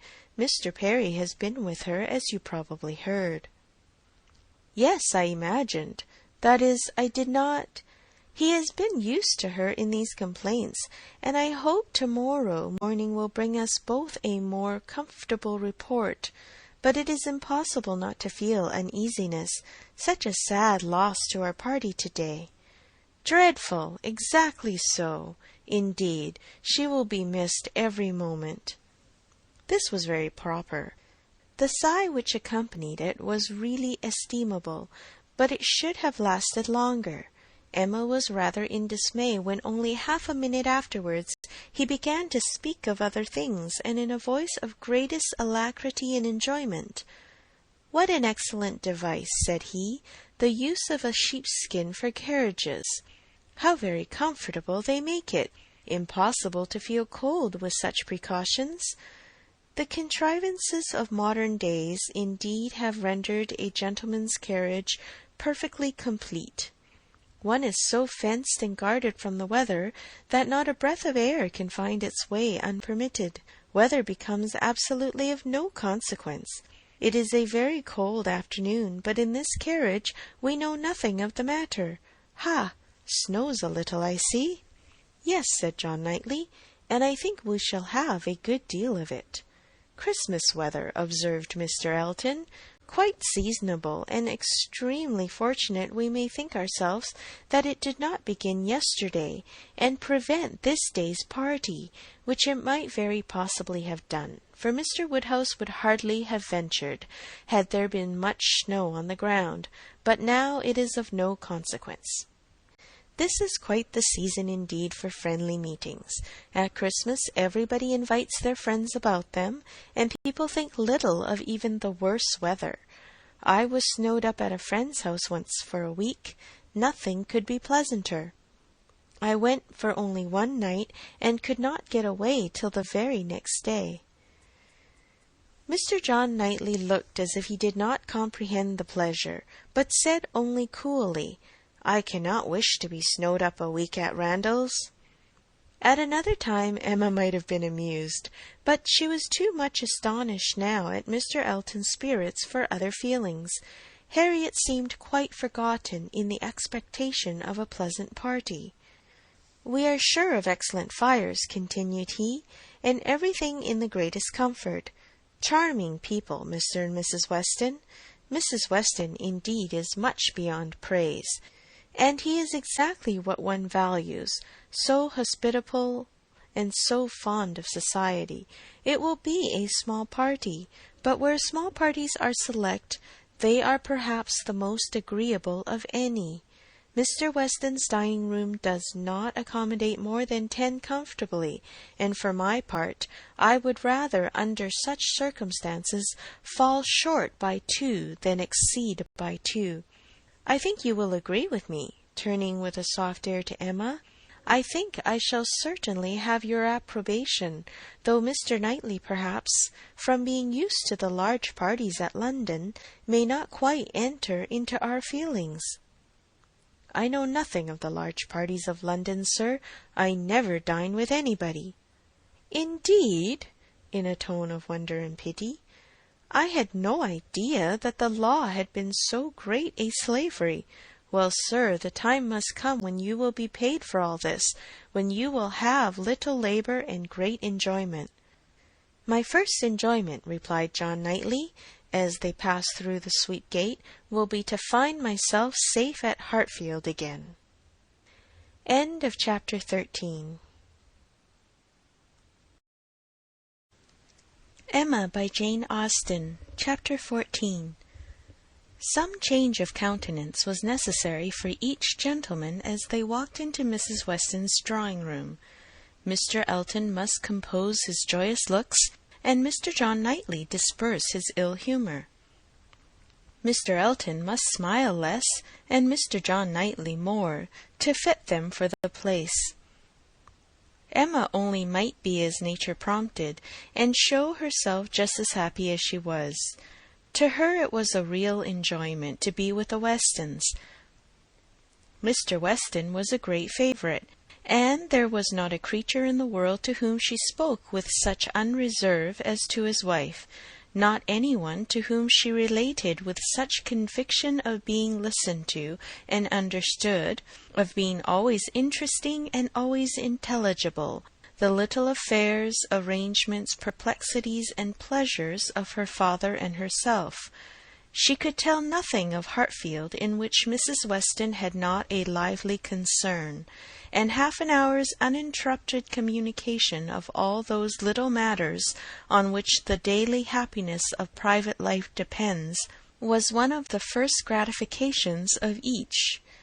This was a pleasure which perhaps the whole day's visit might not afford, which certainly did not belong to the present half-hour, but the very sight of Mrs. Weston, her smile, her touch, her voice was grateful to Emma, and she determined to think as little as possible of Mr. Elton's oddities, or of anything else unpleasant, and enjoy all that was enjoyable to the utmost.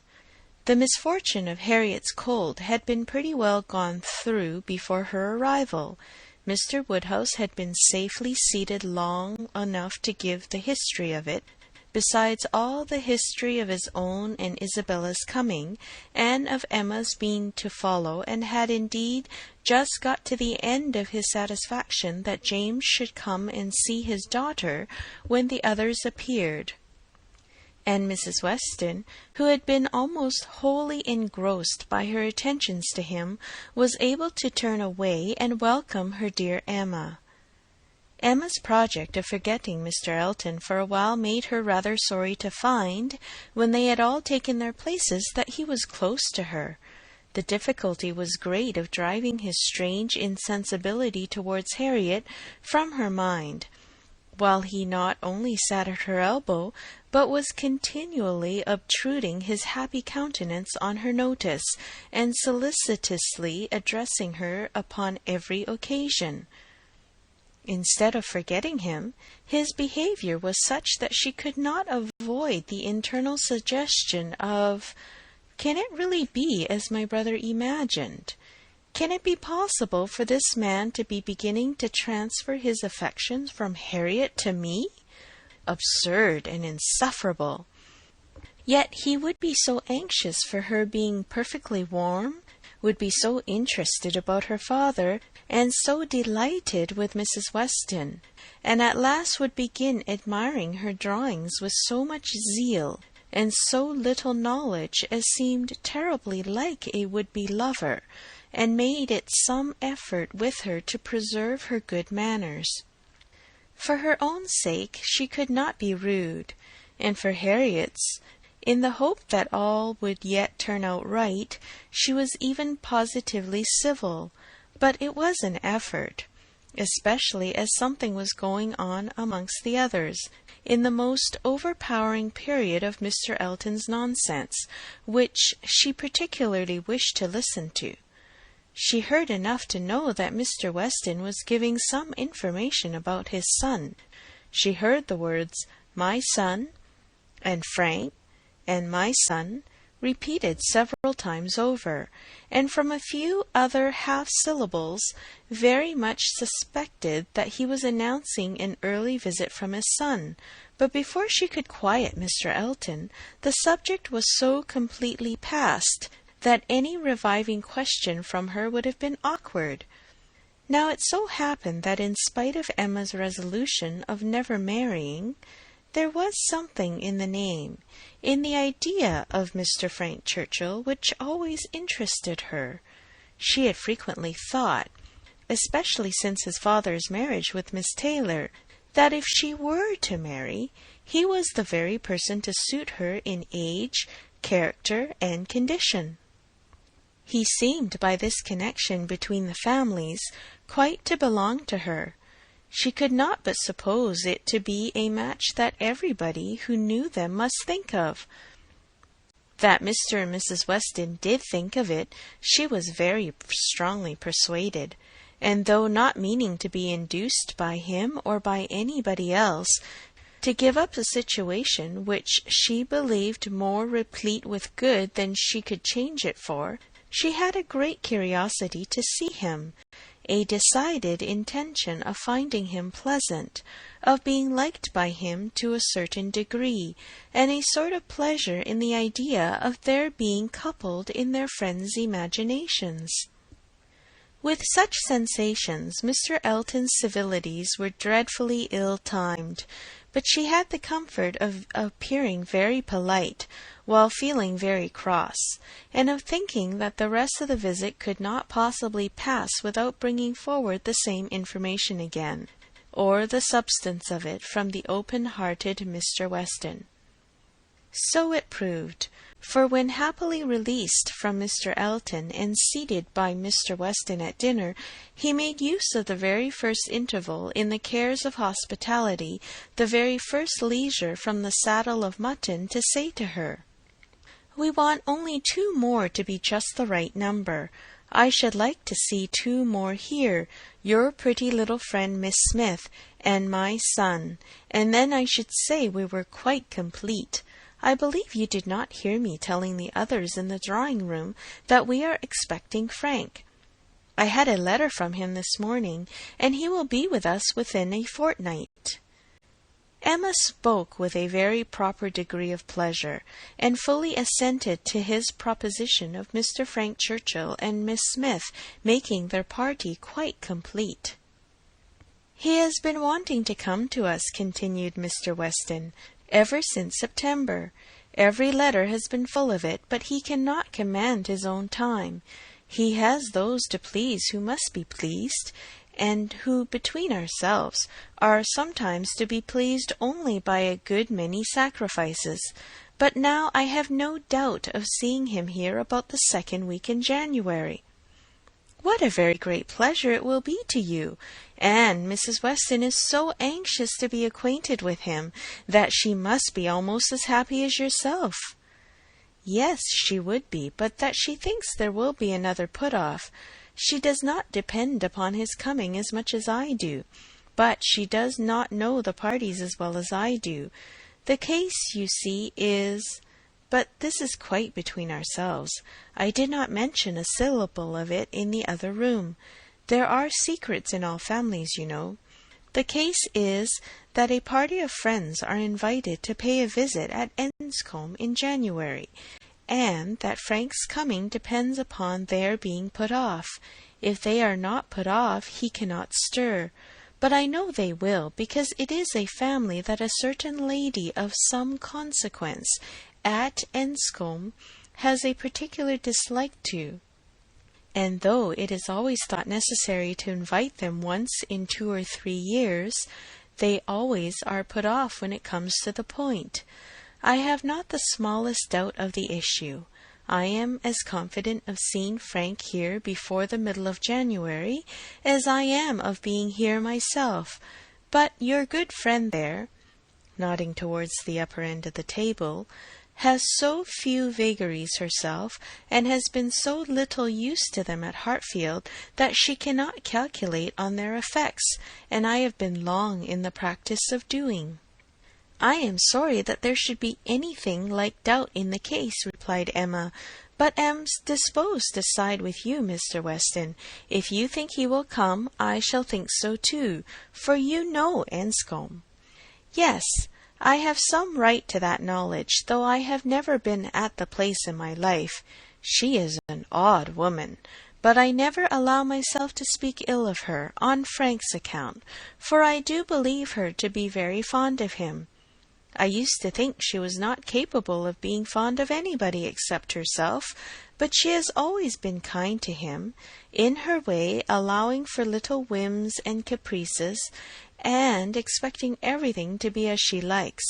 And it is no small credit, in my opinion, to him that he should excite such an affection, for though I would not say it to anybody else, she has no more heart than a stone to people in general, and the devil of a temper." Emma liked the subject so well that she began upon it to Mrs. Weston very soon after their moving into the drawing-room, wishing her joy, yet observing that she knew the first meeting must be rather alarming. Mrs. Weston agreed to it, but added that she should be very glad to be secure of undergoing the anxiety of a first meeting at the time talked of. "For I cannot depend upon his coming. I cannot be so sanguine as Mr. Weston. I am very much afraid that it will all end in nothing. Mr. Weston, I dare say, has been telling you exactly how the matter stands?" "Yes, it seems to depend upon nothing but the ill humour of Mrs. Churchill, which I imagine to be the most certain thing in the world." "My Emma," replied Mrs. Weston, smiling, "what is the certainty of caprice?" Then, turning to Isabella, who had not been attending before, "You must know, my dear Mrs. Knightley, that we are by no means so sure of seeing Mr. Frank Churchill, in my opinion, as his father thinks. It depends entirely upon his aunt's spirits and pleasure, in short, upon her temper. To you, to my 2 daughters, I may venture on the truth. Mrs. Churchill rules at Enscombe, and is a very odd-tempered woman, and his coming now depends upon her being willing to spare him."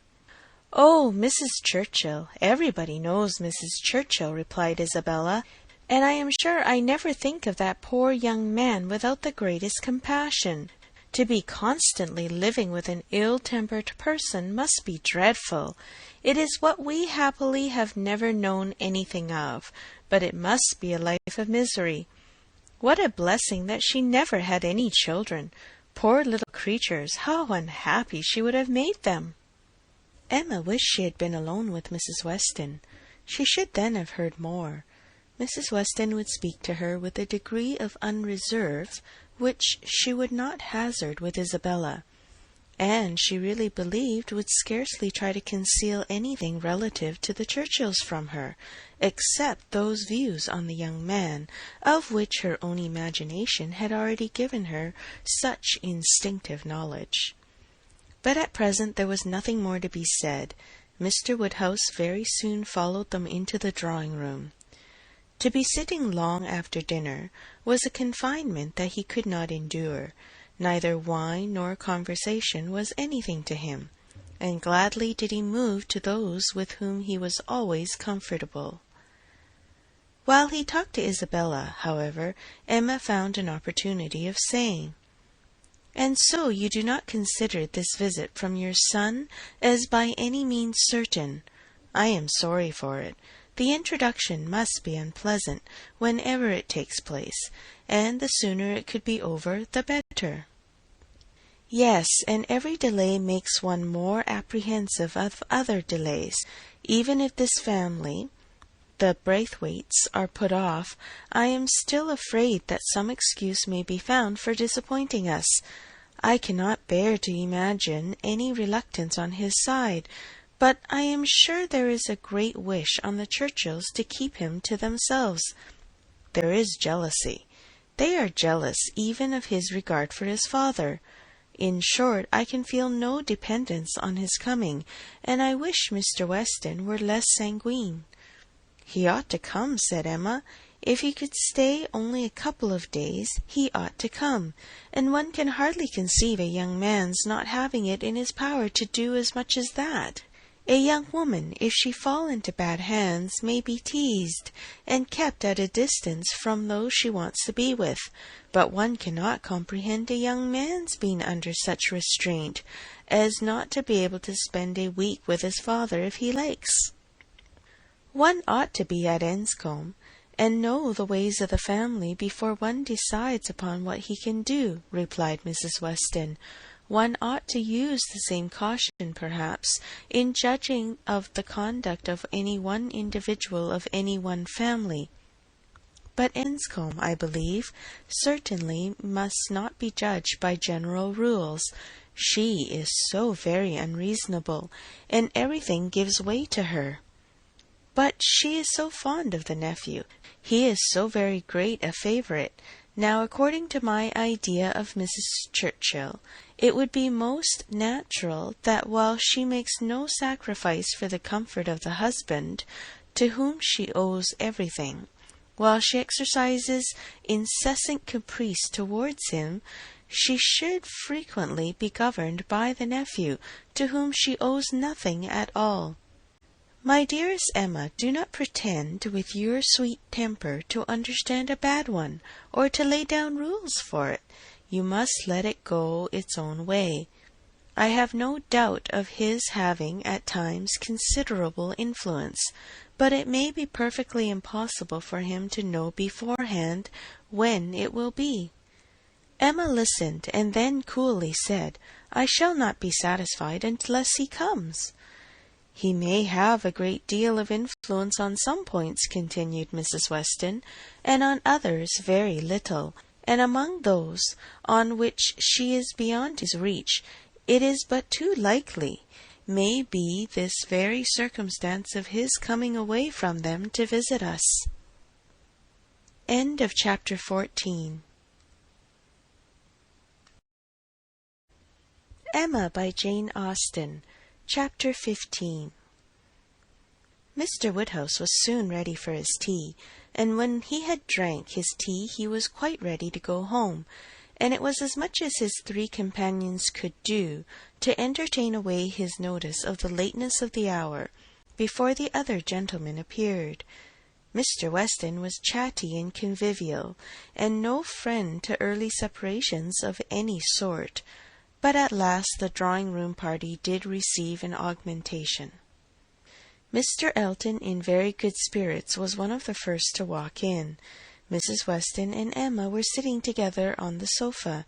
He immediately joined them, and with scarcely an invitation, seated himself between them. Emma, in good spirits too, from the amusement afforded her mind by the expectation of Mr. Frank Churchill, was willing to forget his late improprieties, and be as well satisfied with him as before, and on his making Harriet his very first subject, was ready to listen with most friendly smiles. He professed himself extremely anxious about her fair friend, her fair, lovely, amiable friend. Did she know? Had she heard anything about her since their being at Randalls? He felt much anxiety. He must confess that the nature of her complaint alarmed him considerably, and in this style he talked on for some time very properly, not much attending to any answer, but altogether sufficiently awake to the terror of a bad sore throat, and Emma was quite in charity with him. But at last there seemed a perverse turn. It seemed all at once as if he were more afraid of its being a bad sore throat on her account than on Harriet's, more anxious that she should escape the infection than that there should be no infection in the complaint. He began with great eagerness to entreat her to refrain from visiting the sick chamber again, for the present, to entreat her to promise him not to venture into such hazard till he had seen Mr. Perry and learnt his opinion. And though she tried to laugh it off and bring the subject back into its proper course, there was no putting an end to his extreme solicitude about her. She was vexed. It did appear, there was no concealing it, exactly like the pretence of being in love with her, instead of Harriet.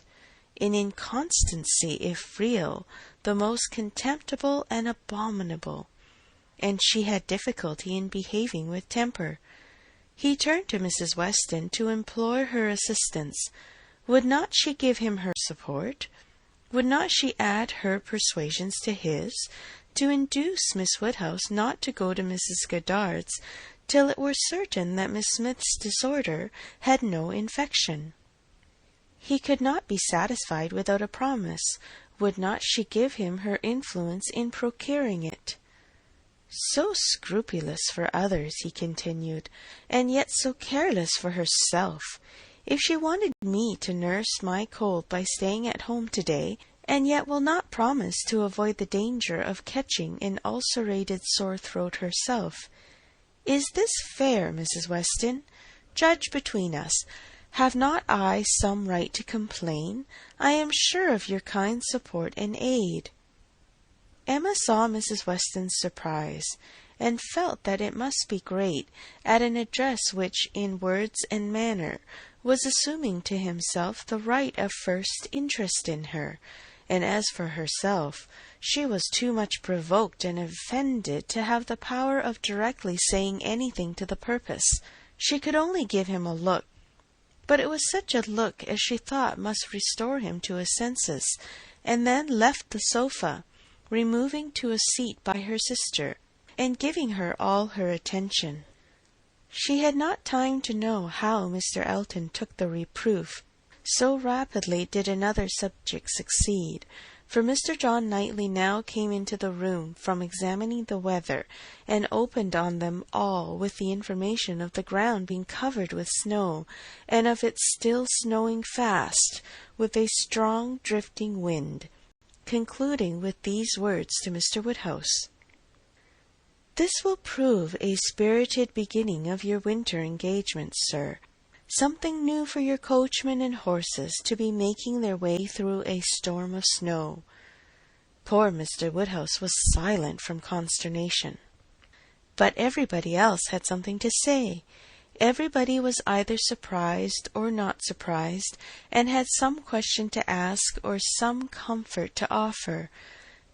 Mrs. Weston and Emma tried earnestly to cheer him and turn his attention from his son-in-law, who was pursuing his triumph rather unfeelingly. "I admire your resolution very much, sir," said he, "in venturing out in such weather, for of course you saw there would be snow very soon. Everybody must have seen the snow coming. I admired your spirit, and I dare say we shall get home very well. Another hour or two's snow can hardly make the road impassable, and we are 2 carriages. If one is blown over in the bleak part of the common field, there will be the other at hand.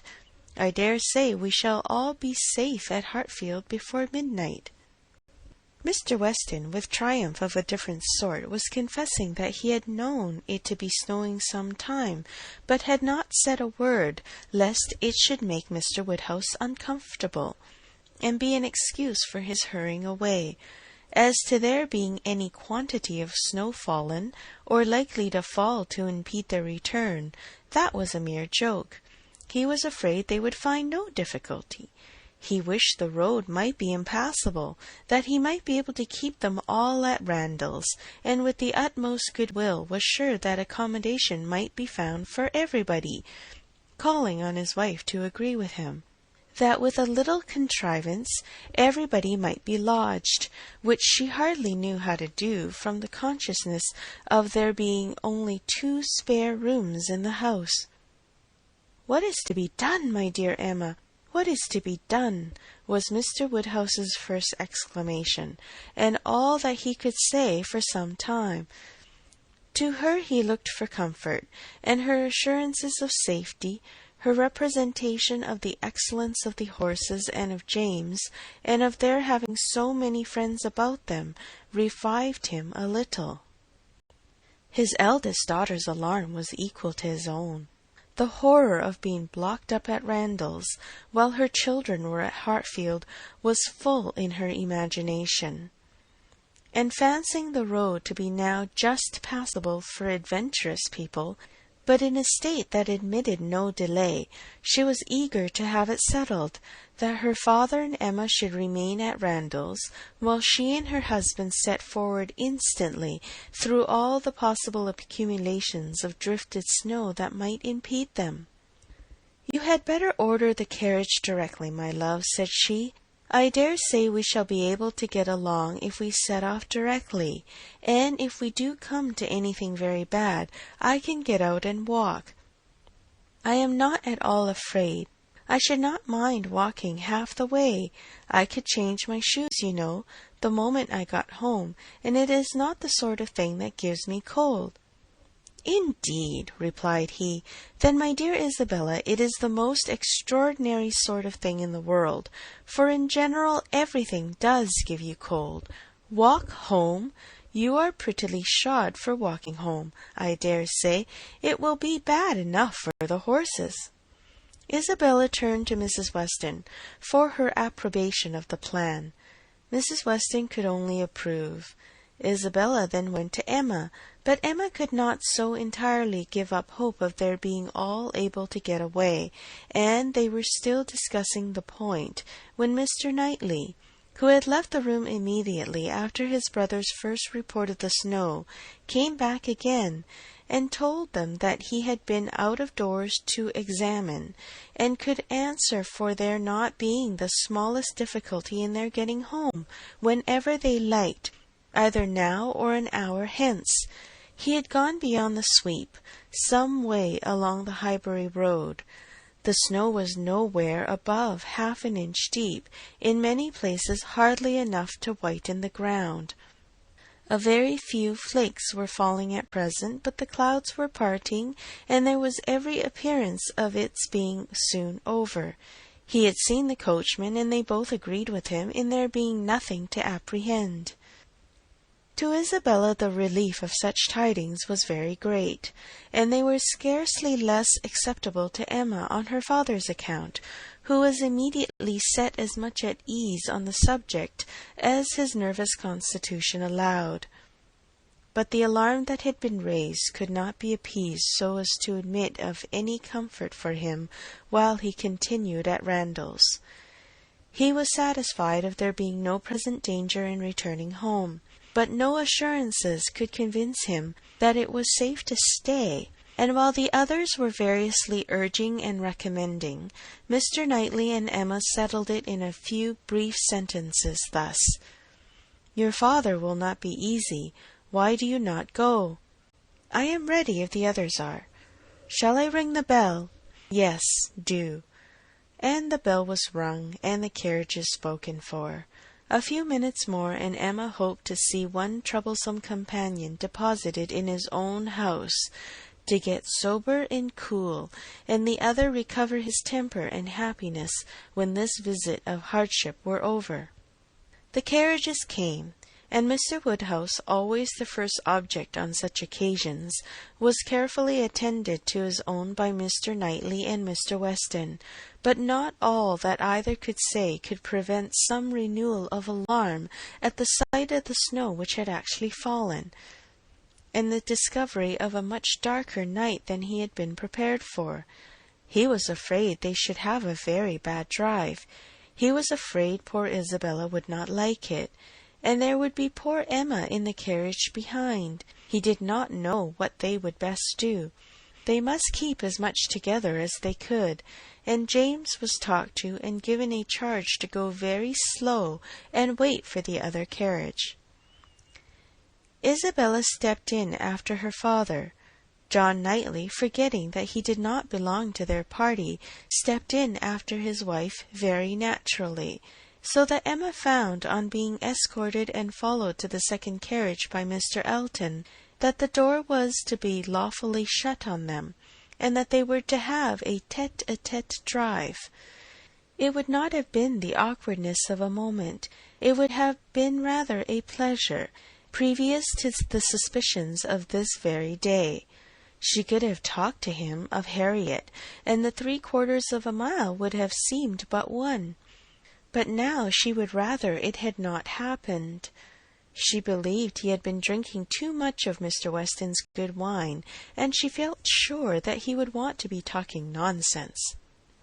To restrain him as much as might be, by her own manners, she was immediately preparing to speak with exquisite calmness and gravity of the weather and the night. But scarcely had she begun, scarcely had they passed the sweep gate and joined the other carriage, than she found her subject cut up, her hand seized, her attention demanded, and Mr. Elton actually making violent love to her, availing himself to the precious opportunity, declaring sentiments which must be already well known, hoping, fearing, adoring, ready to die if she refused him, but flattering himself that his ardent attachment and unequalled love and unexampled passion could not fail of having some effect, and in short, very much resolved on being seriously accepted as soon as possible. It really was so. Without scruple, without apology, without much apparent diffidence, Mr. Elton, the lover of Harriet, was professing himself her lover. She tried to stop him, but vainly he would go on, and say it all. Angry as she was, the thought of the moment made her resolve to restrain herself when she did speak. She felt that half this folly would be drunkenness, and therefore could hope that it might belong only to the passing hour. Accordingly, with a mixture of the serious and the playful, which she hoped would best suit his half-and-half state, she replied, "I am very much astonished, Mr. Elton. This is me. You forget yourself. You take me for my friend. Any message to Miss Smith I shall be happy to deliver, but no more of this to me, if you please." Miss Smith? Message to Miss Smith? What could she possibly mean?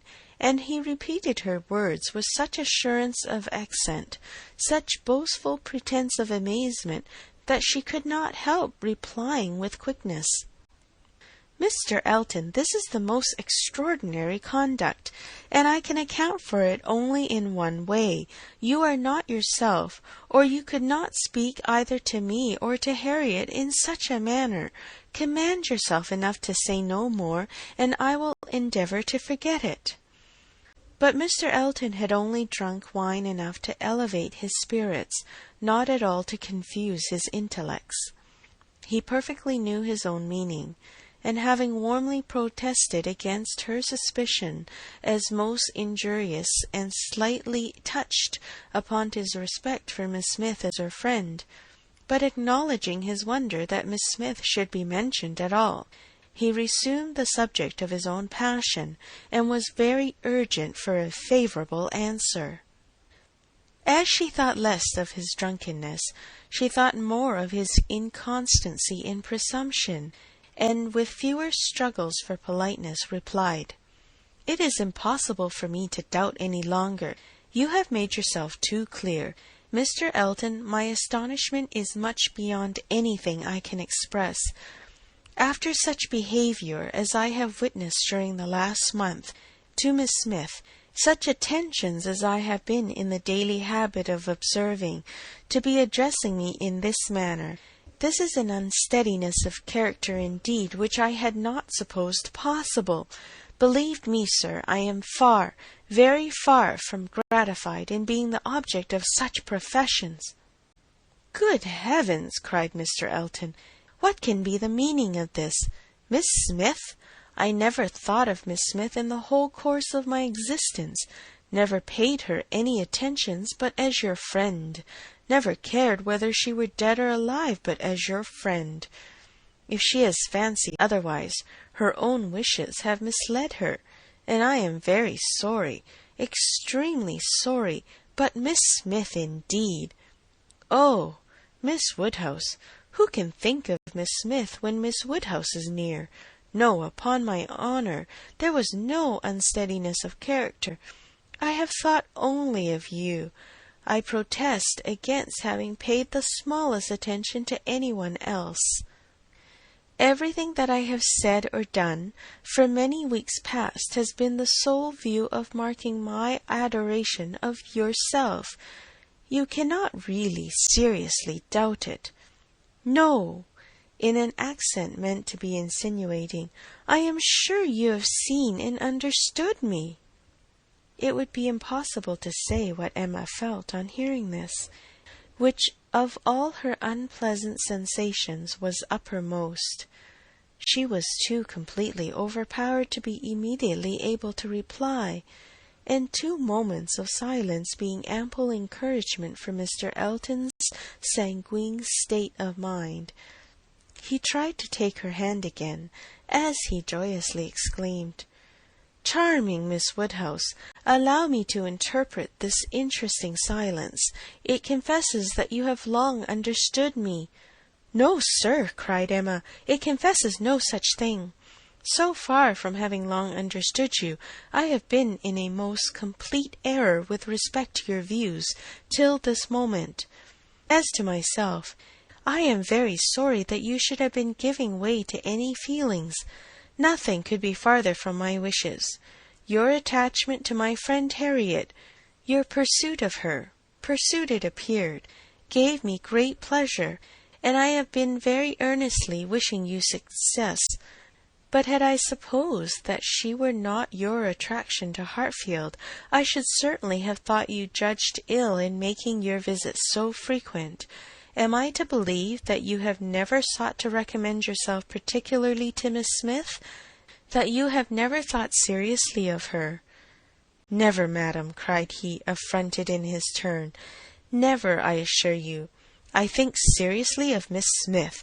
Miss Smith is a very good sort of girl, and I should be happy to see her respectably settled. I wish her extremely well, and no doubt there are men who might not object to. Everybody has their level, but as for myself, I am not, I think, quite so much at a loss. I need not so totally despair of an equal alliance as to be addressing myself to Miss Smith. No, madam, my visits to Hartfield have been for yourself only, and the encouragement I received—" "Encouragement! I give you encouragement? Sir, you have been entirely mistaken in supposing it. I have seen you only as the admirer of my friend. In no other light could you have been more to me than a common acquaintance. I am exceedingly sorry, but it is well that the mistake ends where it does. Had the behaviour continued, Miss Smith might have been led into a misconception of your views, not being aware probably any more than myself of the very great inequality which you are so sensible of. But as it is, the disappointment is single, and I trust will not be lasting.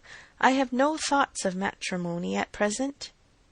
He was too angry to say another word, her manner too decided to invite supplication, and in this state of swelling resentment and mutually deep mortification, they had to continue together for a few minutes longer, for the fears of Mr. Woodhouse had confined them to a foot pace. If there had not been so much anger, there would have been desperate awkwardness, but their straightforward emotions left no room for the little zigzags of embarrassment. Without knowing when the carriage turned into Vicarage Lane, or when it stopped, they found themselves all at once at the door of his house, and he was out before another syllable passed. Emma then felt it indispensable to wish him a good night. The compliment was just returned, coldly and proudly, and under indescribable irritation of spirits she was then conveyed to Hartfield. There she was welcomed with the utmost delight by her father, who had been trembling for the dangers of a solitary drive from Vicarage Lane, turning a corner which he could never bear to think of, and in strange hands, a mere common coachman, no James, and there it seemed as if her return only were wanted to make everything go well. For Mr. John Knightley, ashamed of his ill humour, was now all kindness and attention, and so particularly solicitous for the comfort of her father as to seem, if not quite ready to join him in a basin of gruel, perfectly sensible of its being exceedingly wholesome, and the day was concluding in peace and comfort to all their little party, except herself. But her mind had never been in such perturbation, and it needed a very strong effort to appear attentive and cheerful till the usual hour of separating allowed her the relief of quiet reflection. End of chapter 15. Emma by Jane Austen. Chapter 16.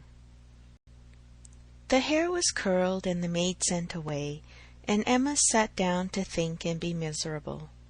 It was a wretched business indeed, such an overthrow of everything she had wished for, such a development of everything most unwelcome, such a blow for Harriet. That was the worst of all. Every part of it brought pain and humiliation of some sort or other, but compared with the evil to Harriet, all was light, and she would gladly have submitted to feel yet more mistaken, more in error, more disgraced by misjudgment than she actually was, could the effects of her blunders have been confined to herself. If I had not persuaded Harriet into liking the man, I could have borne anything. He might have doubled his presumption to me, but poor Harriet! How could she have been so deceived? He protested that he had never thought seriously of Harriet, never. She looked back as well as she could, but it was all confusion. She had taken up the idea, she supposed, and made everything bend to it. His manners, however, must have been unmarked, wavering, dubious, or she could not have been so misled. The picture! How eager he had been about the picture! And the charade! And 100 other circumstances! How clearly they had seemed to point at Harriet! To be sure, the charade, with its ready wit, but then the soft eyes. In fact, it suited neither. It was a jumble without taste or truth. Who could have seen through such thick-headed nonsense? Certainly she had often, especially of late, thought his manners to herself unnecessarily gallant, but it had passed as his way, as a mere error of judgment, of knowledge, of taste, as one proof among others that he had not always lived in the best society, that with all the gentleness of his address, true elegance was sometimes wanting. But, till this very day, she had never for an instant suspected it to mean anything but grateful respect to her as Harriet's friend.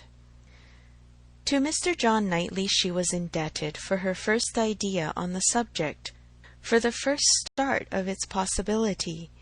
There was no denying that those brothers had penetration.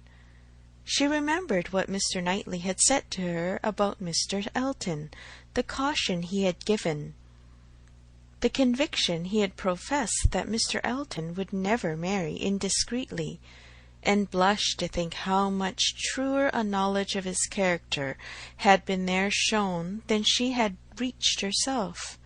It was dreadfully mortifying, but Mr. Elton was proving himself in many respects the very reverse of what she had meant and believed him, proud, assuming, conceited, very full of his own claims, and little concerned about the feelings of others. Contrary to the usual course of things, Mr. Elton's wanting to pay his addresses to her had sunk him in her opinion. His professions and his proposals did him no service. She thought nothing of his attachment, and was insulted by his hopes. He wanted to marry well, and having the arrogance to raise his eyes to her, pretended to be in love, but she was perfectly easy to his not suffering any disappointment that need be cared for. There had been no real affection either in his language or manners. Sighs and fine words had been in abundance, but she could hardly devise any set of expressions, or fancy any tone of voice less allied with real love. She need not trouble herself to pity him.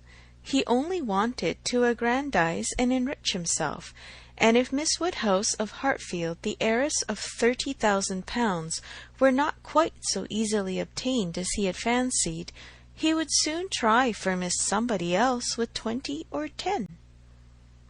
But that he should talk of encouragement, should consider her as aware of his views, accepting his attentions, meaning, in short, to marry him, should suppose himself her equal in connection or mind, look down upon her friend, so well understanding the gradations of rank below him, and be so blind to what rose above as to fancy himself showing no presumption in addressing her.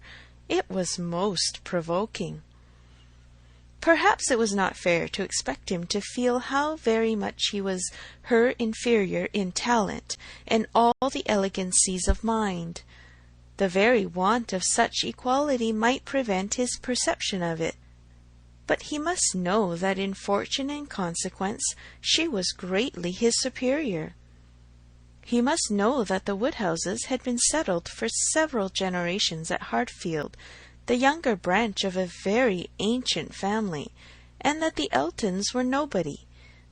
The landed property of Hartfield certainly was inconsiderable, being but a sort of notch in the Donwell Abbey estate, to which all the rest of Highbury belonged, but their fortune, from other sources, was such as to make them scarcely secondary to Donwell Abbey itself, in every other kind of consequence.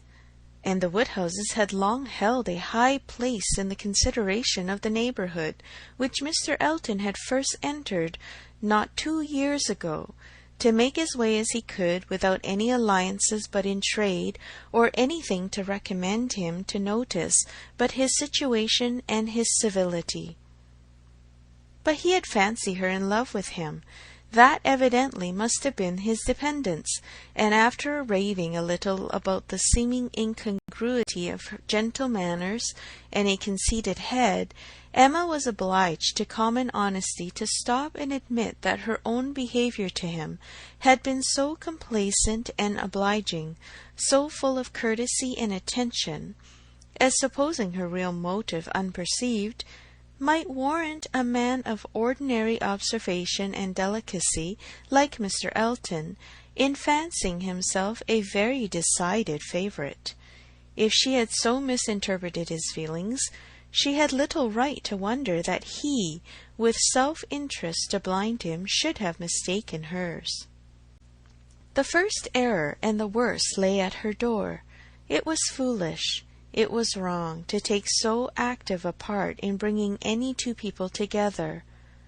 It was adventuring too far, assuming too much, making light of what ought to be serious, a trick of what ought to be simple.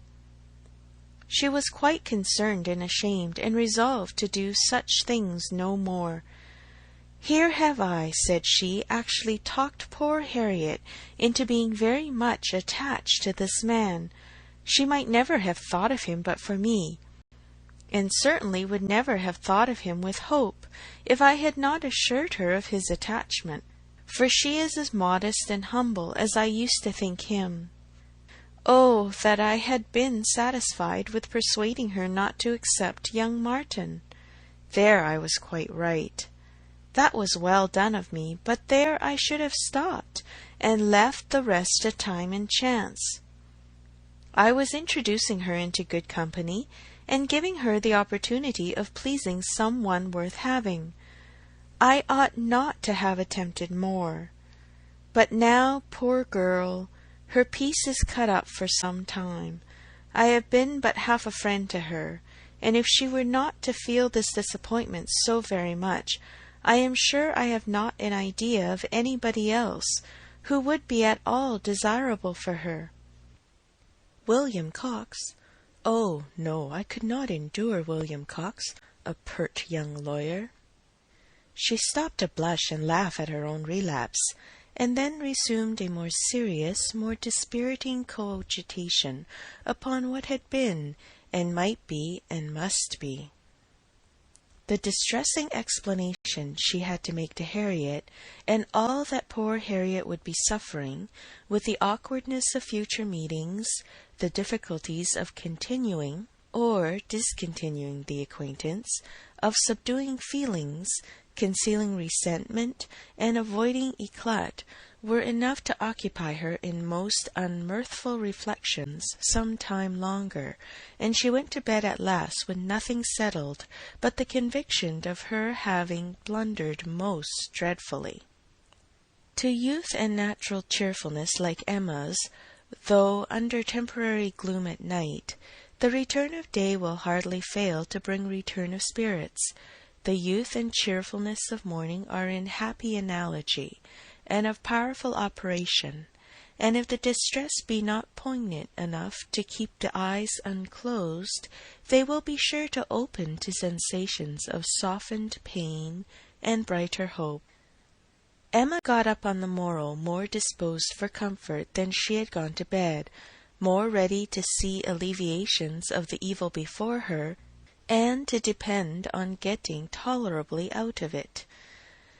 It was a great consolation that Mr. Elton should not be really in love with her, or so particularly amiable as to make it shocking to disappoint him, that Harriet's nature should not be of that superior sort in which the feelings are most acute and retentive, and that there could be no necessity for anybody's knowing what had passed except the three principals, and especially for her father's being given a moment's uneasiness about it.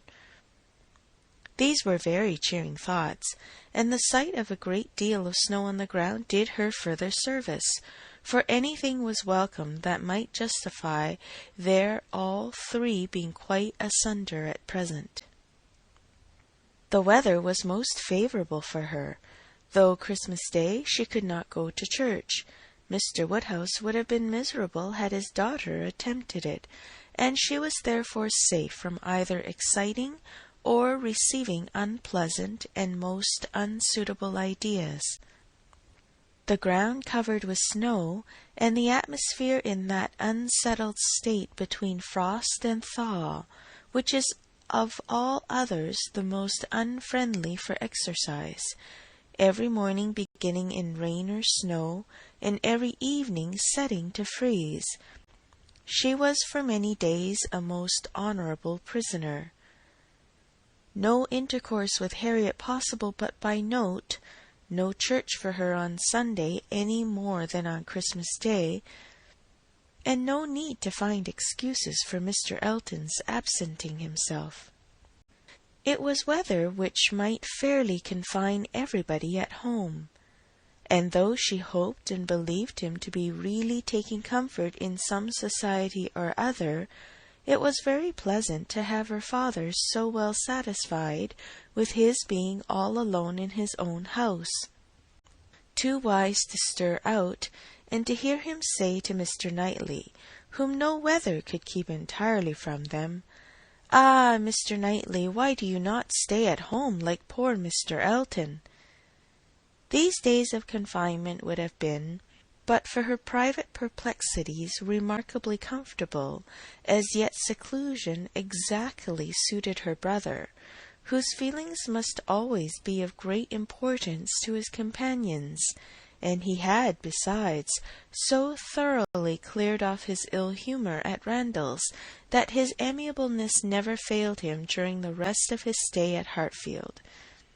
He was always agreeable and obliging, and speaking pleasantly of everybody, but with all the hopes of cheerfulness, and all the present comfort of delay, there was still such an evil hanging over her in an hour of explanation with Harriet as made it impossible for Emma to be perfectly at ease. End of chapter 16. Emma by Jane Austen. Chapter 17. Mr. and Mrs. John Knightley were not detained long at Hartfield. The weather soon improved enough for those to move who must move, and Mr. Woodhouse, having as usual tried to persuade his daughter to stay behind with all her children, was obliged to see the whole party set off, and return to his lamentations over the destiny of poor Isabella, which poor Isabella, passing her life with those she doted on, full of their merits, blind to their faults, and always innocently busy, might have been a model of right feminine happiness. The evening of the very day on which they went brought a note from Mr. Elton to Mr. Woodhouse, a long, civil, ceremonious note, to say, with Mr. Elton's best compliments, that he was proposing to leave Highbury the following morning in his way to Bath, where, in compliance with the pressing entreaties of some friends, he had engaged to spend a few weeks, and very much regretted the impossibility he was under, from various circumstances of weather and business, of taking a personal leave of Mr. Woodhouse, of whose friendly civilities he should ever retain a grateful sense, and had Mr. Woodhouse any commands, should be happy to attend to them. Emma was most agreeably surprised. Mr. Elton's absence just at this time was the very thing to be desired. She admired him for contriving it, though not able to give him much credit for the manner in which it was announced. Resentment could not have been more plainly spoken than in a civility to her father, from which she was so pointedly excluded. She had not even a share of his opening compliments.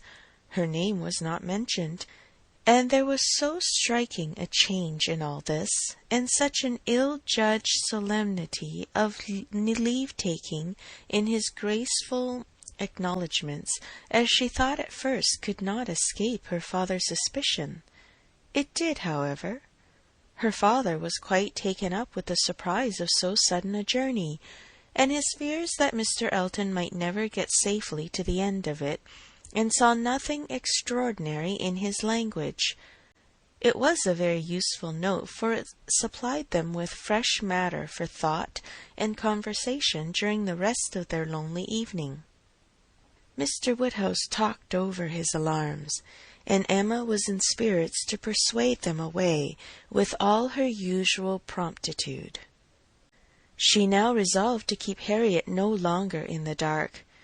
She had reason to believe her nearly recovered from her cold, and it was desirable that she should have as much time as possible for getting the better of her other complaint before the gentleman's return. She went to Mrs. Goddard's accordingly the very next day, to undergo the necessary penance of communication, and a severe one it was. She had to destroy all the hopes which she had been so industriously feeding, to appear in the ingracious character of the one preferred, and acknowledge herself grossly mistaken and misjudging in all her ideas on one subject, all her observations, all her convictions, all her prophecies for the last 6 weeks. The confession completely renewed her first shame, and the sight of Harriet's tears made her think that she should never be in charity with herself again. Harriet bore the intelligence very well, blaming nobody, and in everything testifying such an ingenuousness of disposition and lowly opinion of herself as must appear with particular advantage at that moment to her friend. Emma was in the humour to value simplicity and modesty to the utmost, and all that was amiable, all that ought to be attaching, seemed on Harriet's side but her own. Harriet did not consider herself as having anything to complain of. The affection of such a man as Mr. Elton would have been too great a distinction. She never could have deserved him, and nobody so partial and kind a friend as Miss Woodhouse would have thought it possible. Her tears fell abundantly, but her grief was so truly artless that no dignity could have made it more respectable in Emma's eyes, and she listened to her and tried to console her with all her heart and understanding, really for the time convinced that Harriet was the superior creature of the two, and that to resemble her would be more for her own welfare and happiness than all that genius or intelligence could do. It was rather too late in the day to set about being simple-minded and ignorant, but she left her with every previous resolution confirmed of being humble and discreet, and repressing imagination all the rest of her life. Her second duty now, inferior only to her father's claims, was to promote Harriet's comfort, and endeavour to prove her own affection in some better method than by match-making. She got her to Hartfield, and showed her the most unvarying kindness, striving to occupy and amuse her, and, by books and conversation, to drive Mr. Elton from her thoughts. Time, she knew, must be allowed for this being thoroughly done, and she could suppose herself but an indifferent judge of such matters in general, and very inadequate to sympathize in an attachment to Mr. Elton in particular.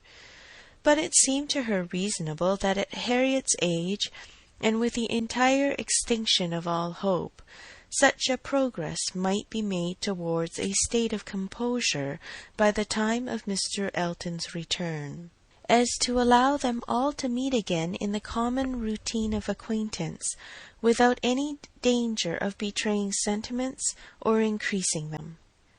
Harriet did think him all perfection, and maintained the non-existence of anybody equal to him in person or goodness, and did in truth prove herself more resolutely in love than Emma had foreseen. But yet it appeared to her so natural, so inevitable to strive against an inclination of that sort unrequited, that she could not comprehend its continuing very long in equal force. If Mr. Elton, on his return, made his own indifference as evident and indubitable as she could no doubt he would anxiously do, she could not imagine Harriet's persisting to place her happiness in the sight or the recollection of him. Their being fixed, so absolutely fixed, in the same place, was bad for each, for all three. Not one of them had the power of removal, or of effecting any material change of society. They must encounter each other and make the best of it. Harriet was farther unfortunate in the tone of her companions at Mrs. Goddard's, Mr. Elton being the adoration of all the teachers and great girls in the school, and it must be at Hartfield only that she could have any chance of hearing him spoken of with cooling moderation or repellent truth. Where the wound had been given, there must the cure be found, if anywhere, and Emma felt that, till she saw her in the way of cure, there could be no true peace for herself. End of chapter 17. Emma by Jane Austen. Chapter 18. Mr. Frank Churchill did not come. When the time proposed drew near, Mrs. Weston's fears were justified in the arrival of a letter of excuse. For the present he could not be spared, to his very great mortification and regret, but still he looked forward with a hope of coming to Randalls at no distant period.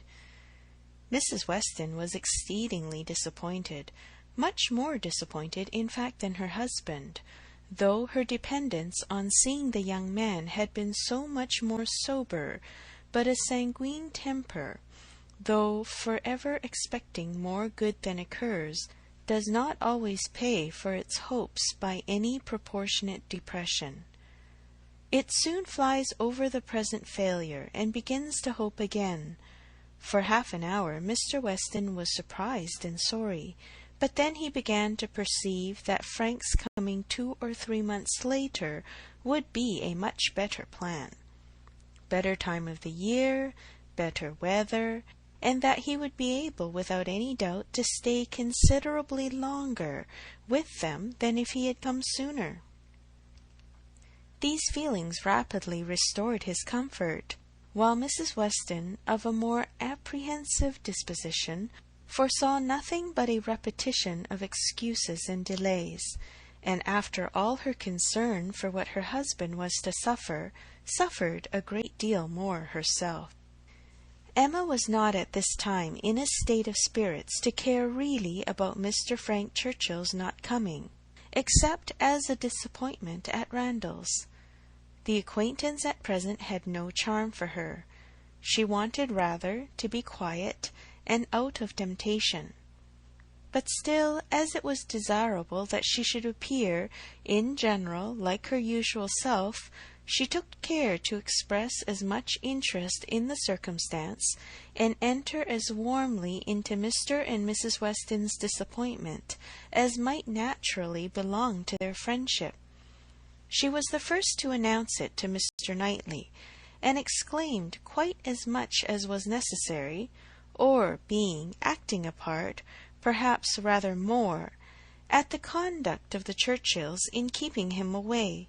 She then proceeded to say a good deal more than she felt of the advantage of such an addition to their confined society in Surrey, the pleasure of looking at somebody new, the gala day to Highbury entire, which the sight of him would have made, and ending with reflections on the Churchills again, found herself directly involved in a disagreement with Mr. Knightley, and to her great astonishment perceived that she was taking the other side of the question from her real opinion, and making use of Mrs. Weston's arguments against herself.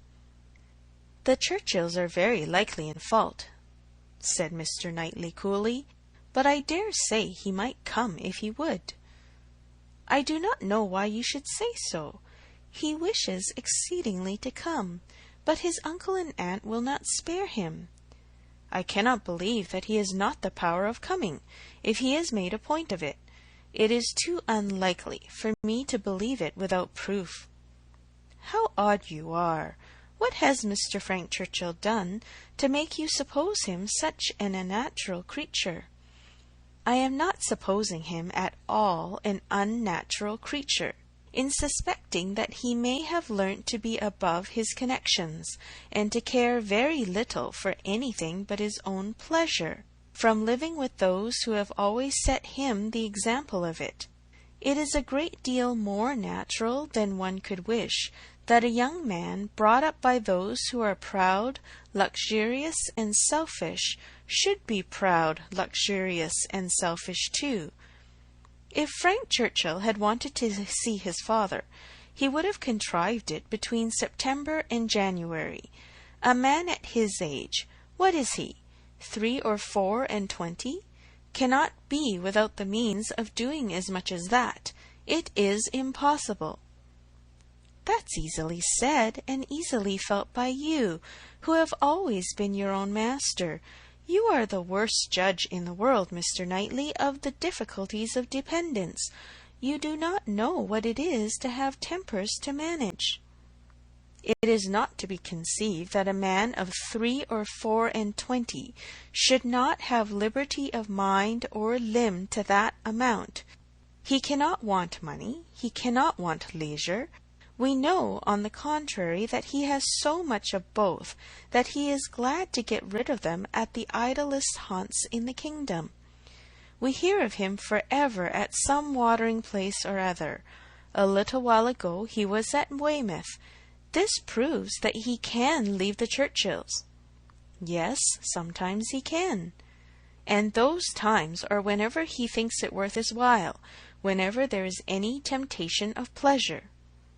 "It is very unfair to judge of anybody's conduct without an intimate knowledge of their situation. Nobody who has been in the interior of a family can say what the difficulties of any individual of that family may be. We ought to be acquainted with Enscombe, and with Mrs. Churchill's temper, before we pretend to decide upon what her nephew can do. He may at times be able to do a great deal more than he can at others." "There is one thing, Emma, which a man can always do if he chooses, and that is his duty, not by manoeuvring and finessing, but by vigour and resolution. It is Frank Churchill's duty to pay this attention to his father. He knows it is so by his promises and messages. But if he wished to do it, it might be done. A man who felt rightly would say at once, simply and resolutely, to Mrs. Churchill, Every sacrifice of mere pleasure you will always find me ready to make to your convenience, but I must go and see my father immediately. I know he would be hurt by my failing in such a mark of respect to him on the present occasion. I shall therefore set off tomorrow." If he would say so to her at once, in the tone of decision becoming a man, there would be no opposition made to his going. "No," said Emma, laughing, "but perhaps there might be some made to his coming back again. Such language for a young man entirely dependent to use! Nobody but you, Mr. Knightley, would imagine it possible. But you have not an idea of what is requisite in situations directly opposite to your own. Mr. Frank Churchill to be making such a speech as that to the uncle and aunt who have brought him up and are to provide for him, speaking up in the middle of the room, I suppose, and speaking as loud as he could.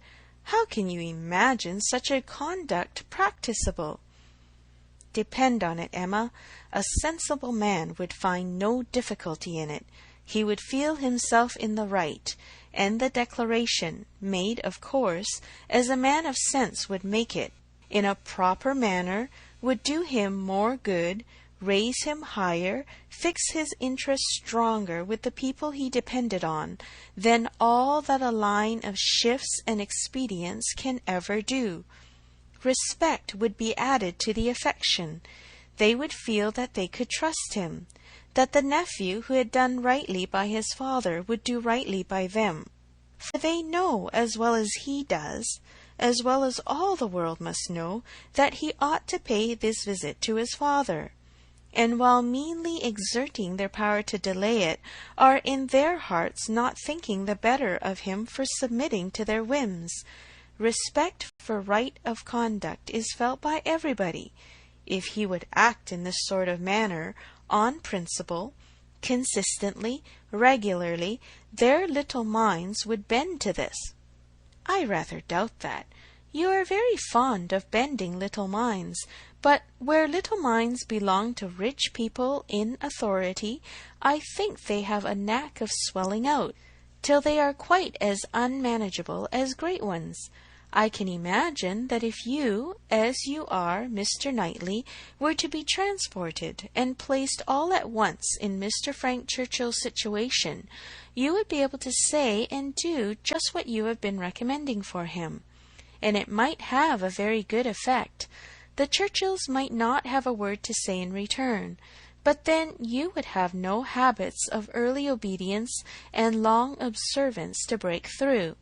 To him who has, it might not be so easy to burst forth at once into perfect independence, and set all their claims on his gratitude and regard at naught.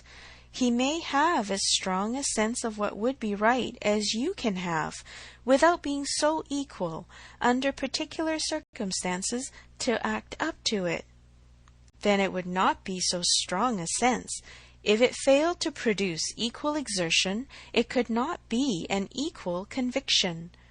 Oh, the difference of situation and habit!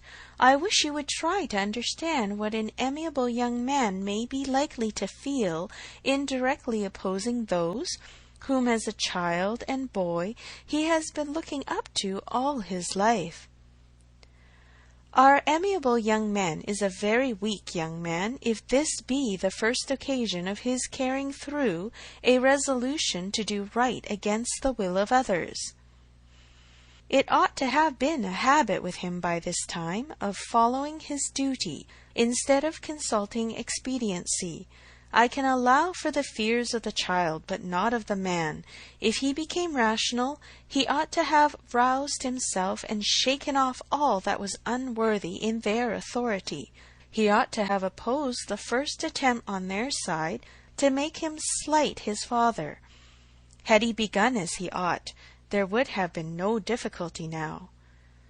"We shall never agree about him," cried Emma, "but that is nothing extraordinary. I have not the least idea of his being a weak young man. I feel sure that he is not. Mr. Weston would not be blind to folly, though in his own son but he is very likely to have a more yielding, complying, mild disposition than would suit your notions of man's perfection.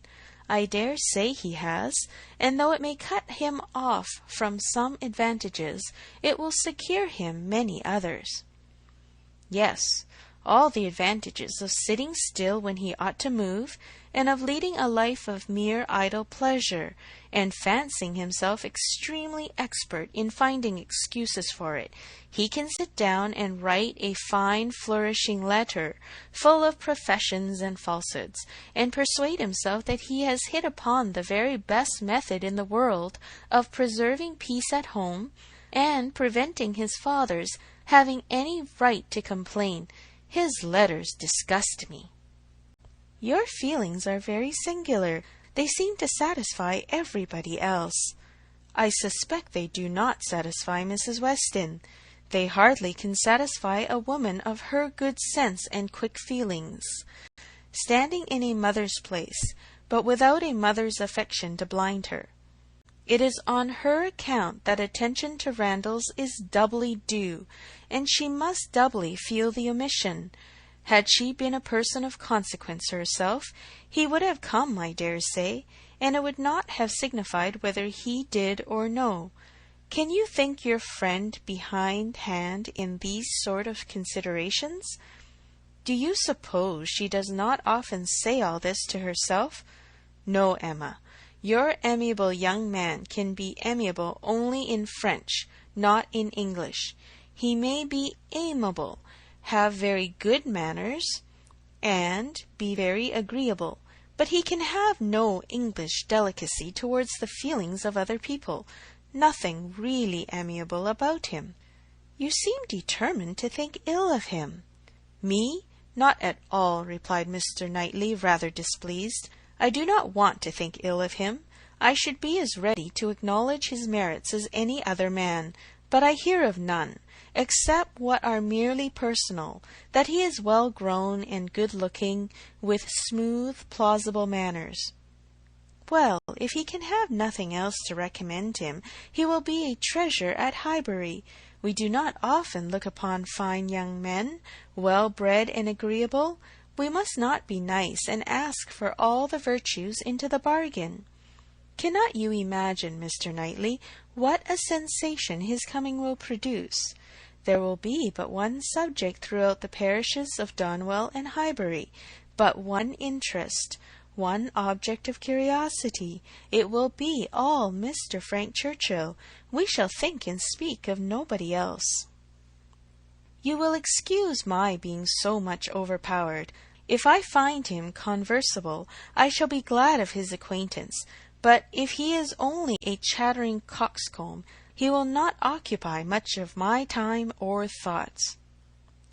My idea of him is that he can adapt his conversation to the taste of everybody, and has the power as well as the wish of being universally agreeable. To you he will talk of farming, to me of drawing or music, and so on to everybody, having that general information on all subjects which will enable him to follow the lead or take the lead, just as propriety may require, and to speak extremely well on each. That is my idea of him. And mine, said Mr. Knightley warmly, is that if he turn out anything like it, he will be the most insufferable fellow breathing. What? At 23 to be the king of his company, the great man, the practised politician, who is to read everybody's character and make everybody's talents conduce to the display of his own superiority, to be dispensing his flatteries around, that he may make all appear like fools compared with himself. My dear Emma, your own good sense could not endure such a puppy when it came to the point. I will say no more about him, cried Emma. You turn everything to evil. You are both prejudiced, you against, I for him, and we have no chance of agreeing till he is really here. Prejudiced? I am not prejudiced. But I am very much, and without being at all ashamed of it. My love for Mr. and Mrs. Weston gives me a decided prejudice in his favour. "He is a person I never think of from one month's end to another," said Mr. Knightley, with a degree of vexation which made Emma immediately talk of something else, though she could not comprehend why he should be angry. To take a dislike to a young man only because he appeared to be of a different disposition from himself was unworthy the real liberality of mind which she was always used to acknowledge in him, for with all the high opinion of himself which she had often laid to his charge, she had never before for a moment supposed it could make him unjust to the merit of another. Chapter 18.